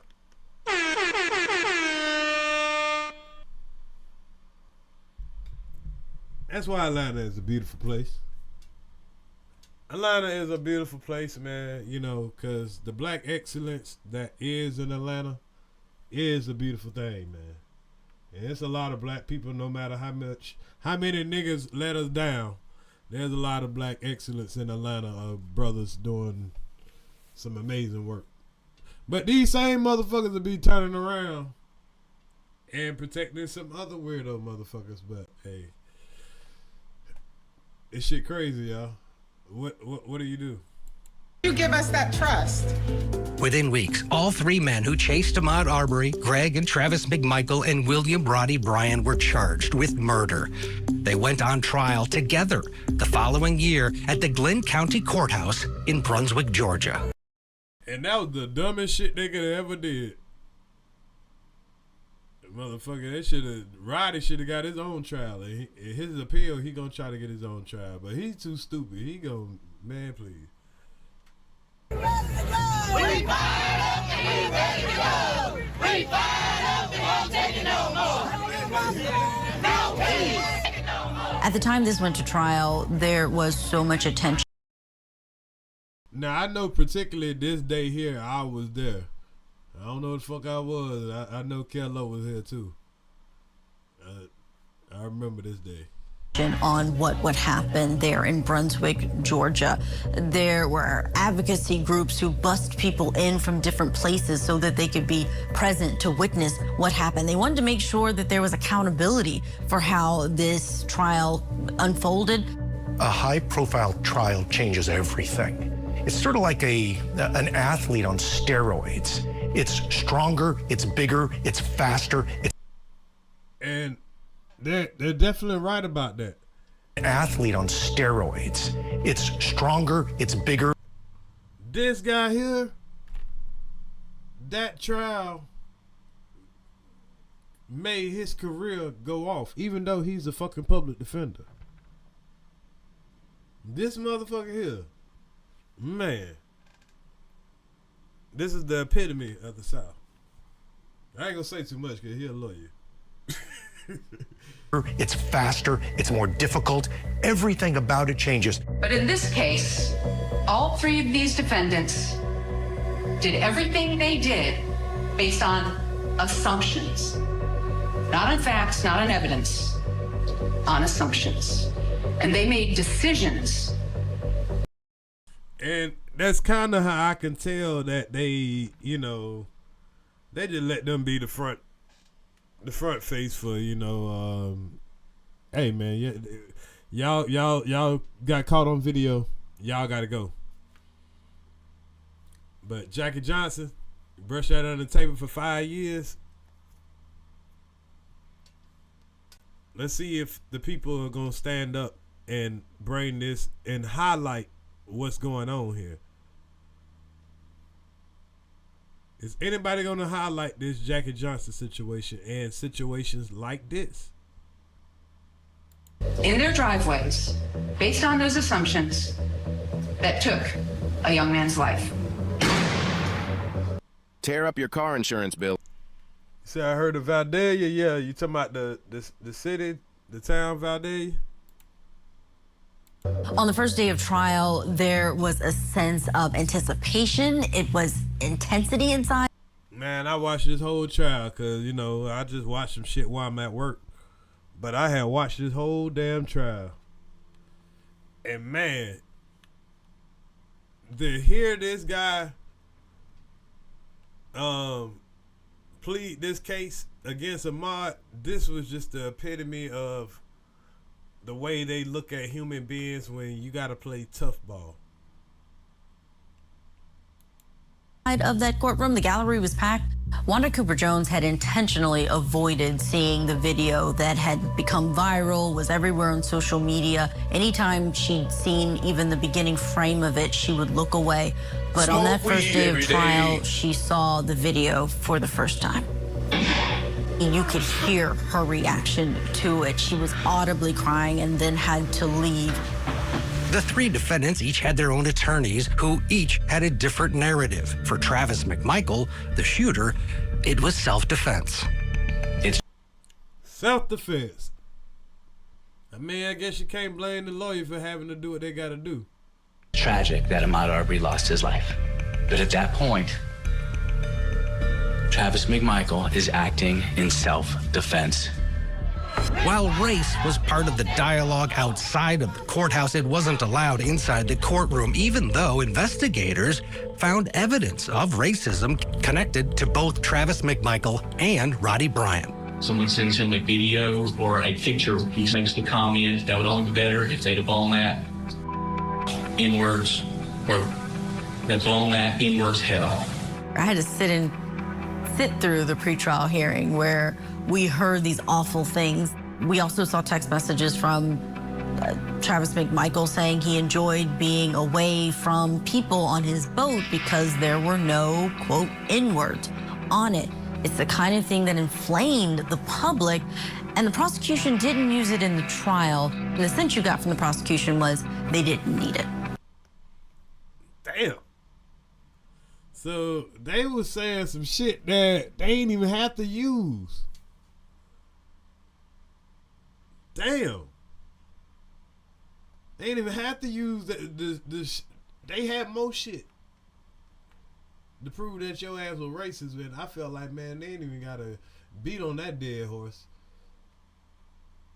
Cause you ain't even gotta be racist to do some type shit like this. Now remember, and this is the important thing about the person that's in charge. That's what we're pointing out right here. Cause everybody like, okay, Ahmaud got justice. Move on. And this is what's happening. It ain't about those front faces sometimes.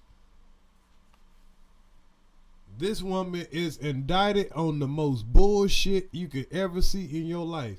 After covering up for this type of shit, did he really get justice? The jury also never heard what William Roddy Bryant claimed Travis McMichael said after shooting Ahmaud Arbery. Mr. Bryan said that after the shooting took place, before police arrival, while Mr.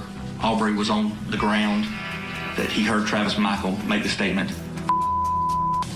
And the more horrifying thing might be that he was actually still alive, and that those would be the last two words that he heard. N-words. To learn that after my son laid there in the streets dead, he continued to use the word that he used. Despite he had killed him, he was dead. Very, very heartbreaking. And they didn't even use that in court. I don't think they wanted to bring it up, but I don't even think they used that in the court. Coming up, Travis McMichael takes the stand. Do you want to testify? I do. Why? I want to give my side of the story. And the jury's verdict. Madam Foreperson, I understand you have reached a verdict as to each defendant. We have. Man, that trial was crazy. And that man knew. At WellPoint, we believe health coverage should fit your... He knew that was going to be his last chance. But like I say, he's going to be a hero, in my opinion, in the Aryan Brotherhood. Viewer discretion is advised. Or whoever else don't like niggas. I don't know what it's called. No disrespect to no games. Greg McMichael, his son Travis, and William Roddy Bryant face murder charges for allegedly chasing down and killing 25-year-old Ahmaud Arbery. The trial in Glynn County, Georgia attracted people from around the country and several high-profile African-American pastors, including Jesse Jackson and Al Sharpton. To my knowledge, Reverend Al Sharpton has no church in Glynn County, never had. Yeah, man. So after everybody got involved, yeah, all the real people got that pushed out the way, and it became, you know, Jesse Jackson's and all that shit like that. And I ain't gonna lie, the old country ass lawyer for Roddy, he started making some points. Obviously, there's only so many pastors they can have. And if their pastor's Al Sharpton right now, that's fine. But then that's it. We don't want any more black pastors coming in here. The way that this defense attorney... I said, we don't want any of the black pastors coming in here. This motherfucker so racist. I remember this motherfucker saying this in the first day of court. Y'all, I was like, this nigga said, we don't need no more of you niggas coming in here, you uppity niggas. Hey, his shit so blatant and innocent is funny at some point. You can't even make up this type shit. Only in Brunswick, Georgia. There's only so many pastors they can have. And if their pastor's Al Sharpton right now, that's fine. But then that's it. We don't want any more black pastors coming in here. The way that this defense attorney decided to argue that issue was not just ridiculous, it was idiocy. That statement from Kevin Goff set off an and remember, y'all, Kevin Goff, he's over the district attorney. He used to be over the head of the district attorney office. Not the district attorney,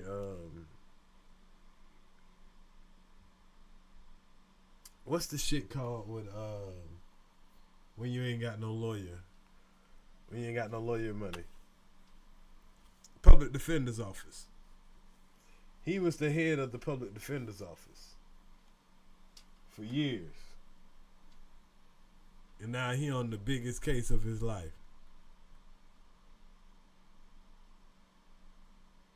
Explosive response from the community and people who are watching this case that had such strange racial undertones that he would mention that he didn't want these civil rights icons sitting inside of the courtroom with the victim's mother. Just was a call to arms for other black pastors across the country to then come down to Brunswick, Georgia to show even more support. After 23 witnesses over 8 days of testimony, the prosecution rested its case. It was time for the defense. And it was then that Travis McMichael told the world that he wanted to take the stand. Shit, that motherfucker seen that shit wasn't working out for him at all. And he is not far from an all bald head. Do you want to testify? I do. Why? I want to give my side of the story. I want to explain what happened and to be able to say what happened from the way I see it. Okay, well, let's do that. I get to the front of the truck, and by the time I get to the front of the truck, he is at the front corner panel on the right-hand side, and he turns and is on me, and he grabs the shotgun, and I believe I was struck on that first instance that we made contact. What were you thinking at that moment? I was thinking of my son. What? What the fuck did this nigga do? He say, as soon as you done chase the man down, now you thinking about your son? Oh my goodness. It sounds weird, but that was the first yeah, that sounds really weird. That's the first thing that hit me. What did you do? I shot. Why? He had my gun. He struck me. It was obvious that he was obviously that he was black. Yeah, it was obvious that he was black.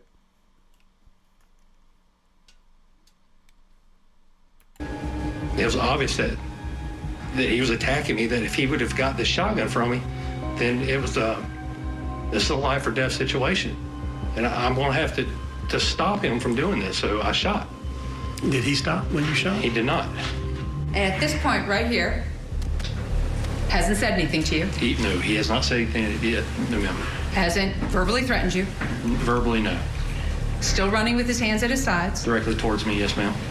Hasn't pulled out a gun. Hasn't seen a weapon yet, no, ma'am. And hasn't shown you a weapon this entire time. He has not.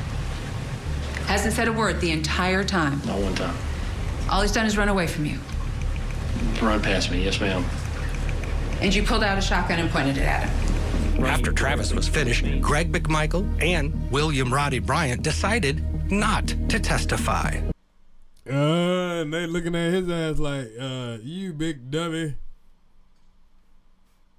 You big dummy.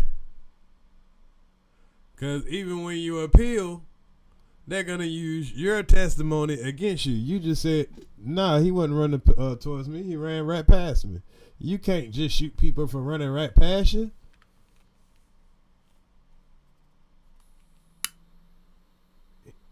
Your defense was self-defense. That was your defense, self-defense. And you admit it. So you could have left it in the hands of any jury if you wouldn't have admitted it on. This is why they don't let people, this is why they recommend you don't testify. But, you know, you can if you want to. But it wasn't like he was telling it be out of a good conscience. He thought he was doing himself a favor. Because in his mind, he still feel like he probably didn't do nothing wrong. It's easy for me to say this. Salute, miss. But Roddy should have taken the stand. The thing is when you're a co-defendant, you are the other two. You are exactly the same, and they will look at you the same. You're sitting at the same tables, arguing the same case at the same time. You have to distinguish yourself and explain to the jury, you're not those guys. And Roddy was in the perfect position. He didn't even know them. Before the jury could decide the case, they listened. Imagine getting locked up with some motherfuckers you don't even know. Getting locked up by some motherfuckers you don't even know. Wow. It's a network that motherfuckers don't even know they in. They ain't got to meet up in the woods. Them motherfuckers meeting up telepathically. Shit. A therapy, what it is when you think the same? Is that is that? I don't know. I might have said that wrong. To closing arguments where one of the defense attorneys said something outrageous.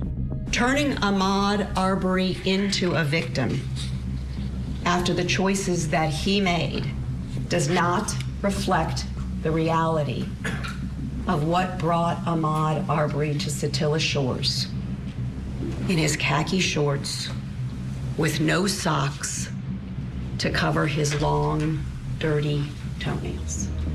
During the closing arguments, when Laura Hogue makes this comment, there's almost this screeching halt that happens for everyone else who's watching the trial. It was something that had a visceral response from people in the public because her insinuation that he was in some way dirty, as if to belittle the victim, just had a really horrible effect on those who were listening and felt that that was not a way that you speak about a victim. When you started...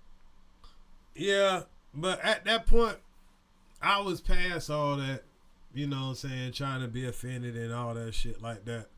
I just thought that was taken away from the, you know, the Jackie Johnson situation. And they did not speak of Jackie Johnson in this court trial because they're saying that she is going to be on a trial of her own in the future.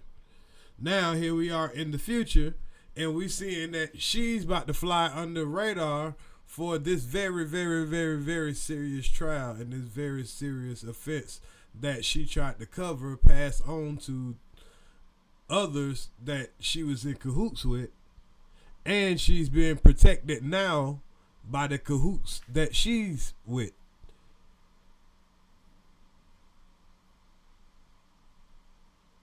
Is that making sense to y'all right now? Why I'm covering this?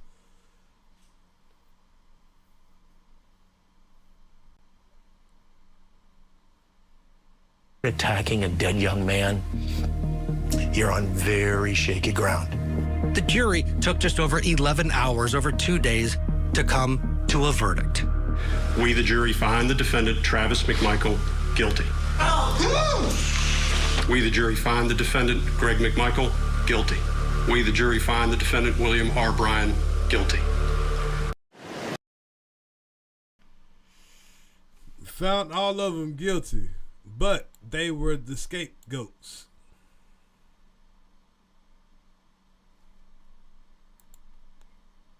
They were the scapegoats.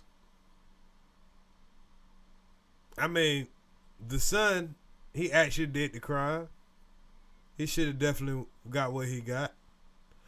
The father, he provoked the son, and he said, hell, if he wouldn't have got him, I would have got him.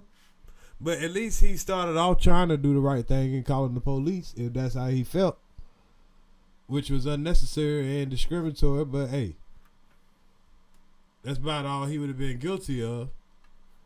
And then the stranger, the guy that just popped out of nowhere and just decide to you know, help chase the man down, and didn't like that his daughter was getting banged up by a black dude. But the person that tried to protect all of those people, even the dude that he ain't got no police, she ain't got no connection to, she still was covering for Roddy. Her connection to the McMichaels ain't had shit to do with Roddy, but she couldn't even arrest him. Ain't that some shit? And the crazy thing about it, through all this shit that I showed y'all, I just showed y'all the video of some shit that just happened the day before yesterday. I mean, not the day before yesterday, but last week. And that's this situation right here. And it's for the same type of problems. The same type of problems that we were talking about then. I guess now that Ahmaud Arbery happened, I guess, you know, this type of shit can keep happening around America. It's not just Brunswick. It's not just Brunswick, but around America. 13-year-olds got to be snatched off their bikes. And then the officers and all that, they keep getting these slap on the wrist or whatever like that. And then they be in another county, in another state, you know, back to, you know, back to it like nothing did, like nothing happened.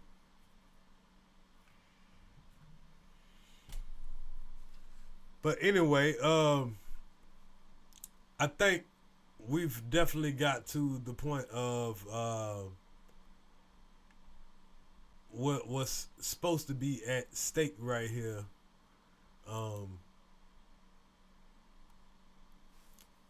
As far as her charges, I don't feel like they're serious enough, you know, as me coming to a conclusion of, you know, my perspective on this situation. I thought from day one that her charges were not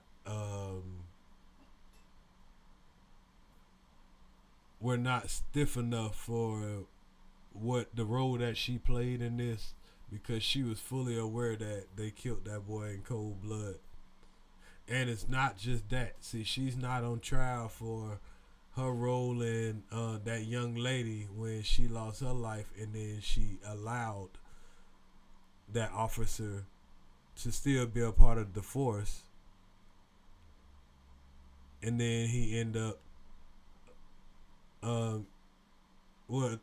they allowed him access to guns. I'm sorry, his son allowed him access to guns, the same son that just did that to that young boy. And he ended up going and killing that woman and her husband. So she has a lot of blood on her hands. Then the Ahmaud Arbery situation happened. And then when situations like when Ahmaud Arbery was getting harassed in the park, and all of these situations that's happened around Georgia and Florida. I mean, not Georgia, but Georgia, Southeast region, like Camden County, Glenn County, Ware County, Chatham County. Man, Jackie Johnson got all of those counties on lock.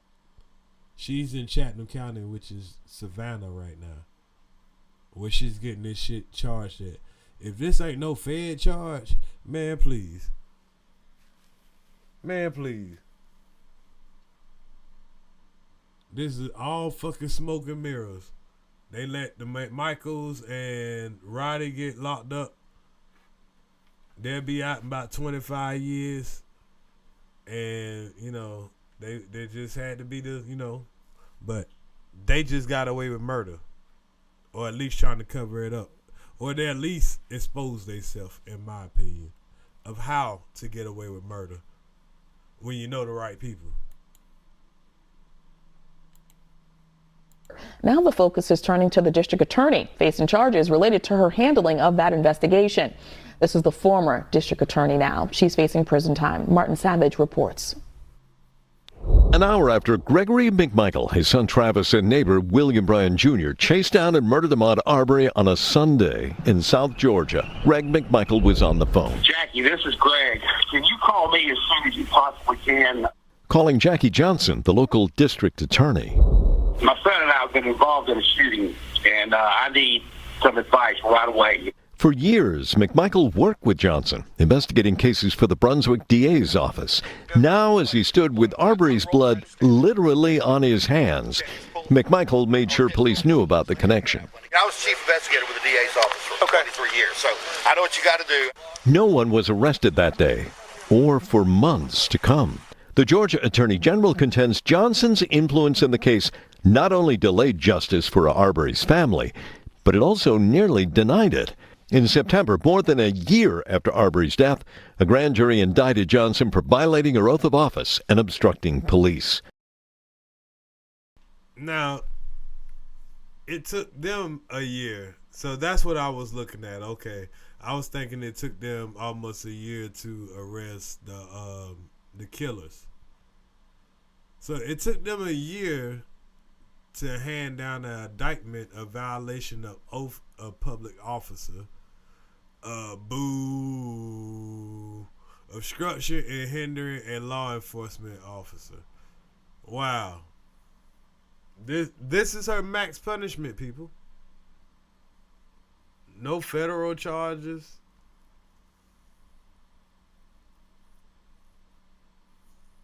And then they're not including her absence of, her doings of the officer that ended up killing his wife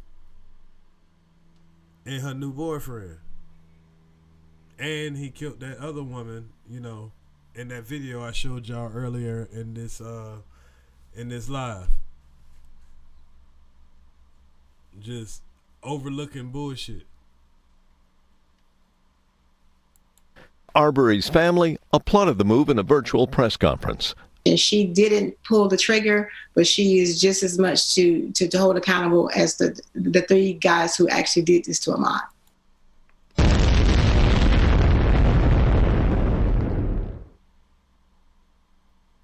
You think the mother don't know who got something to do with this bullshit? It's a lot of motherfuckers that tried to slide, that's trying to slide. That Brunswick News motherfucker that's all on this video with them trying to slide. The police department, yeah, trying to slide. You over there getting the niggas waters and talking about shit. Why would we put you in handcuffs? What the fuck? Man, the blatant bullshit. Do y'all see what's going on? Y'all think that's just in South Georgia? Definitely in Brunswick, Georgia now. Y'all think that's just in South Georgia?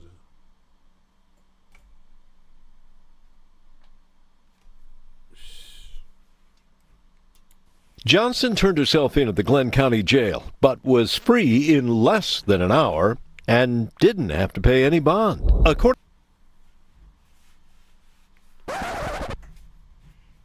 Wow, how many of y'all motherfuckers can... Oh, man. I went into the wrong profession. Man. According to the indictment, Johnson directed police not to arrest Travis McMichael that day, even though he shot at an unarmed Arbery 3 times point blank with a shotgun, hitting him twice. The indictment also says that after recusing herself, Johnson recommended another district attorney, George Barnhill, never disclosing she'd already talked to Barnhill about the case. Barnhill would send a letter to police advising the shooting was justified, saying, "We do not see grounds for an arrest of any of the three parties."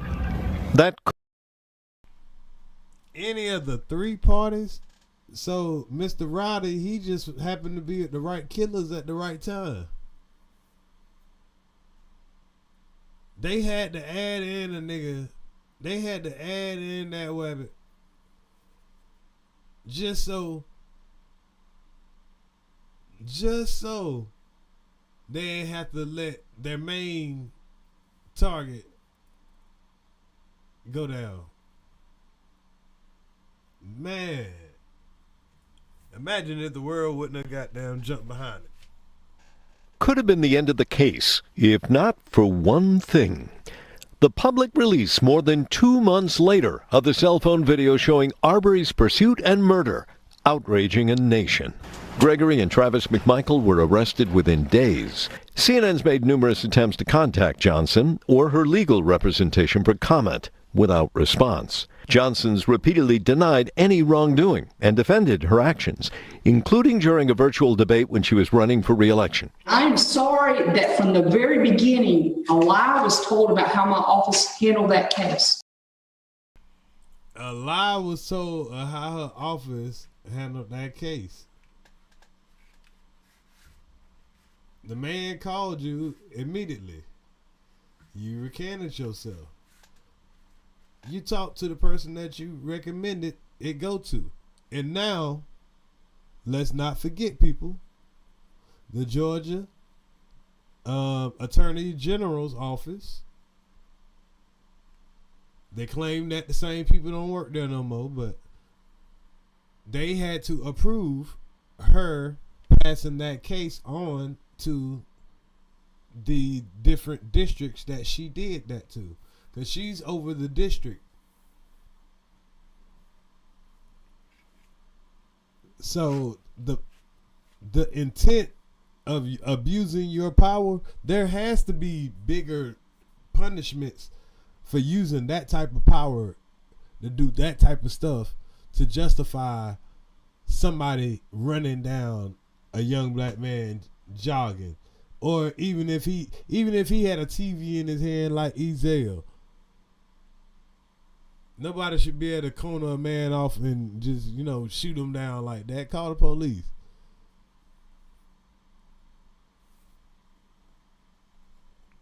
That case is a terrible tragedy for our community, and it's a tragedy for the family. I'm sorry about how things happened. I'm sorry that a lie got started and I could not turn it back. Voters did. She tried to get us to vote back for it. Now, whoever they replaced her with, I'm pretty sure they just as bad. Because right now, they allowing a killer's son to be a cop. And now he's tackling 13-year-old black kids. So whoever replaced her, now they just flying under the radar. As long as none of the black kids come up dead. Keep them alive.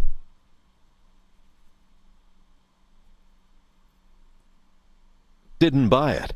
After 10 years in office, Johnson lost the election. Now this once top prosecutor prepares for a prosecution like none she's ever faced before. Her own. Big news for Mahomes. I'm switching to iPhone 16. Preparing for her own. But, hey, if I had her charges, I wouldn't be sweating that shit at all. She got the best lawyers for the most fugaziest charges. And that's why they already, that's why they're already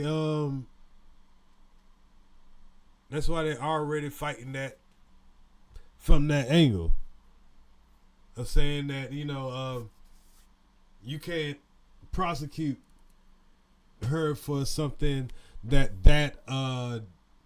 Attorney General office is a witness to, because they know that she had to go through them to pass that case from Glenn County to Ware County to that Barnhill guy. And for him to pretend like, hey, see, 2 different district attorneys said that there's nothing wrong right here, and then they tried to pass it to a 3rd guy, and then that's when the GBI came and got involved, and the world got involved, and it was a beautiful thing. But it is a weird thing that, you know, shows even before the situation of him dying on camera, we see police harassing this man, you know, making him get on the ground, tasing him. I showed the video where they say he was stealing a TV, but we never saw the TV. The racist text messages that was in the phones. So and just, you know, where all the red flags were before it ever got to this point, and all the red flags that are going forward. So, but man, I hope y'all enjoyed this breakdown. I think we did a great job. 4 hours. I mean, maybe I can 4 hours, a great breakdown, man. I hope y'all understand from a different point of view of the type of games they playing in that district. I ain't gonna even say in my county or in Brunswick, because that's a whole district. That's 5 counties that work together on some real, you know, still feel like slavery type shit, in my opinion. And hey, this is how it went. But anyway, man, y'all hit the like button, man. We gonna get out of here with another banger from the old hangers. Pause. But I'm gonna come back a little later after I, you know, relax a little bit, spread out my wings, get my ears to the streets, and we'll see if we come back with some on one of the other channels. What y'all might not have ever realized is, okay, we over here on Ears to the Street Live, and then we got the Wabbit God channel, and we're gonna build a Wabbit God channel back to the, you know, where it was. That's the old channel that we had from the back in the days, the one that we just got back. So we'll let the Wabbit God, you know, and his shit stay over there, but we still over here, Ears to the Streets TV. So I hope y'all enjoyed this this presentation, and I'm gonna get out of here with a couple of videos for y'all, and y'all can hit the like button. Make sure y'all comment after the video if you want to. Share the content if you would like to, and I'm out.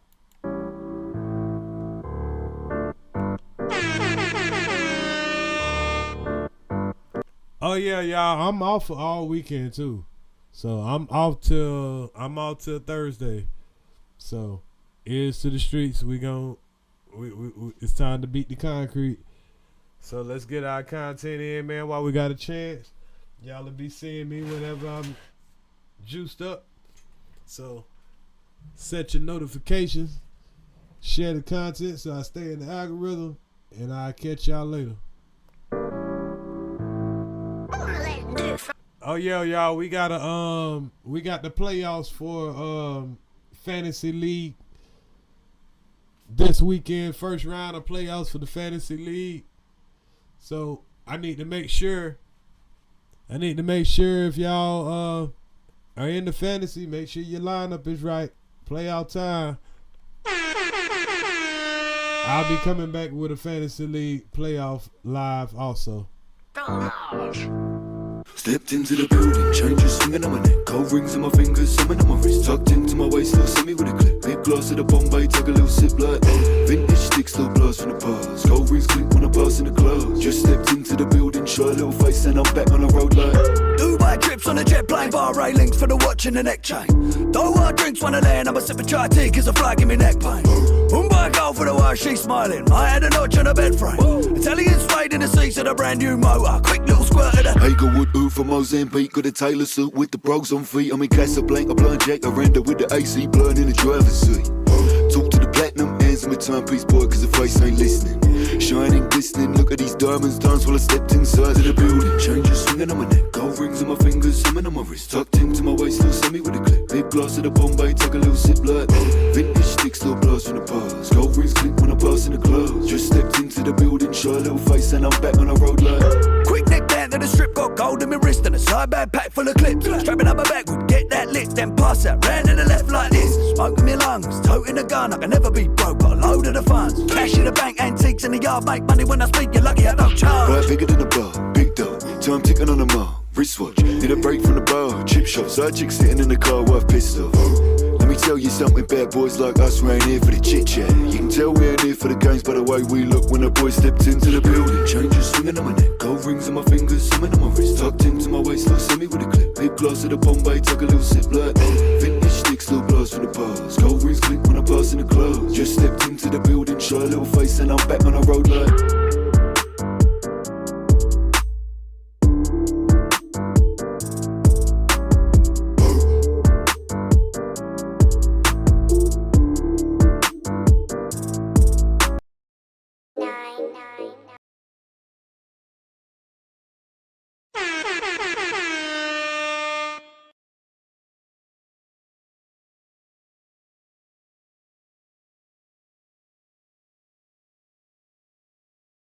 Yo, this is to the streets. Y'all know what time it is.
Teachers always with grades, with paid, with made. That's why I got these